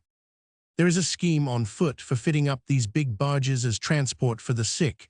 This one came from Ferns, as moving clearing hospitals. I've been over one in Rouen. They are not yet in use, but might be rather jolly in the summer. It is the warmest spring day we've had. I had my second French class this afternoon again at St. Omer. We are now moving on, up to Bailleul. I expect we shall take patients on this evening and have them all night. Friday, February 12th, 6 1000. We did a record loading up in 50 minutes last night, chiefly medical cases, and took 8 hours to crawl to Boulogne. Now we are on the way for Havre, but shall not get there till about 10 p. 1000 tonight, so they will have a long day in the train. A good many of the lying downs are influenza, with high temperatures and no voice. It is a bore getting to be in the night, as we miss our mails and the Daily Mail. 7 p. 1000. This is an interminable journey, have not yet reached Rouen, and shan't get to Havre till perhaps 2 a. 1000. The patients are getting very weary, especially the sitting-ups. The wards of acute liars you can run like a hospital. Some of the orderlies are now getting quite keen on having their wards clean and swept, and the meals and feeds up to time, and the washings done, but it has taken weeks to bring them up to it. When they do all that well, I can get on with the diets, temperatures, treatments, and dressings, and 100. On the long journeys, we take round at intervals smokes, chocolate, papers, hankies, and 100, when we have them. The Victoria League has done me well in bales of hankies. They simply love the affectionate and admiring messages pinned on from New Zealand, and one of them always volunteers to answer them. We shall be up in shifts again tonight. We are all hoping to have a day in Rouen on the way back, for baths, hair washing, shopping, seeing the paymaster, and showing the new sister the sights. For sheer beauty and interestingness, it is the most endearing town. You don't know which you love best, its setting with the hills, river, and bridge, or its beautiful spires and towers and marvelous old streets and houses. Saturday, February 13th, 2 a. 1000. Still on the way to Havre, and we loaded up on Thursday. This journey is another revelation of what the British soldier will stick without grumbling. The sitting-ups are 8 in a carriage, some with painful feet, some with wounded arms, and some with coughs, rheumatism, and 100. But you don't hear a word of grousing. It is only when things are prosperous and comfortable that Tommy grumbles and has grievances.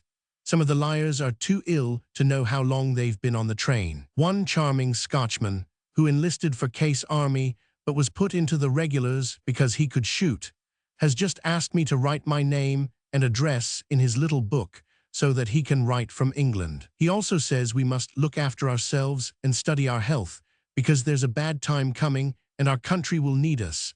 He's done his share after an operation and will never be able to do any more. Everything points to this service having to put out all it can, both here and at home. Many new hospitals are being organized, and there are already hundreds. We have a poor lunatic on board who keeps asking us to let his wife come in. The train is crawling with JJs. Saturday 4A1000. Just seen the last stretcher off, now going to undress, first time since Wednesday night and turn in. Saturday 13th February Hava. It is 4 months today since I joined the train. It seems much longer in some ways, and yet the days go by very quickly, even the off days, and when the train is full, the hours fly. We went into the familiar streets this morning that we saw so much of in August, waiting for orders, and had a look at the sea. The train moved off at time, so we had the prettiest part of the journey in a beautiful evening sunlight, lighting up the woods and hills. The palm is out, and the others saw primroses. We have also seen some snowdrops. After a heavy journey, with 2 nights out of bed, you don't intend to do any letter writing or mending or French classes, but look out of the window or sleep or read Dali dialogues. You always get compensation for these journeys in the longer journey back, with probably a wait at Rouen or Sotteville and possibly another at Boulogne. We have been going up and down again very briskly this last fortnight between B and the back of the front. Sunday 14th. A dismal day at Sotteville, pouring cats and dogs all day and the train cold. Shrove Tuesday. We were all day coming up yesterday, got to be in the middle of the night and went on again to St. Omer where we woke this morning, so we missed our mails again. It will be a full week's mails when we do get them. Lovely blue sky today. Had a walk with Sister B round the town, and now this afternoon we are on the way to Popering, in a beaten country where we haven't been for 3 months. French class due at 3P1000, if we haven't got there by then. We have just passed a graveyard absolutely packed with little wooden crosses. Ash Wednesday, February 17th, 6A1000. We took on a very bad load of wounded at Popering, more like what used to happen 3 months ago in the same place. They were only wounded the night before, and some the same day. The clearing hospital had to be cleared immediately.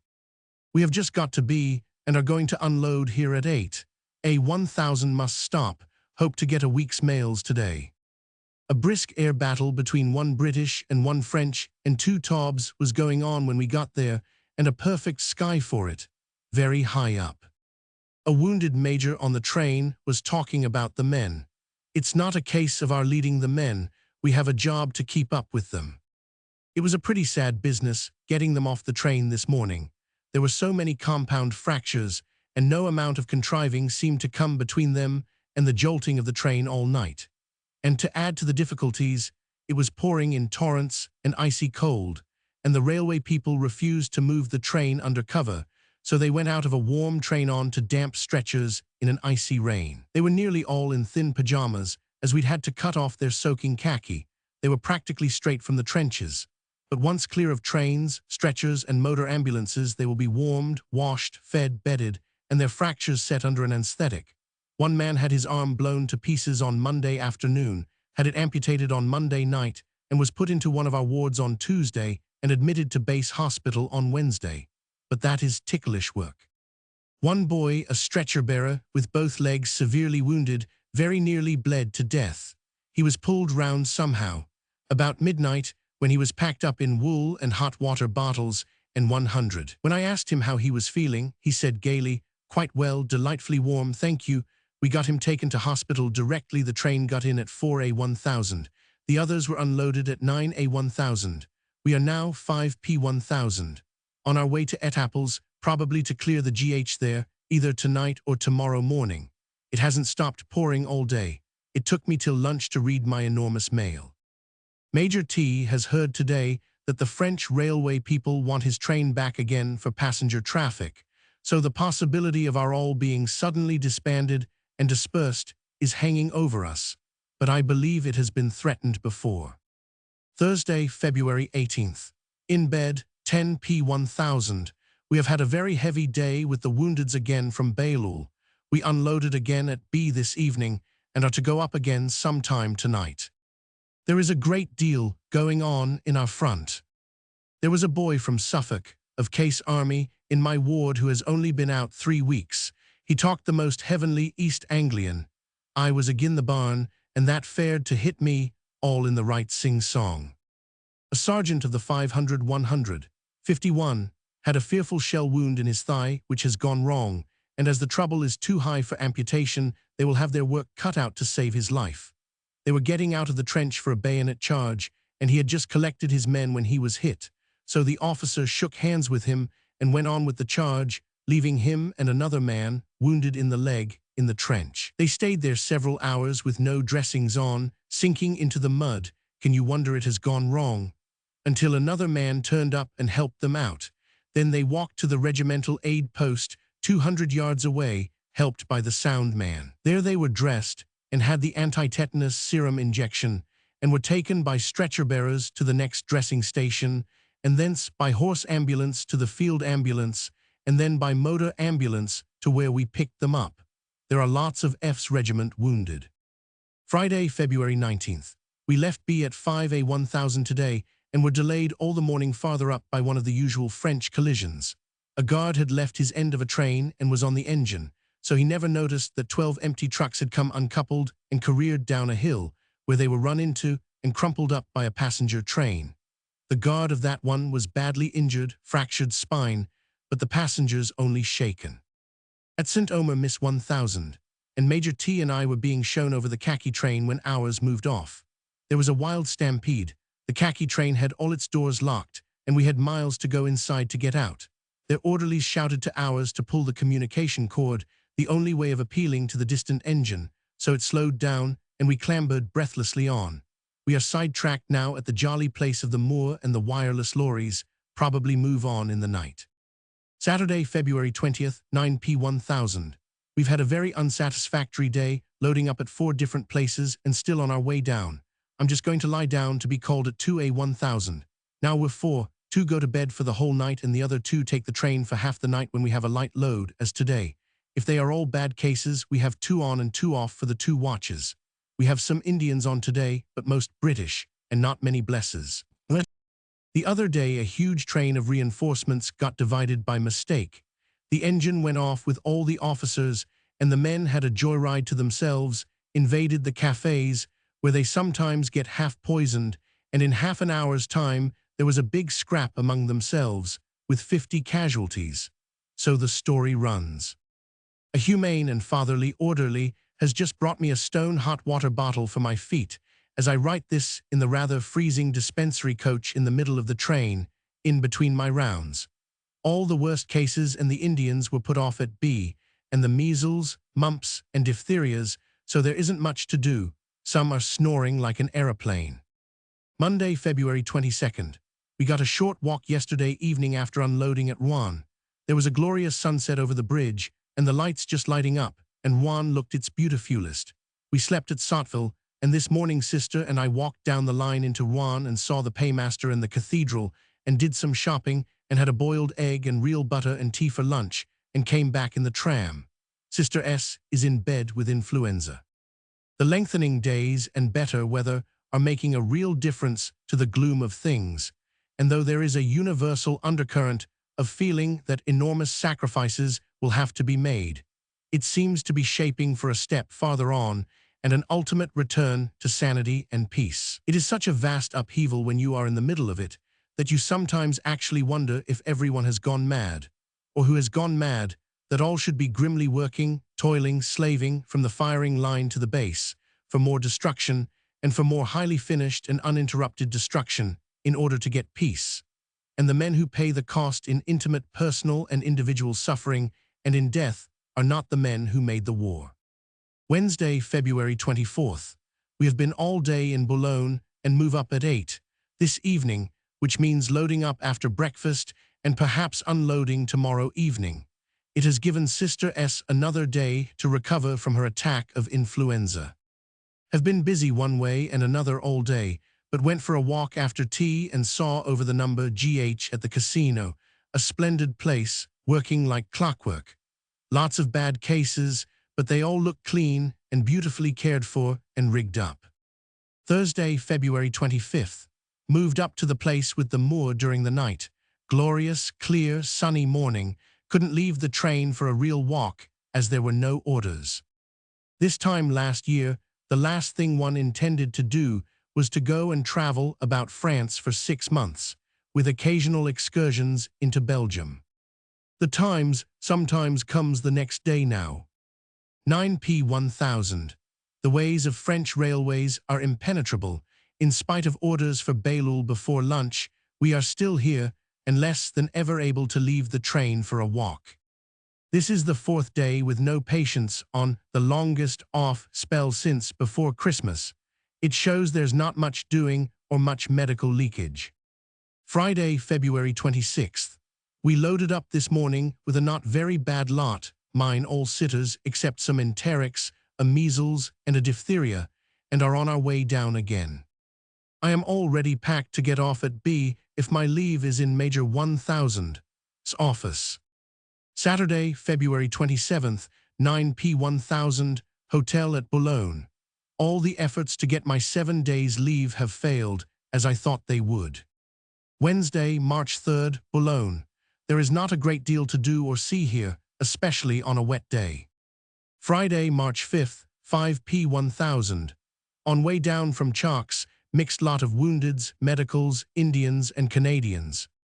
I have a lad of 24 with both eyes destroyed by a bullet, and there is a bad trachea. Nothing very much has been going on, but the German shells sometimes plop into the middle of a trench, and each one means a good many casualties. 10p1000. We've had a busy day and are not home yet. My boy with the dressings on his head has not the slightest idea that he's got no eyes, and who is going to tell him? The pain is bad, and he has to have a lot of morphia with a cigarette in between. We shall probably not unload tonight, and I am to be called at 2A1000. The infectious ward is full with British enterics, dips, and measles, and Indian mumpies. Saturday, March 6th, Boulogne. Instead of being called at 2 for duty, was called at 1 to go to bed, as they unloaded us at that hour. Last night we pulled up at Hazebrouck, alongside a troop train with men, guns, and horses just out from the Midlands. 2 lads in a truck with their horses asked me for cigarettes. Luckily, thanks to the Train Comforts Fund's last whack, I had some. One said solemnly that he had a cousin to avenge, and now his chance had come. They both had shining eyes, and not a rollicking but an eager excitement as they asked when the train would get there, and looked as if they could already see the shells and weren't afraid. Sunday, March 7th. We are stuck in the jolly place close to GHQ, but can't leave the train as there are no orders.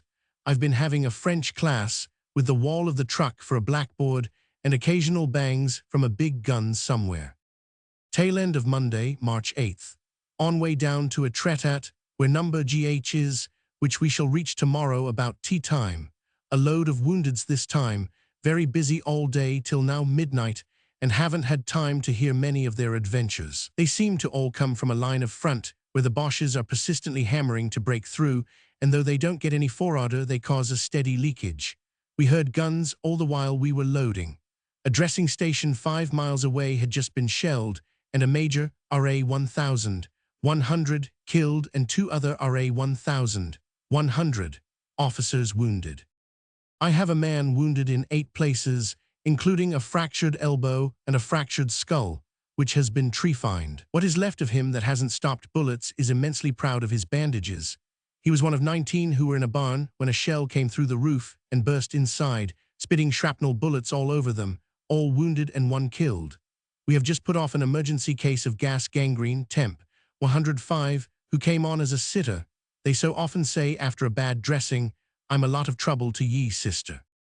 Later, just time for a line before I do another round and then call my relief. It is an awfully cold night. Tuesday, March 9th, 12 noon.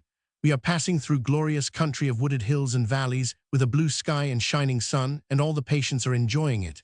It is still very cold and there is a little snow about. They call their goatskin coats teddy bears. One very ill boy, wounded in the lungs, who was put off at Abbeville, was wailing, "Where's my merry box?" As his stretcher went out of the window, we found it and he was happy. Wednesday, March 10th. We got to Etretat at about 3p1000 yesterday after a 2 days and 1 night load, and had time to go up to the hospital, where I saw the matron was away. We only saw it at night last time, so it was jolly getting the afternoon there. The sea was a thundery blue, and the cliffs lit up yellow by the sun, and with the grey shingle it made a glorious picture to take back to the train. It had been a heavy journey with bad patients, and we were rather tired, so we didn't explore much. We woke at Sotteville near Rouen this morning, and later in the day had a most fatiguing and much too exciting adventure over catching the train. Two of the sisters and I walked into Rouen about 10, and found number AT marked up as still at Sotteville in the RTO's office, and so concluded it would be there all day. So we did our businesses of hair washing, cathedral, lunch, and 100, and then took the tram back to Sotteville. The train had gone. The Sotteville RTO, about a mile off, told us it was due to leave Rouen loaded up for Havre at 2. It was then 2, and it was usually about 3/4 of an hour's walk up the line. We'd done it once this morning, so we made a desperate dash for it. Sister 1000 walks very slowly at her best, so we decided that I should sprint on and stop the train, and she and the other follow up. The major met me near our engine and was very kind and concerned, and went on to meet the other two. The train moved out 3 minutes after they got on. Never again. We'll stick on it all day rather than have such a narrow shave. We are full of convalescents for Havre to go straight on to the boat. They are frightfully enthusiastic about the way the British Army is looked after in this war. There's not much they don't get for us, they said.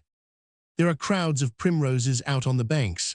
Our infant RA 1100. Officer's mess cook, a boy of about 20 who looks 16 and cooks beautifully, has just jumped off the train while it was going, grabbed a handful of primroses, and leapt onto the train again some coaches back.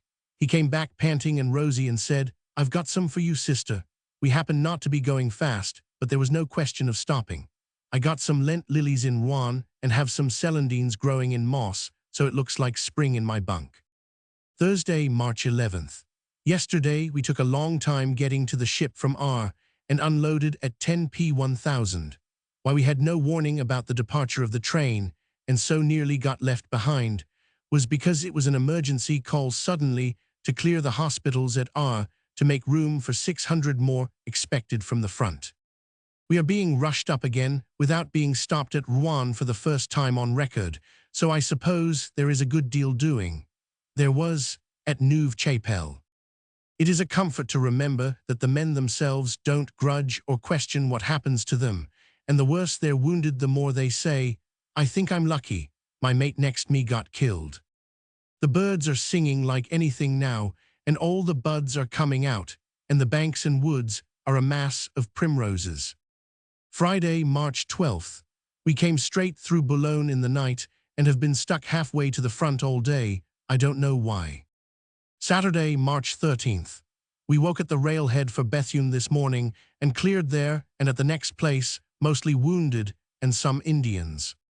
It was frightfully interesting up there today. We saw the famous German prisoners taken at Neuve-Chapelle being entrained, and we could hear our great bombardment going on, the biggest ever known in any war. The feeling of advance is in the air already, and even the wounded are exulting in it. The Indians have bucked up like anything. We are on our way down now, and shall probably unload at B. No time for more now. 11 p. 1000. We unloaded at B by 10 p. 1000, and are now on our way up again, shortest time we've ever waited, 1 hour after the last patient is off. ATs have been tearing up empty and back full all day, and are all being unloaded at B so that they can go quickly up again. B has been emptied before this began. They were an awfully brave lot of badly woundeds today, but they always are. Just now, they don't mind anything, even getting hit by our artillery by mistake. Some of them who were near enough to see the effect of our bombardment on the enemy's trenches say they saw men, legs, and arms shot into the air. And the noise, they gasp in telling you about it. You could never believe it, they say. An officer told me exactly how many guns from 9 downwards we used, all firing at once. And poor fat Germans and thin Germans and big Germans and little Germans at the other end of it. A man of mine with his head shattered and his hand shot through was trefined last night, and his longitudinal sinus packed with gauze. He was on the train at 9 this morning and actually improved during the day. He came to in the afternoon enough to remark, as if he were doing a French exercise, "You are a good nurse." The next time he woke, he said it again, and later on, with great difficulty, he gave me the address of his girl, to whom I am to write a postcard. I do hope they'll pull him through. Sunday, March 14th, 4 p. 1000. Just bringing down another load. I have 120 wounded alone. The train is packed. No time for more. The JJs are swarming. We unloaded at B yesterday evening, and we're off again within an hour or two. Monday, March 15th, 2A1000. Woke up just as we arrived at Behlul to hear most incessant cannonade going on I ever heard, even at Ypres. The sky is continually lit up with the flashes from the guns. It is a pitch-dark night, and you can hear the roar of the howitzers above the thud-thud of the others. I think we are too far in for there to be any French 75s in it. I had to wake Sister 500 to see it, as she had never seen anything like it before.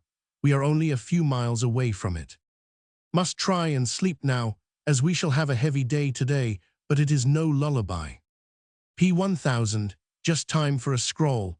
The train is packed with wounded, most of whom, including the poor sitting-ups, are now dead asleep from exhaustion.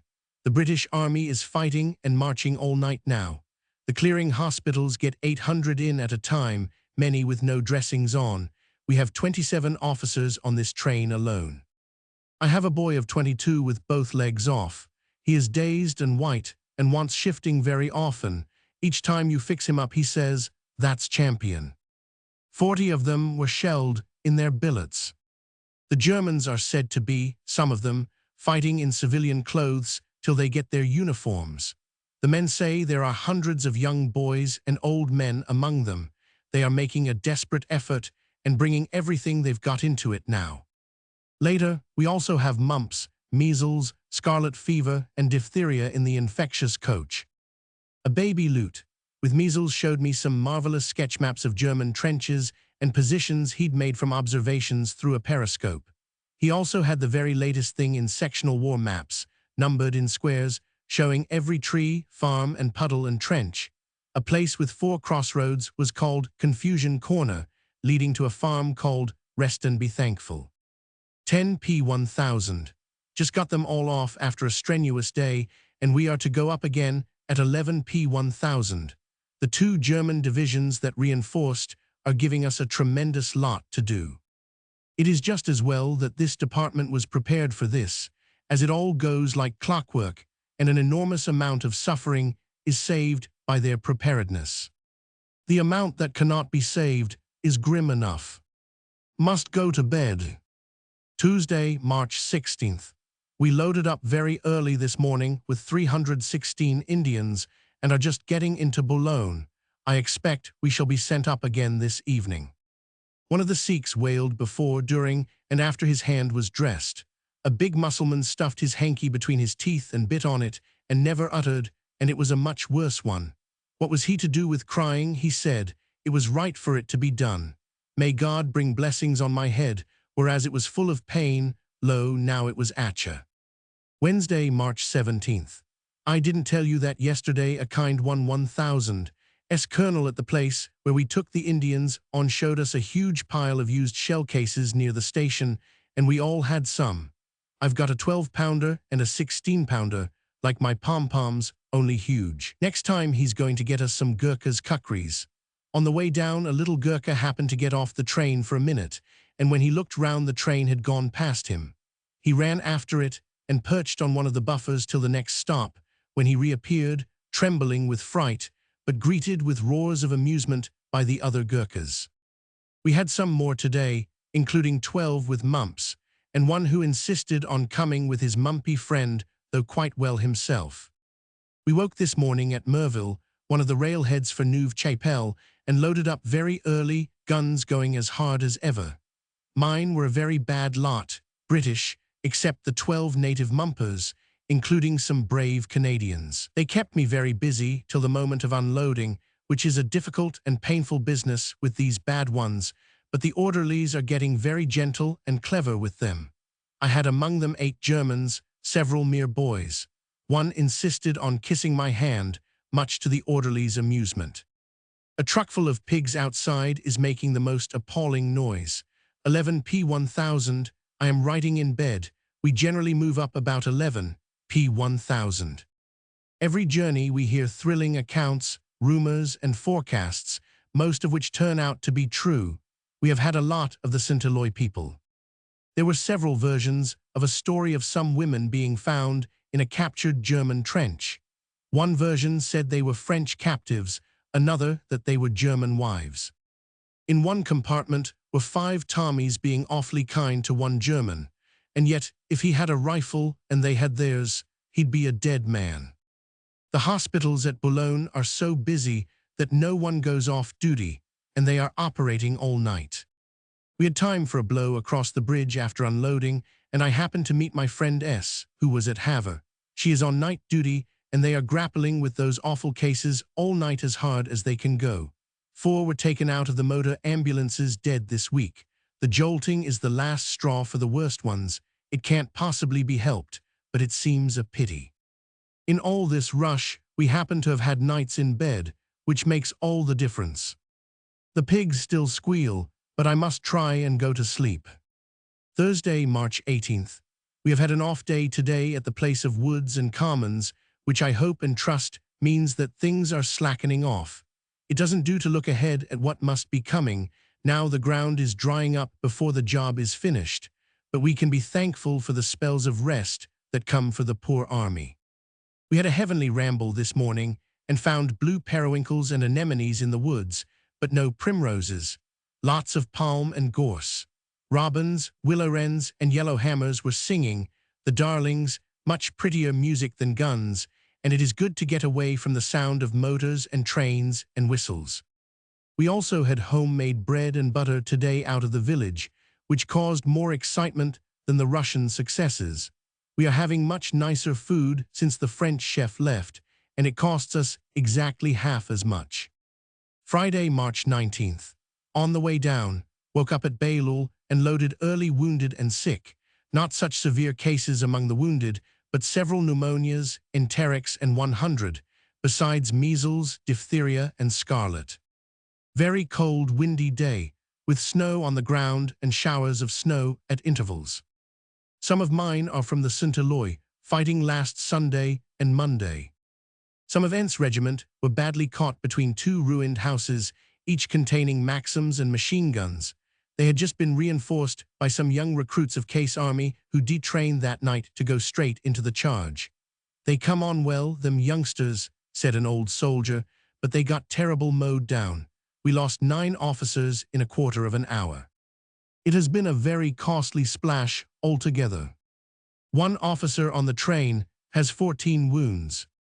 Saturday, March 20th, Boulogne. The hospitals here have been pretty well emptied home now and are ready for the next lot.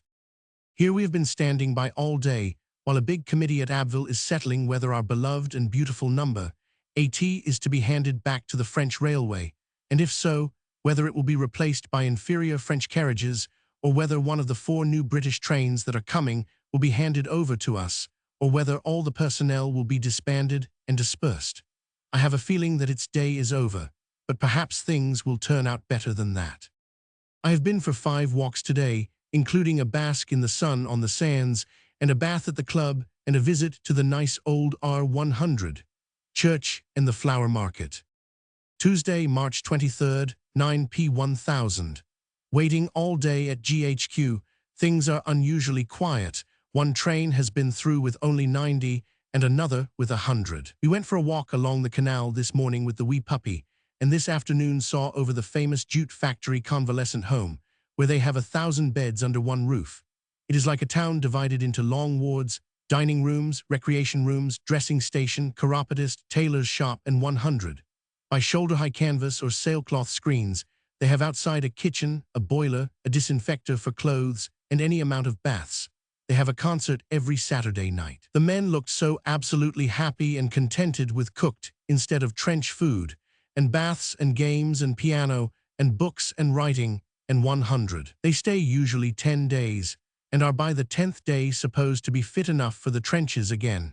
It often saves them a permanent breakdown from general causes and is a more economical way of treating small disablements than sending them to the base hospitals. Last week they had 500 wounded to treat and 2 of the 1,000. OS had to take a supply train of 700 slightly wounded down to Rouen with only 2 orderlies. They had a bad journey. I had a French class after tea. We are now expecting today's London papers, which are due here about 9p1000. Have got some Hindustani to learn for my next lesson from Sister B, so we'll stop this. Wednesday, March 24th. Moved on at 11p1000 and woke up at Chalks, a few smallish guns going, loaded up there very early and at 2 other places, and are now nearly back to Boulogne, mostly wounded, and a few Indians. Some of them are badly damaged by bombs. The men in the Neuve Chapelle touch were awfully disappointed that they weren't allowed to push on to Lille. The older men say wonderful things of case boys. The only fault we have to find why is that they expose themselves too much. Keep your eads down, we have to say all the time. All they wants is to charge. According to the men, we shall be busy again at the end of this week. Midnight, on way to coast near Havre where number GH is. Put all worst cases off at B, the rest mostly sleeping peacefully. Past a place on coast not far S of B, where 600 British workmen are working from 7A1000 to 10P1000. Building hospital huts for 12,000 beds, a huge encampment ready for future business. Have seen cowslips and violets on wayside, lovely moonlight night, train running very smoothly. Thursday, March 25th. There is a great deal of very neat and elaborate glass market gardening going on round Rouen. It looks from the train an unbroken success. Thousands of fat little plants with their glass hats off and thousands more with them on, and very little labor that can be seen. But the vegetables we buy for our mess are not particularly cheap. 9p1000 are, there are 3 trains waiting here, or rather at S, which means a blessed lull for the people in the firing line. There was a day or two after Neuve Chapelle when the number of wounded overflowed the possibilities of collection. The stretcher-bearers were all hit, and the stretchers were all used, and there were not enough medical officers to cope with the numbers. Extra ones were hurried up from the base hospitals very quickly, and if you wanted to live you had to walk or crawl or stay behind and die. He had a Canadian on who told me last night that he should never forget the stream of wounded dragging themselves along that road from Neuve Chapelle to Esters who couldn't be found room for in the motor ambulances. 2 trains picked them up there, and there were many deaths on the trains and in the motor ambulances. The evacuation was very thorough and rapid to the bases and to the ships, but in any great battle involving enormous casualties on both sides, there must be some gaps you can't provide for. Friday, March 26th, at Sotteville all day. Saturday, March 27th, ditto, piercing cold winds and no heating for a month past. Sunday, March 28th, ditto. Monday, March 29th, ditto. Tuesday, March 30th, ditto.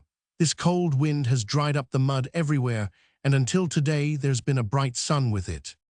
The men clean the train and play football, and the 1000. Os take the puppy out, and everybody swears a great deal at a fate which no one can alter, and we are all craving for our wee cold mails. Wednesday, March 31st. We actually acquired an engine and got a move on at 4 o'clock this morning and are now well away north. Just got out where we stopped by a fascinating winding river and got some brave marsh marigolds. 5p1000, just getting into Boulogne.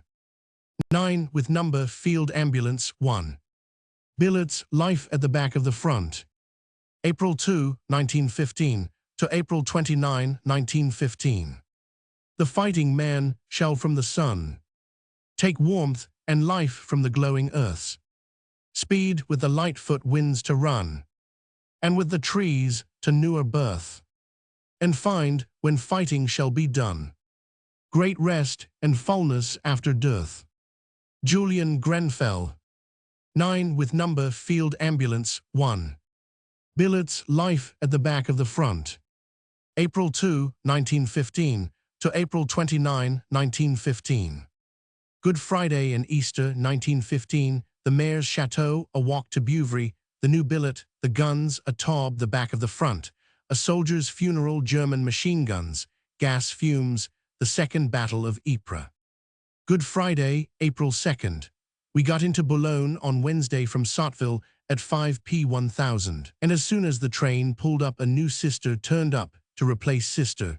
So I prepared for the worst and fully expected to be sent to Havre or Etretat or Rouen, and began to tackle my 6.5 months' accumulation of belongings. In the middle of this miss, from the matron-in-chief arrived with my movement orders to proceed forthwith to report to the 100 of number field ambulance for duty.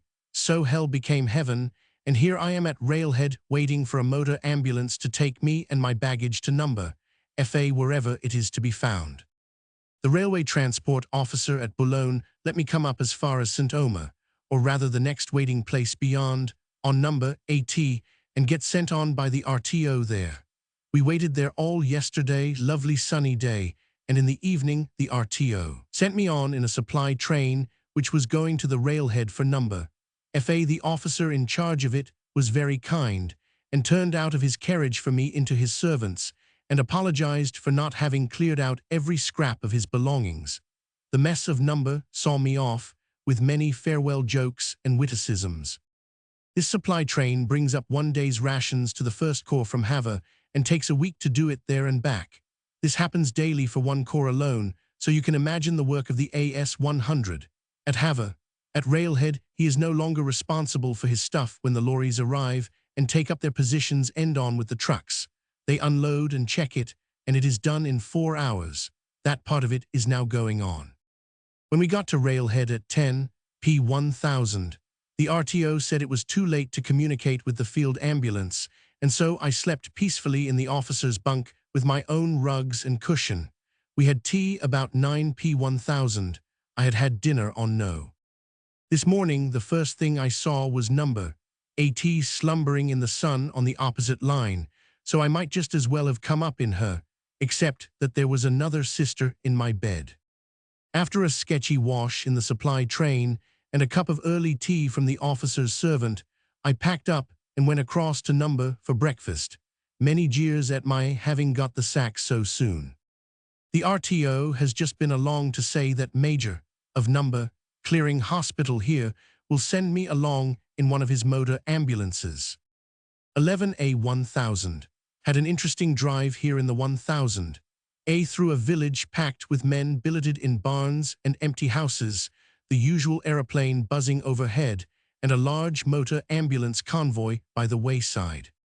We are in the town itself, and the building is labeled number FA dressing station for officers. The men are in a French civil hospital run very well by French nuns, and it has been decided to keep the French and English nurses quite separate, so the only difference between the two hospitals is that the one for the men has French sisters with RA 1000, 100, orderlies and 1000.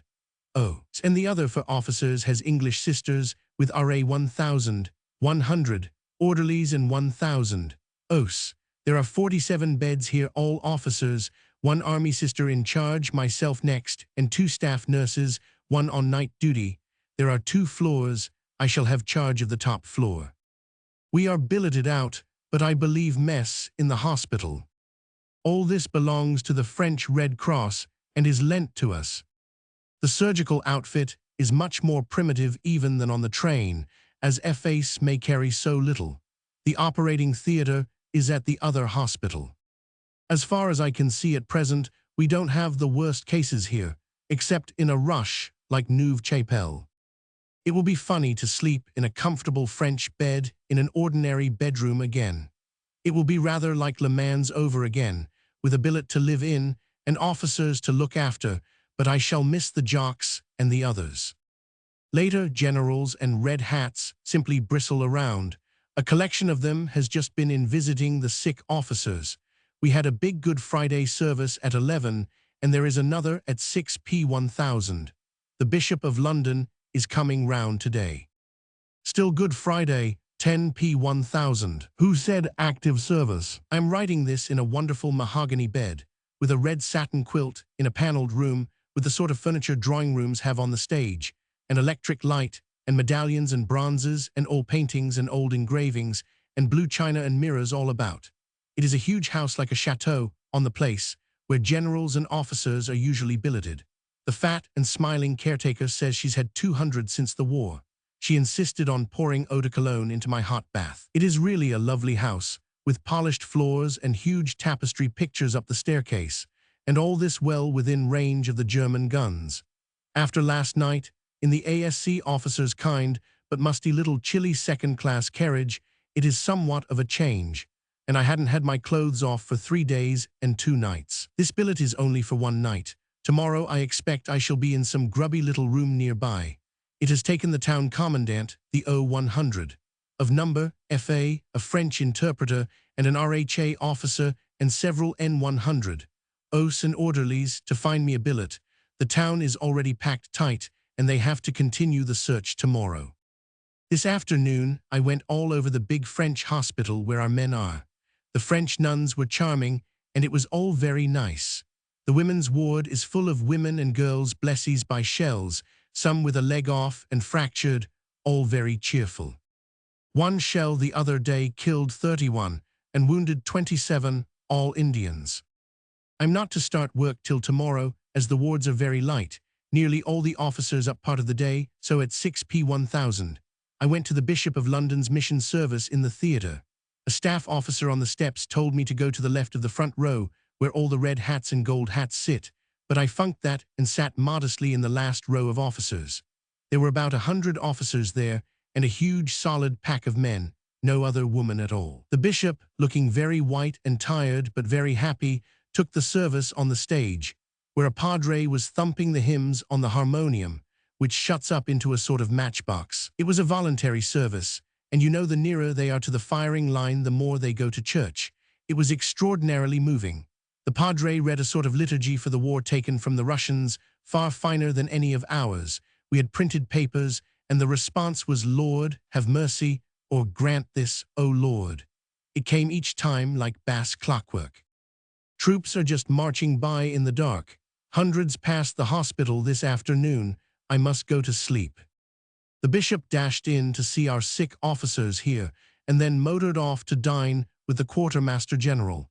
He's had great services with the cavalry and every other brigade. Easter Eve, 10 p. 1000. Have been on duty all day till 5 p. 1000.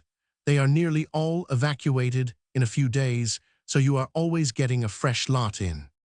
Another army sister turned up today in a motor from Popering to take the place of the 2 who were originally here, who have now gone. At 6 this morning, big guns were doing their morning hate very close to us, but they have been quiet all day.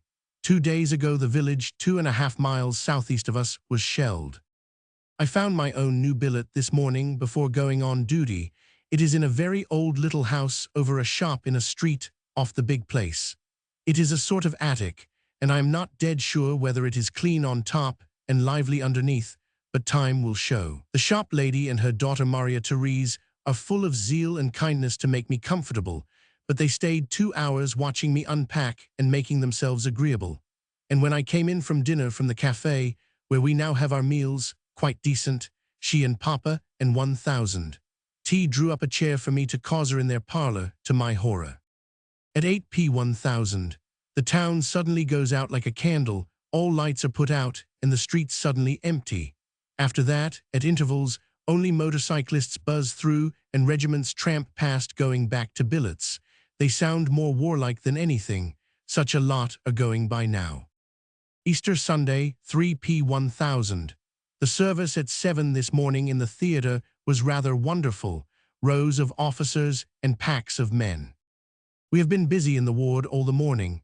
I'm off 2-5 and shall soon go out and take East chocolate Easter eggs to the men in the hospice. The officers have any amount of cigarettes, chalks, novels, and newspapers. A woman came and wept this morning with my billeter over their 2 sons, who are prisoners, not receiving the parcels of tabac and pain and gatto that they send. They think we ought to starve the German prisoners to death. This morning in the ward, I suddenly found it full of gold hats and red tabs, 3 generals and their A500, 100, visiting the sick officers. Easter Monday. It is a pouring wet day, and the mud is Flanderish. Never was there such mud anywhere else. A gunner major has just been telling me you get a fine view of the German positions from the cathedral tower here and can see shells bursting like the pictures in the Sphere. He said his guns had the job of peppering La Bassée the last time they shelled this place, and they gave it such a dusting that this place has been let severely alone since. He thinks they'll have another go at this when we begin to get hold of La Bassée, but the latter is a very strong position. It begins to be unhealthy to get into any of the villages about 3 miles from here, which are all heaps of bricks now. I'm leaving my billet tomorrow, as they want us to be in one house.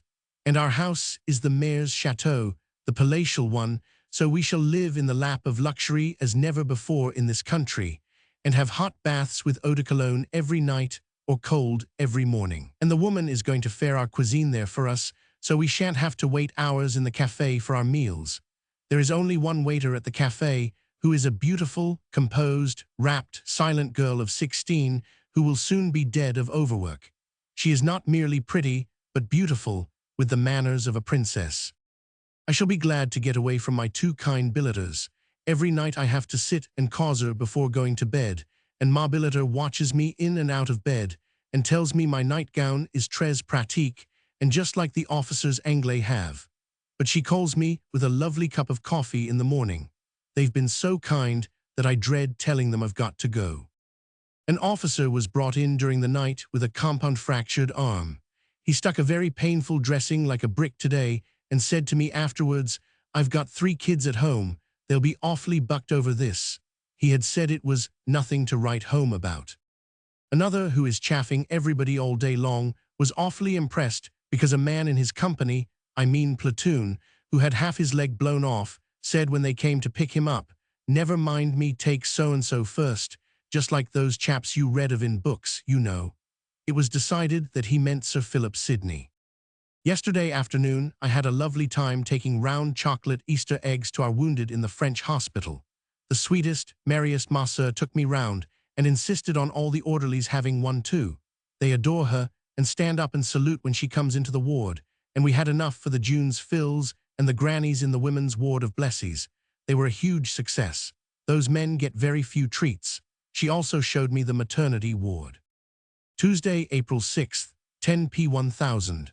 I am writing in bed in my lovely little room overlooking the garden and facing some nice red roofs and both the old towers of the town, one dating from Le Temps des Espagnols in Le Chateau, instead of in my attic in the narrow street, where you heard the tramp of the men who viennent des tranches in the night. We had a lovely dinner, served by the fat and très amiable Marie in a small panelled dining room, with old oak chairs and real silver spoons, the first I've met since August. So don't waste any pity for the hardships of war. And an officer with a temperature of 103 explained that he'd been sleeping for 16 days on damp sandbags among the dead Germans. Nothing coming in anywhere, but when it does begin, we shall get them. The A500, 1000, S is going to arrange for us to go up with one of his motor ambulances to one of the advanced dressing stations where the first communication trench begins. It is at the corner of a road called Harley Street, which he says is too unhealthy, where I mayn't be taken. Won't it be thrilling to see it all? Officers' trench talk is exactly like the men's, only in a different language. It has been wet and windy again, so I did not explore when I was off this afternoon, but did my unpacking and settling in here. With so many moves, I have got my belongings into a high state of mobilization, and it doesn't take long. Last night at the café, one of the dispatch riders played Chopin, Tchaikovsky, and Elgar like a professional. It was jolly. The officers are awfully nice to do with on the whole. Wednesday, April 7th. In bed, 10 p. 1000. It has been a lovely day after last night's and yesterday's heavy rain. We are busy all day admitting and evacuating officers. The lung one had to be got ready in a hurry this morning, and Mr. 50 took him down specially to the train. A very nice brigade major came in the night, with a shell wound in the shoulder. This morning, a great jagged piece was dug out, with only a local anesthetic, and he stuck it like a brick, humming a tune when it became unbearable and gripping on to my hand. I was off at 5 p. 1000, and went to dig out Marie-Therese from my old billet to come with me to Beuvry, the village about 2.5 miles away that was shelled last week. It is about halfway to the trenches from here. It was a lovely sunsetty evening, and there was a huge stretch of view, but it was not clear enough to make anything out of the German line. She has a tante and a grandmere there, and has a laissez-passer soigner une tante malade, which she has to show to the sentry at the bridge. I get through without. The tante is not at all malade. She is a cheery old lady who met us on the road. 1000. T pointed me out all the shell holes. We met and passed an unending stream of khaki, the men marching back from their 4 days in the trenches, infant officers, and all steadily trudging on with the same coating of mud from head to foot, packs and rifles carried anyhow, and the trench look, which can never be described, and which is grim to the last degree. Each lot had a tail of limping stragglers in 1s and 2s and 3s. I talked to some of these, and they said they'd had a very rough night last night, pouring rain water up to their knees, and standing to all night expecting an attack which didn't come off. But some mines had been exploded meant for their trench, but luckily they were 10 yards out in their calculations, and they only got smothered instead of blown to bits. And they were sticking all this while we were snoring in our horrible, warm, soft beds only a few miles away. We went on past some of the famous brick stacks through the funny little village full of billets to the church, where Le Salut was going on. We passed a dressing station of number field ambulance. The grandmere had 2 sergeants billeted with her, who seemed pleased to have a friendly chat. Some of the men I said good night to were so surprised, not knowing our grey coat and hat. I heard them say to each other English. Marie-Therese simply adores the Anglais. They are so guys, such bon courage, they laugh always and sing, and they have beaucoup de fiancés francaises pour passer le temps. She told me they had yesterday a boy of 18 who is always tryst, but bien poli, and he knows 6 languages and comes from the University of London. When he left for the trenches he said, "Je vais à la mort," but he has promised to come and see them on Saturday or Sunday. "Il n'est pas mort, oh bless," she said, as an afterthought. Her own young man is a la guerre, and she is making her trousseau. They do beautiful embroidery on linen. I was pretty tired when we got back at 8 o'clock, as it was a good 5-mile walk, part of the way on fiendish cobblestones, and we are on our feet all day at the dressing station. But I am very fit, and all the better for the excellent fresh food we have here. No more tins of anything, thank goodness. Thursday, April 8th. Talking of billets, a general and his staff are coming to this chateau tomorrow, and we 3 have got to turn out, possibly to a house opposite on the same square, which is empty. We live in terror of unknown powers that be suddenly sending us down. The 100. Oh, and everyone here are very keen that we should be as comfortably billeted as possible. He said today, later on you may get an awful place to live in. Of course we are aiming at becoming quite indispensable. If you can once get your medical officers to depend on you for having everything they want at hand, and for making the patients happy and contented, and the orderlies in good order, they soon get to think they can't do without you. There are 2 nice tea shops where all the officers of the 1st and 2nd Divisions go and have tea. On Saturday morning, they sent 300 shells into Cuinchy, in revenge for their trench blown up. See today's communiqué from Sir J.F. Friday, April 9th, 10, p. 1000. An empty house was found for us on the same square, left exactly as it was when the owners left when the place was shelled. It was filthy from top to toe, but we have found a girl called Gabrielle to be our servant, and she has made a good start in the cleaning today. There are 3 bedrooms. Mine is a funny little one built out at the back, down 3 steps, with 2 windows overlooking a corner of the square and our road past the hospital. It is my 4th billet here in a week, and Gabrielle and I have made it quite habitable by collecting things from other parts of the house. We are back in our own rugs and blankets again without sheets, and there is no water on yet, but we filled our hot water bottles at the hospital and are quite warm and cozy and locked up. I shall have to let Gabrielle in at 6 tomorrow morning. She's going to shop and cook for us, with help from the kind Marie at the chateau, who is aghast at our present more military mode of living. The chateau is now swarming with staff officers, to whom Marie pays far less attention than she does to us. When the wind is in the right direction, you can hear the rifle firing as well as the guns, and they are often shelling aeroplanes on a fine day. We have 2 bad cases in tonight, 1 wounded in the lung, and 1 medical transferred from downstairs, where the slight medicals are. A captain of the hit in the back this morning when he was crossing in the open to visit a post in his trench has a little freckled jock for his servant, who dashed out to bring him in when he fell. "Most gallant, you know," he said. "They adore each other." Jock stands to attention, salutes and says, "Yes," when I gave him an order. Their friends troop in to see them as soon as they hear their hit. So many seem to have been wounded before, nearly all, in fact. Letters are coming in very irregularly. I don't quite know why. Saturday, April 10th, 10 p. 1000. It is difficult to settle down to sleep tonight. The sky is lit up with flashes and star shells, and every now and then a big bang shakes the house. Above the almost continuous thudding and the barking of the machine guns and the crackling of rifle firing. They are bringing in more today, both here and at the hospice, and we are tired enough to go to sleep as if we were at home. I shouldn't wonder if the night sister had a busy night. We had to rig up our day room for an operation this evening. They have always taken them over to the hospice, where they have a very swanky modern theater. We couldn't manage to get any food today for Gabrielle to cook for us, as our rations hadn't come up, so we went back to the cafe. She has been busy nettling all day, and the house feels much cleaner. The dead silence, darkness, and emptiness of the streets after 8 o'clock are very striking. Sunday, April 11th. This afternoon they shelled Bravery, the village I went to with Marie-Therese on Wednesday, and wounded 11 women and children. The advanced dressing station of No. FA took them in. The promise to send us in one of the 1,000. Ace to Harley Street, the name of the first communication trench, has been taken back until things quiet down a little. There was an air battle just above us this evening. A Taube sailing serenely along, not very high, and not altering her course or going up 1 foot, for all the shells that promptly peppered the sky all round her. You hear a particular kind of bang and then gaze at the Taube. Suddenly, a shining ball of white smoke appears close to her and uncurls itself in the sun against the blue of the sky. As it begins to uncurl, you hear the explosion, and however much you admire the German's pluck and hope he'll dodge them safely, you can't help hoping also that the next one will get him and that he'll come crashing down. Isn't it beastly?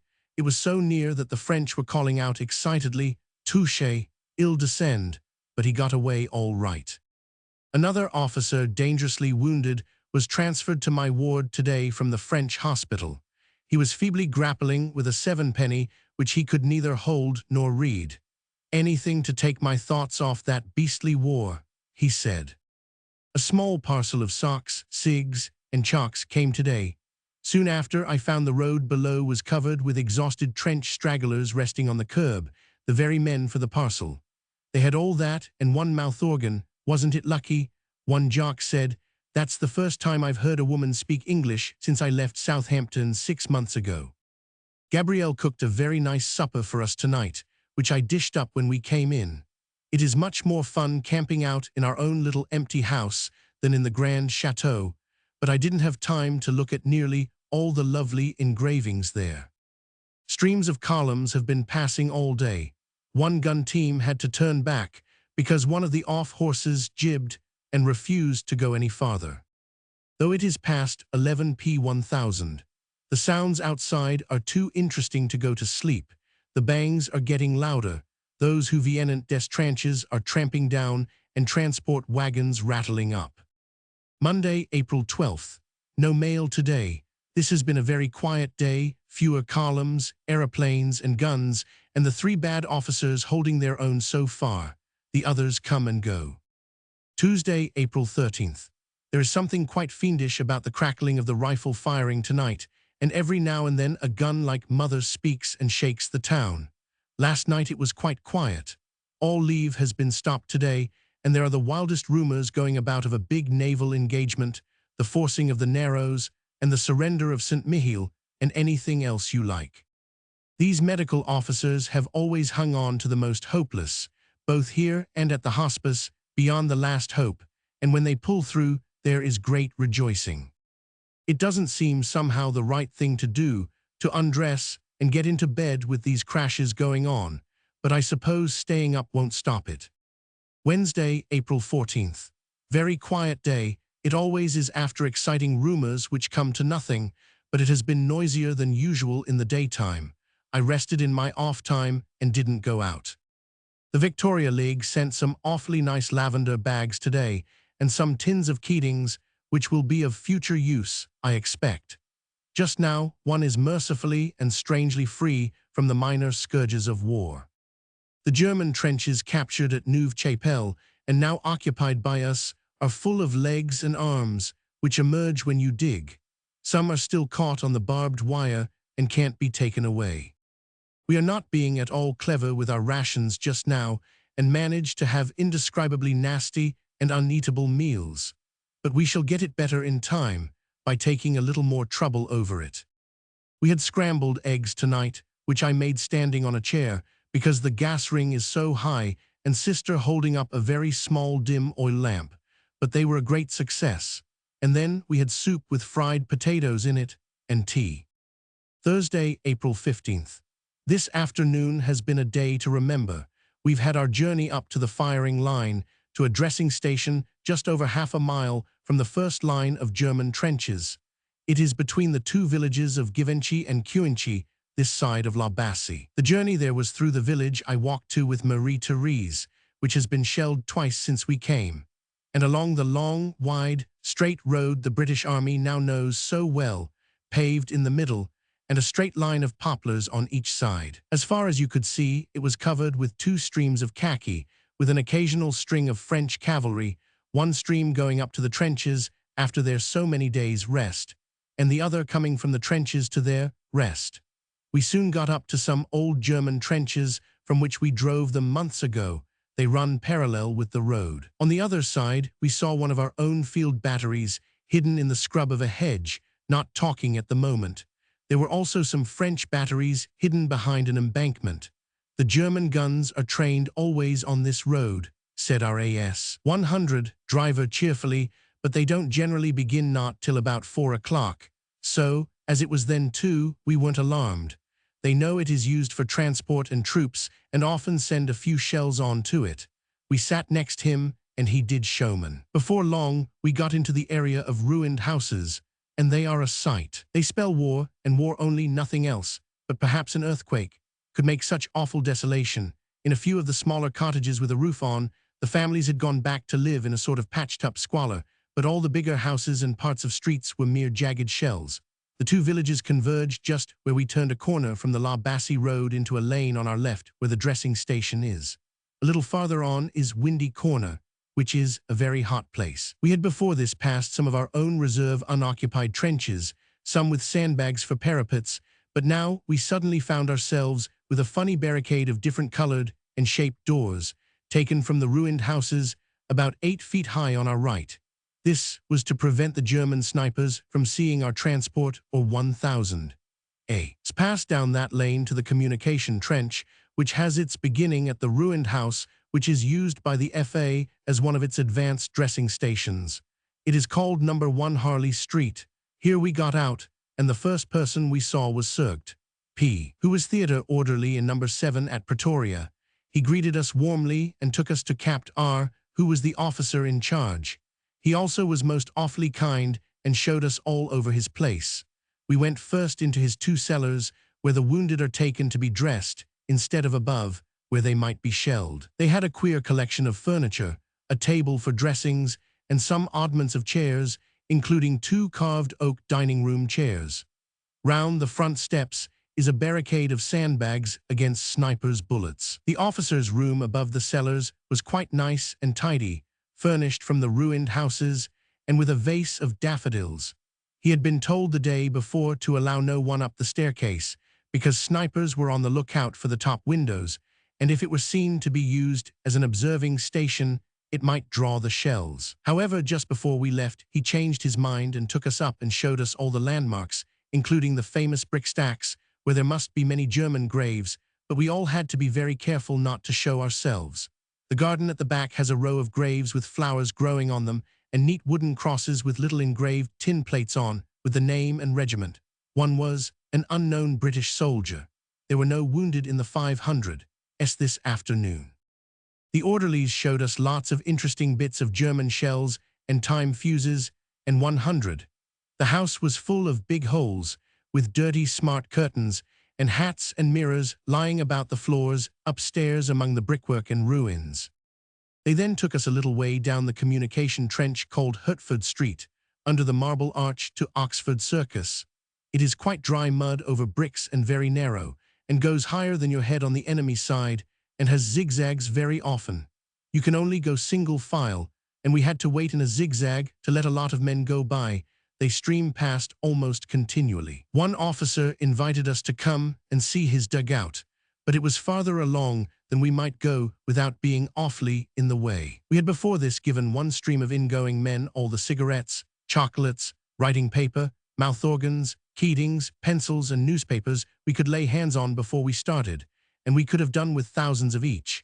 Every few minutes one of our guns talked with a startlingly loud noise somewhere near, but Captain R said it was an exceptionally quiet day, and we didn't hear a single German gun or see any bursting shells. It was a particularly warm, sunny day, and the men going into the trenches were so cheerful and jolly that it didn't seem at all tragic or depressing, and there was nothing but one's recollections of the Aisne and Ypres after what they call a show to remind one what it all meant and what it might at any moment turn into. One hasn't had before the opportunities of seeing the men who are in it and not at the bases or on the lines of communication, while they are fit, but only after they are wounded or sick, and the contrast is very striking. All these after their rest look fit and sunburnt and natural, and the one expression that never or rarely fails, whether fit, wounded, or sick, is the expression of acquiescence and going through with it that they all have.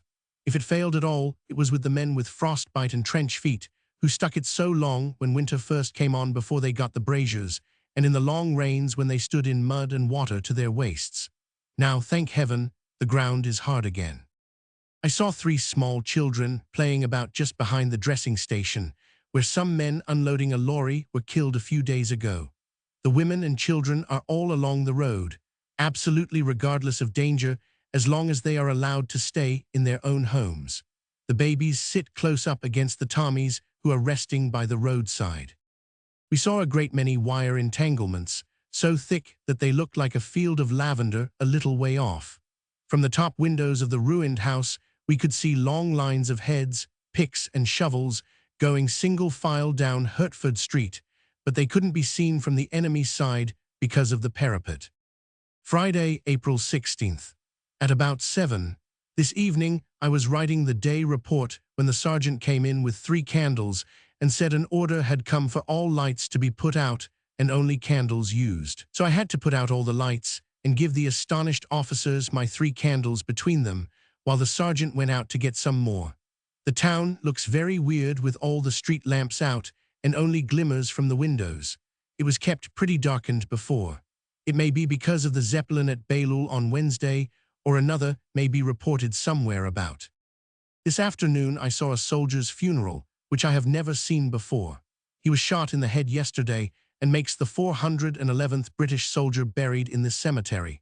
I happened to be there looking at the graves, and the French gravedigger told me there was to be another buried this afternoon. The gravedigger's wife and children are with the Alemans, he told me, the other side of La Bassée, and he has no news of them or they of him. It was very impressive and moving, the Union Jack on the coffin, a thin wooden box on the wagon, and a firing party, and about 100 men and 3 officers and the Padre. It was a clear blue sky and sunny afternoon, and the Padre read beautifully and the men listened intently. The graves are dug trenchwise, very close together, practically all in one continuous grave, each with a marked cross. There is a long row of officers, and also 7 Germans and 5 Indians. The 2 Zeppelins reported last night must have gone to bed after putting out all our lights, as nothing happened anywhere. The birds and buds in the garden opposite make one long for one's lost leave, but I suppose they will keep. We have only 9 officers in today. Everything is very quiet everywhere, but troop trains are very busy. P1000. It is getting noisy again. Some batteries on our right next the French lines are doing some thundering, and there are more star shells than usual lighting up the sky on the left. They look like fireworks. They are sent up in the firing line to see if any groups of enemy are crawling up to our trenches in the dark. When they stop sending theirs up, we have to get busy with ours to see what they're up to. It's funny to see that every night from your bedroom windows. They give a tremendous light as soon as they burst. When I went into the big church for benediction this evening at 6, every estaminet and café and tea shop was packed with soldiers, and also as usual every street and square. At 7 o'clock, they were all emptying, as there is an order today to close all cafes and 100 at 7 instead of 8. All lights are out again tonight. Another aeroplane was being shelled here this evening. Sunday, April 18th, 9 p.1000. It has been another dazzling day. A major of one of the Indian regiments came in this evening. He said the Boches are throwing stones across to our men wrapped in paper with messages like this written on them: "Why don't you stop the war? We want to get home to our wives these beautiful days, and so do you, so why do you go on fighting?" The sudden beauty of the spring and the sun has made it all glaringly incongruous, and everyone feels it. One badly wounded officer got it going out of his dugout to attend to a man of his company who was hit by a sniper in an exposed place, one of his subalterns told me. His own account, of course, was a rambling story, leaving that part entirely out. This next shows how the Germans had left nothing to chance. They have about 12 machine guns to every battalion and are said to have had 12,000 when the war began. Passing through villages, they packed 10 of them into an innocent-looking cart with a false bottom. We captured some of these empty carts, and sometime afterwards found them full of machine guns. Gold hats and red hats have been dropping in all day. They do on Sundays, especially after church parade. Saturday, April 24th. We were watching hundreds of men pass by today, whistling and singing on their way to the trenches.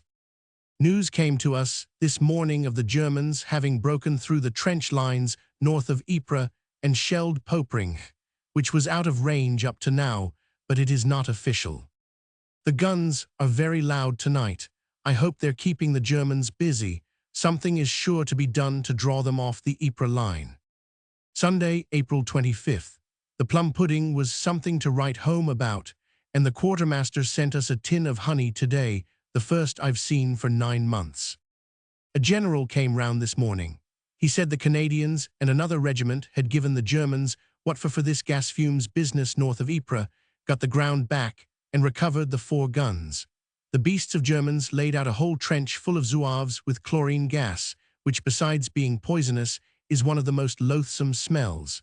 Of course, everyone is busy finding out how we can go one better now. But this afternoon, the medical staffs of both these divisions have been trying experiments in a barn with chlorine gas, with and without different kinds of masks soaked with some antidote, such as lime. All were busy coughing and choking when they found the A500, 1000s of the division getting blue and suffocated.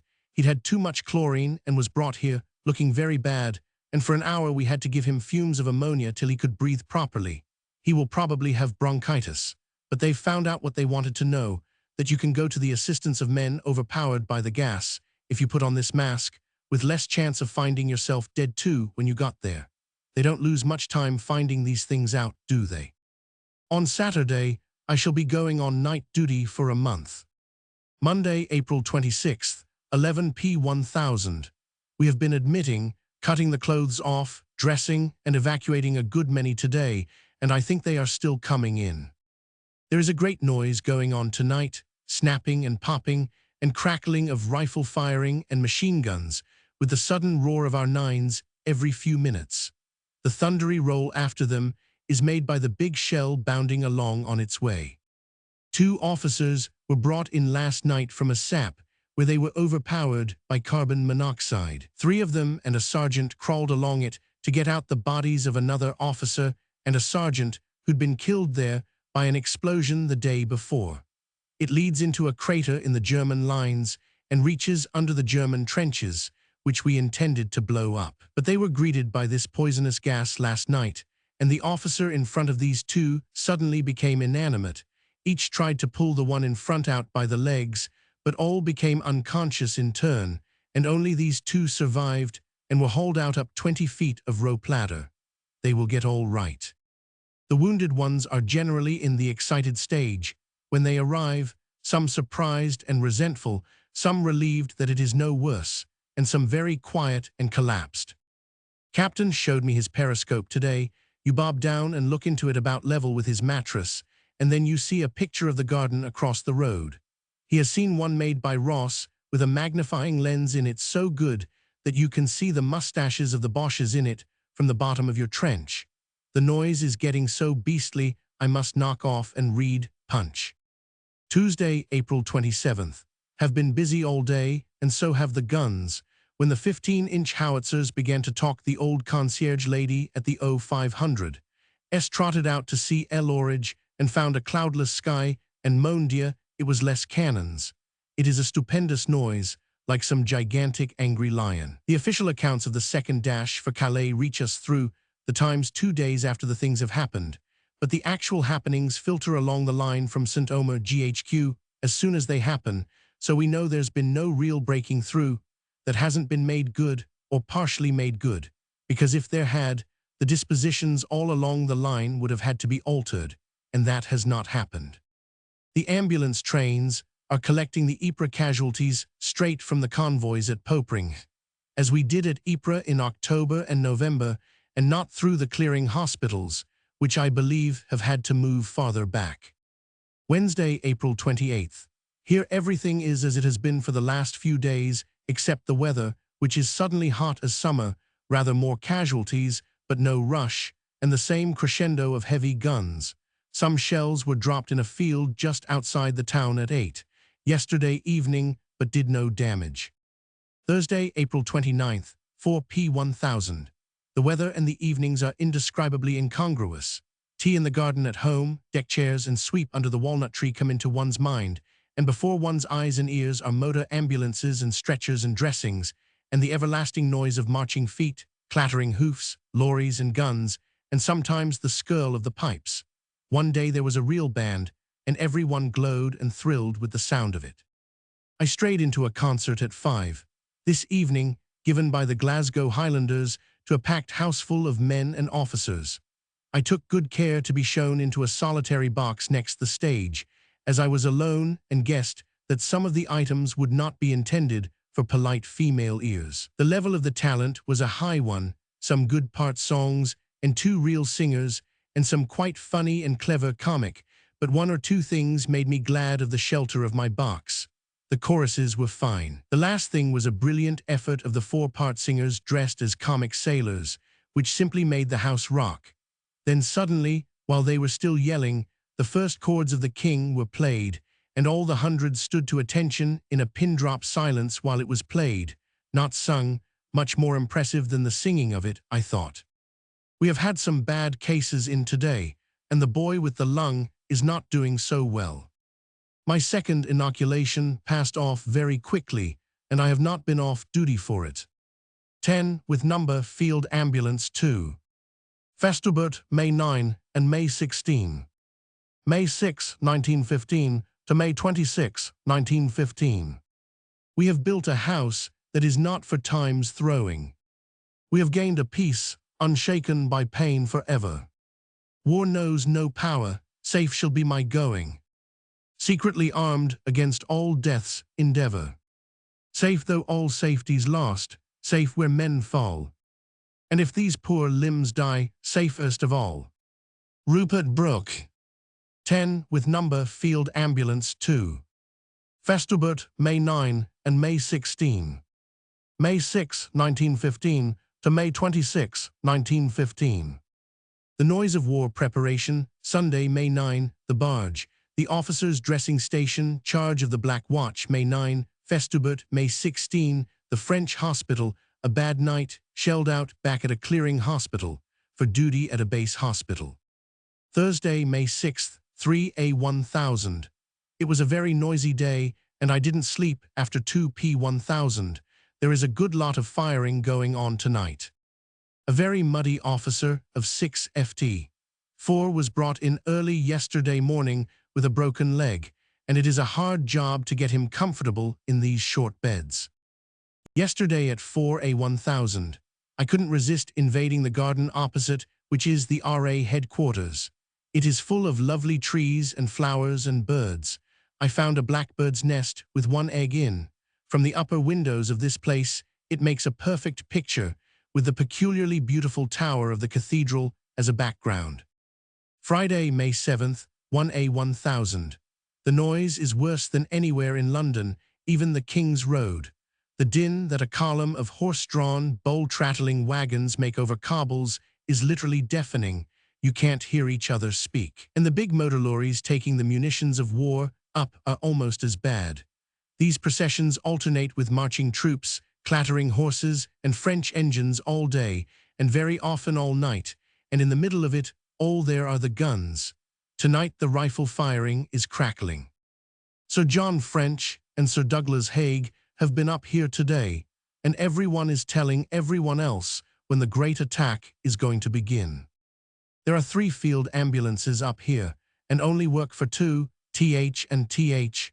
So the TH is established in a huge school for 500 boys, where it runs a great laundry and bathing establishment. 1,000 men a day come in for bath, disinfection, and clean clothes. 100 French women do the laundry work in huge tubs, and there are big disinfectors and drying and ironing rooms. The men of the FA do the sorting and all the work, except the washing and ironing. And the beautifully cared-for English cart horses that belong to the FA, and the wagons and the motor ambulances and the equipment are all kept ready to move at a moment's notice. Colonel showed me all over it this evening. It is done at a cost to the government of 7d per man, washed and clothed. My blackbird has laid another egg. Friday, May 7th, 10 p. 1000. A pitch-dark night, raining a little, and only one topic, the attack tomorrow morning.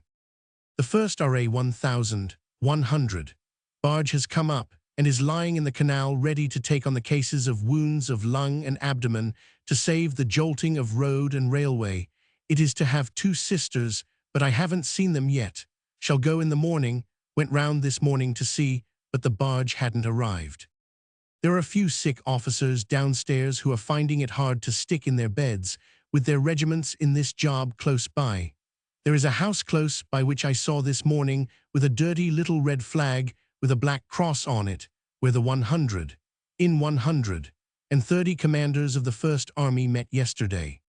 The news today of Hill 60 and the gases is another spur to the grim resolve to break through here, that can be felt and seen and heard in every detail of every arm. Grandmother is lovingly talked about. The town, the roads, and the canal banks this morning were so packed with men, wagons, horses, bales, and lorries that you could barely pick your way between them. Since writing this, an aeroplane has been circling over us with a loud buzz. The sergeant called up to me to put the lights out. We saw her light. There is much speculation as to who and what she was. She was not big enough for our big bus, as she is called, who belongs to this place. No one seems ever to have seen one here at night before. We are making flannel masks for the 100, for our men. Our fat little Gabrielle makes the most priceless soup out of the ration beef, which none of us are any good at, and carrots. She mothers us each individually and cleans the house and keeps her wee kitchen spotless.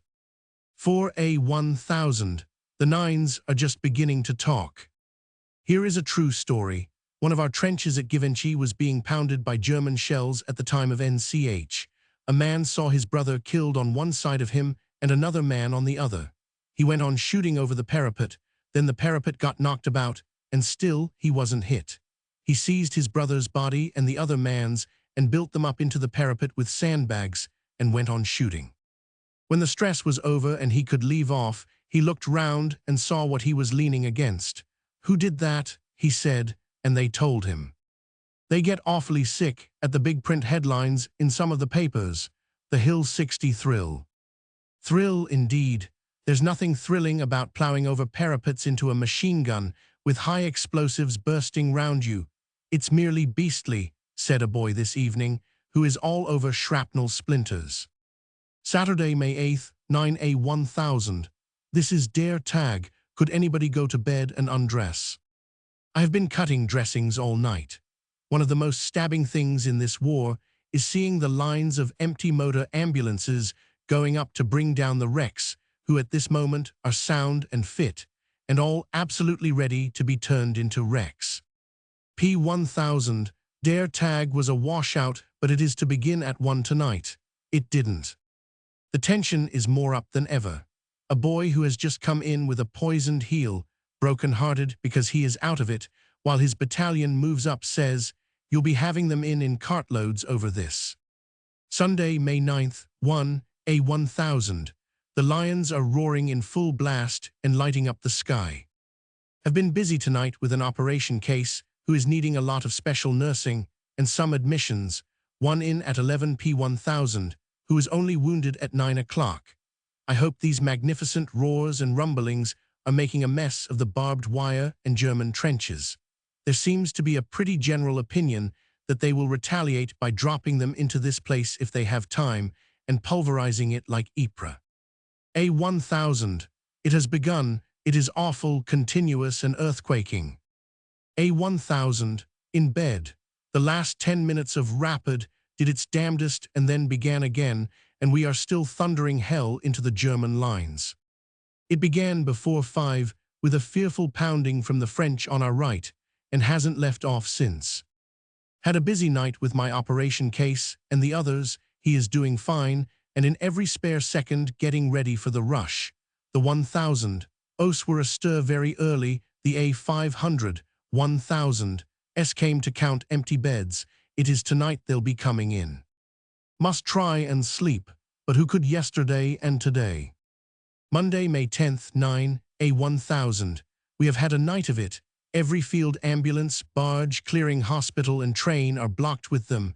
The 1000 Os neither eat nor sleep. I got up early yesterday and went down to the barge to see if they wanted any extra help, as the other two were coping with the wounded officers, and had a grim afternoon and evening there. 1000. Oh, no sisters, 4 trained orderlies and some other men were there. It was packed with all the worst cases, dying and bleeding and groaning.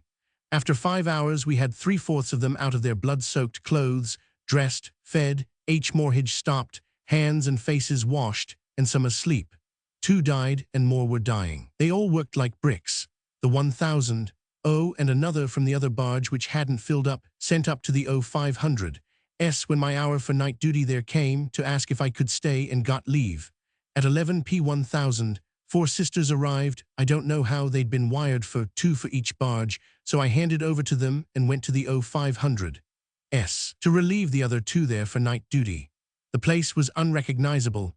Every corner of every floor filled with wounded officers, some sitting up and some all over wounds, and 3 dying and others critical, and they still kept coming in. They were all awfully good strewing about the floor, some soaked to the skin from wet shell holes, on their stretchers, waiting to be put to bed. One had had such a jolly Sunday afternoon, lying in a shell hole with 6 inches of water in it, and a dead man, digging himself in deeper with his trench tool whenever the shells burst near him. He was hit in the stomach. One officer saw the enemy through a periscope sniping at our wounded. 4 P1000, in bed. It seems quiet today. There are so few guns to be heard and not so many ambulances coming. All except the hopeless cases will have been evacuated by now from all the field hospitals. There was a block last night and none could be sent on. The clearing hospitals were full and no trains in. Those 4 sisters from the base had a weird arrival at the barge last night in a car at 11 P1000. It was a black, dark night, big guns going, and a sudden descent down a ladder into that Nelson's cockpit. They were awfully bucked when we said, "Oh, I am glad you have come." They buckled to and set to work right off. The cook, who had been helping magnificently in the ward, was running after me with hot cocoa. Breakfast was my last meal, except a cup of tea, and promised to give them some. One wounded of the Munsters, there said he didn't mind nothing now, seen so many dead Germans as he never thought on. As always, they have lost thousands, but they come on like ants. They have only had about 7 new cases today at the 0500 S, but 2 of last night's have died. A padre was with them. They had no market this morning for fear of bombs from aeroplanes. There's been no shelling into the town. Tuesday, May 11th, 6 P1000, in bed. I went to bed pretty tired this morning after an awful night. Only a few of the less seriously wounded had been evacuated yesterday, and all the worst ones, of course, left, and slept like a top from 10 to 5, and feel as fit as anything after it. The fighting seems to have stopped now, and no more have come in today. Last night a stiff muddy figure, all bandages and straw, on the stretcher was brought in. I asked the boy how many wounds. "Oh, only 5, he said cheerfully. "Nice clean wounds, machine gun, all in and out again." The padre came at 7 and had a celebration in each ward, but I was too busy to take any notice of it. One of these officers was hit by a German shell on Sunday morning early, soon after our bombardment began. He crawled about till he was hit again twice by other shells, and then lay there all that day and all that night, with one drink from another wounded's water bottle. Everyone else was either dead or wounded round him. Next morning, his servant found him and got stretcher bearers, and he got here. I don't know how they live through that. Wednesday, May 12th, 6, p.1000. Slept very well. I hear from Gabrielle that they have had a hard day at the 0500. No new cases, but all the bad ones very 99. My little room is crammed with enormous lilac, white and purple, from our wee garden, which I am going to take to our graves tomorrow in jam tins. Thursday, May 13th, 11a1000. Can't face the graves today, have had an awful night, 3 died during the night. I found the boy who brought his officer in from between the German line and ours on Sunday night, crying this morning over the still figure under a brown blanket on a stretcher. Of the other 2, brought straight in from the other dressing station, one only lived long enough to be put to bed, and the other died on his stretcher in the hall.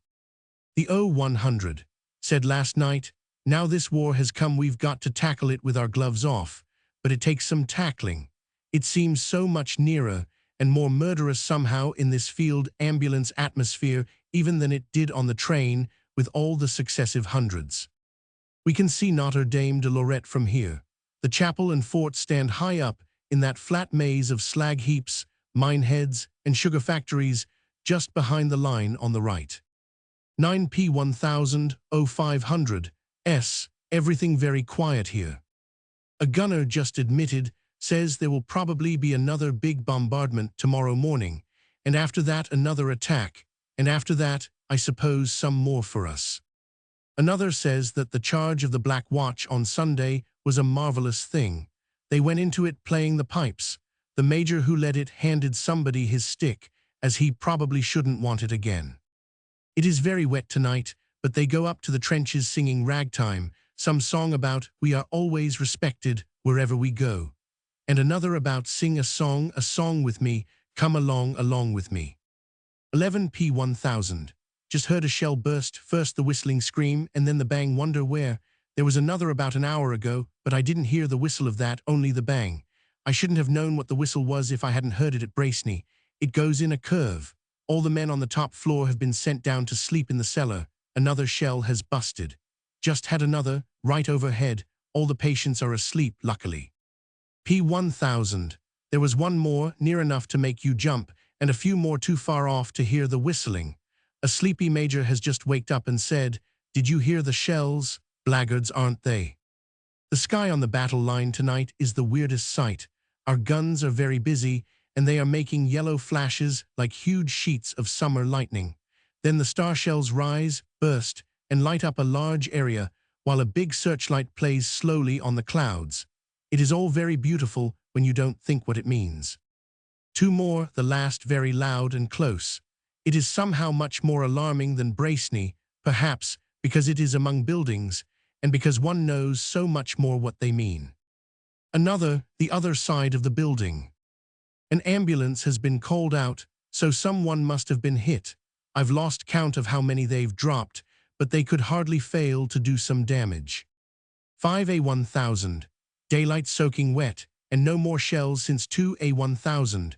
We have admitted 7 officers tonight. The last, just in, says there have been 5 people wounded in the town by this peppering, 1 killed. I don't know if civilians or soldiers. That bombardment on Sunday morning was the biggest anyone has ever heard. More guns on smaller space and more shells per minute. 9 officers have died of wounds here since Sunday, and the 10th will not live to see daylight. There is an attack on tonight. This has been a ghastly week, and now it is beginning again. The other 2 sisters had quite a nasty time last night lying in bed, waiting for the shells to burst in their rooms.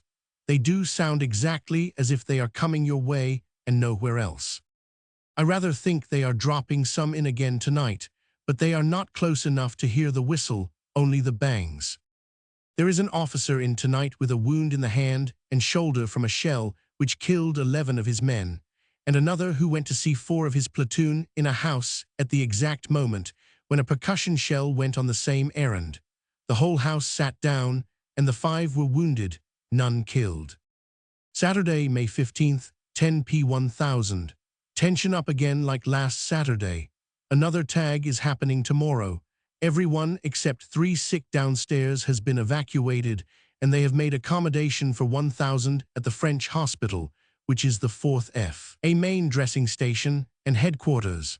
All officers, whether seriously or slightly wounded, are to be taken there to be dressed by the 1,000 os in the specially arranged dressing rooms and then sent on to us to be put to bed and coped with.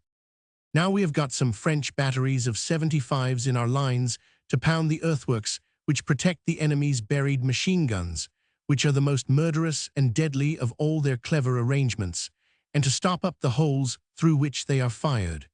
We have also got more divisions in it along the same front, and our heavy guns and all our batteries in better positions. Some more regiments have been called up in a hurry, and empty ammunition carts are galloping back already. This morning I took some white lilac to the graves of our 12 officers who died of wounds. Their names and regiments were on their crosses and died of wounds, F, A, and R1P. It was better to see them like that pro patria than in those few awful days here. Just admitted a gunner suffering from shock alone, no wound, completely knocked out. He can't tell you his name or stand or even sit up, but just shivers and shudders. Now he is warm in bed, he can say thank you. I wonder what exactly did it. The arrangements the FA happened to have the use of at the French hospital, with its up-to-date modern operating theater for tackling the wounds in a strictly aseptic and scientific way within a few hours of the men being hit, are a tremendous help. Certainly the ones who pass through number get a better chance of early recovery without long complications than most of those we got on the train. And while they are awaiting evacuation to the clearing hospitals, they have every chance, both here and at the French hospital, where all the trained orderlies except 2 are on duty, and practically all the 1,000 os. But of course, there are a great many of the seriously wounded that no amount of aseptic and skilled surgery or nursing can save. Sunday 11, A1000, May 16th. They began coming in at 3, and by 8 A1000, the place was full to bursting. We managed to get all the stretcher cases to bed, and as many of the others as we had beds for, without sending for the other 2 sisters, who came on at 8 and are now coping. Most of them were very cheery, because things seemed to be going well. 2 lines of trenches taken, all the wire cut, and some of the earthworks down. But it is always an expensive business, even when successful. Only then nobody minds the expense. There are hundreds more to come in, and the seriously wounded generally get brought in last, because they can't get up and run, but have to hide in trenches and shell holes. One man, wounded on Sunday and found on Friday night, had kept himself alive on dead men's emergency rations. They were all sopping wet with blood or mud or both. They lost heavily. I heard one officer say they drove us back 5 times. After breakfast, I went to the cathedral, and then boldly bearded the big dressing station at the French hospital, where all the dressings are done and the men evacuated, armed with a huge linen bag of cigarettes, chocolate, and writing cases which came last night. I met the 100. Oh, who said I could have a look round, and then rode me for not being in bed, and said we should be busy tonight and for some time. It was very interesting, and if you brought your reason to bear on it, not too horrible. Every corridor, waiting room, ward, and passage was filled with them, the stretchers waiting their turn on the floors, and the walking cases, which on the AT we used to call the sitting-ups, in groups and queues. No one was fussing, but all were working at full pitch, and very few of the men were groaning, but nearly all were gruesomely covered with blood. And they looked pretty awful on the bare gory stretchers, with no pillows or blankets, just as they are picked up on the field. Many are asleep from exhaustion. What cheered me was one ward full of last Sunday's bad cases, all in bed, and very cheery and doing well. They loved the writing cases, and 100, and said it was like Christmas and they wouldn't want to leave air now. A great many of this mornings had already been evacuated, and they were still pouring in. One has to remember that a great many get quite well, though many have a ghastly time in store for them in hospital.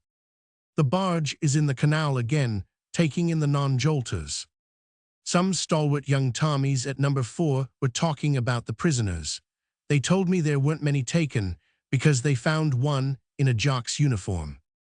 I've drawn my curtain so that I can't see those hateful motor ambulances coming in slowly full and going back empty fast and must go to sleep. I simply loathe the sight of those 1,000. Ace, admirable inventions though they are, had a look into a lovely lorry full of 100 lb. Shells in the square. 7p1000. Only one officer has died at the 0500 today, but there are 2 or 3 who will die. They have evacuated and filled up 3 times already. The news from the scene of operations is still good, so they are all still cheerful. The difference to the wounded that makes is extraordinary. That is why last Sunday's show was such a black blight to them and to us. Monday, May 17th, 10a1000. Another night of horrors, 1 more died, and 2 young boys came in who will die. One is a Gordon Highlander of 18, who says that's glorious when you put him to bed. It was a long whirl of stretchers and pitiful heaps on them. The sergeant stayed up helping till 3, and a boy from the kitchen stayed up all night on his own, helping. In the middle of the worst rush, the sergeant said to me, "You know they're shelling the town again." And at that minute, swoop bang came a big one, and we looked at each other over the stretcher with the same picture in our minds, eyes of shells dropping in amongst the wounded, who are all over the town. I hadn't heard them, too busy, but they didn't go on long. The Boches have been heavily shelling our trenches all day. One boy said suddenly, when I was attending to his leg, "Aren't you very foolish to be staying up here?" "Oh, sorry," he said. "I was dreaming you were in the front line of trenches bandaging people up." Our big guns have been making the building shake all night. The Germans are trying to get their trenches back by counterattacking. Tuesday, May 18th, is it? 1a1000 in bed. It has been about the worst night of all the worst nights. I found the wards packed with bad cases, the boy of 18 dead, and the other boy died half an hour after I came on. 2 more died during the night, 2 lots were evacuated, and had to be dug out of their fixings up in bed and settled on stretchers, and all night they brought fresh ones in, drenched and soaked with clay mud in spadefuls and clammy with cold. Wednesday, May 19th, 12 noon. Mr. has been working at number at full pitch for 24 hours on end and had just got into bed when they sent for him there again. They are all nearly dead, and so are the orderlies at both places, but they never dream of grousing or shirking, as they know there's not another man to be had. 2 more officers died last night, and 3 more were dying. The Padre came and had a celebration in my ward. 3 RA1100 officers are in badly wounded. They are extraordinarily good. Friday, 21st May, 3A1000. Last night the rush began to abate. No one died, and only one came in a general smash-up. He died tonight, and a very dear boy died today. I've lost count now of how many have died. I think about 24. The Guards Brigade here went by tonight from the trenches to rest, singing, "Here we are again," and the song about "The girls declare I am a funny man." 11A1000. The little Canadian sister has just been recalled, I'm sorry to say, but probably we shall get another one. 5 Canadian officers came in last night. The guns are making the dickens of a noise, very loud and sudden. Yesterday they shelled the town again, and 2 more soldats anglais were wounded. Saturday, May 22nd, 6A1000.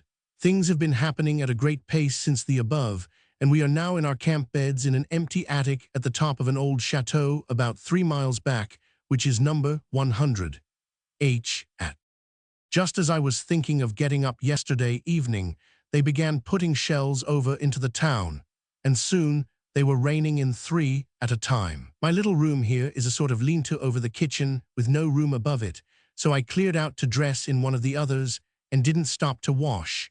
Gabrielle came running up to fetch me downstairs. At the hospital, which was only about 200 yards down the road, the wounded officers were thinking it was about time capped.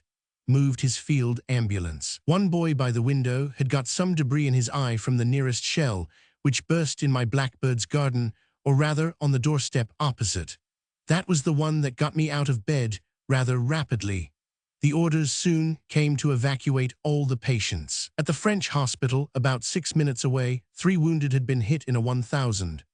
Coming in, and the officers' mess had one. None of them were in, and they were dropping all round it. Then the order came from the 500, 1000, S to the A500, 1000, S to evacuate the whole of the TH, and TH field ambulances, and within about 2 hours this was done. Everybody got the patients ready, fixed up their dressings and splints, gave them all morphia, and got them on to their stretchers. The evacuation was jolly well done. Their servants appeared by magic, each with every spot of kit and belongings his officer came in with. They are in all cases checked by the sergeant on admission, no matter what the rush is, and the place was empty in an hour. The din of our guns, which were bombarding heavily, and the German guns, which are bombarding us at a great pace, and the whistle and bang of the shells that came over while this was going on, was a din to remember. Then we went back to our billet to hurl our belongings into our baggage, and came away with the A500, 1000, S and his staff major in their 2 touring cars. The division is back resting somewhere near here. We got to bed about 2 A1000, after tea and bread and butter downstairs, but slept very little owing to the noise of the guns, which shake and rattle the windows every minute. We don't know what happens next. At about 4 this morning, I heard a nightingale trilling in the garden. 2P1000, in the chateau garden. It is a glorious spot, with kitchen garden, park, moat bridge, and a huge wilderness up and down plantation round it, full of lilac, copper beeches, and flowering trees I've never seen before, and birds and butterflies and buttercups. You look across and see the red brick chateau surrounded by thick lines of tents, and hear the everlasting incessant thudding and banging of the guns, and realize that it is not a French country house, but a casualty-clearing hospital, with empty, once polished, floors filled with stretchers, where the worst cases still are, and some left empty for the incoming convoys. Over 2,000 have passed through since Sunday week. The contrast between the shady garden where I'm lazing now on rugs and cushions, with innumerable birds, including a nightingale, singing and nesting, and the nerve-wracking sound of the guns and the look of the place inside, is overwhelming. It is in 3 divisions, the house for the worst cases, and there are tent sections and the straw sheds and 2 schools in the village. We had our lunch at a sort of inn in the village. I've never hated the sound of the guns so much. They are almost unbearable. It is a good thing for us to have this sudden rest. I don't know for how long or what happens next. The general of the division had a narrow escape after we left last night. The roof of his house was blown off, just at the time he would have been there, only he was a little late, but an officer was killed. 6 shells came into the garden, and the 7th burst at his feet and killed him as he was standing at the door. I'm glad they got the wounded away in time. Aeroplanes are buzzing overhead. The aerodrome is here, French monoplanes chiefly as far as one can see. 10P1000, in bed. We have now been temporarily attached to the staff here. Miss has given me charge of the tent section, which can take 80 lying down. With Sunday 1915. In bed, in my tent, not a bell, but an Indian tent big enough for 2 comfortably, I share with S. We have nothing but the camp furniture we took out, but will acquire a few Red Cross boxes as cupboards tomorrow. It is a peerless night with a young moon and a soft wind, frogs croaking, guns banging, and a nightingale trilling. It has been a funny day, dazzling sun, very few patients. Whit Monday, very few in today again. I have only 6, and am making the most of the chance of a rest in the garden. One doesn't realize till after a rush how useful a rest can be. There has been a fearful bombardment going on all last night and yesterday and today. It is a continual roar, and in the night is maddening to listen to. You can't forget the war. Mosquitoes, nightingales, frogs, and 2 horses also help to make the night interesting. P1000, waiting for supper. Wounded have been coming in, and we've had a busy afternoon and evening. Wednesday, May 26th. No time to write yesterday. Had a typical clearing hospital field day. The left out in the field wounded, mostly Canadians, had at last been picked up and came pouring in. I had my tent section of 80 beds nearly full, and we coped in a broiling sun till we sweltered into little spots of grease, finishing up with 5 operations in the little operating tent. The poor, exhausted Canadians were extraordinarily brave and uncomplaining. They are evacuated the same day or the next morning, such as can be got away to survive the journey, but some of the worst have to stay. In the middle of it all at 5 p.1000, orders came for me to join number ambulance train for duty, but I didn't leave till this morning at 9, and am now on number AT on way down to Old Boulogne again. Later, these orders were afterwards cancelled, and I am for duty at a base hospital. The end.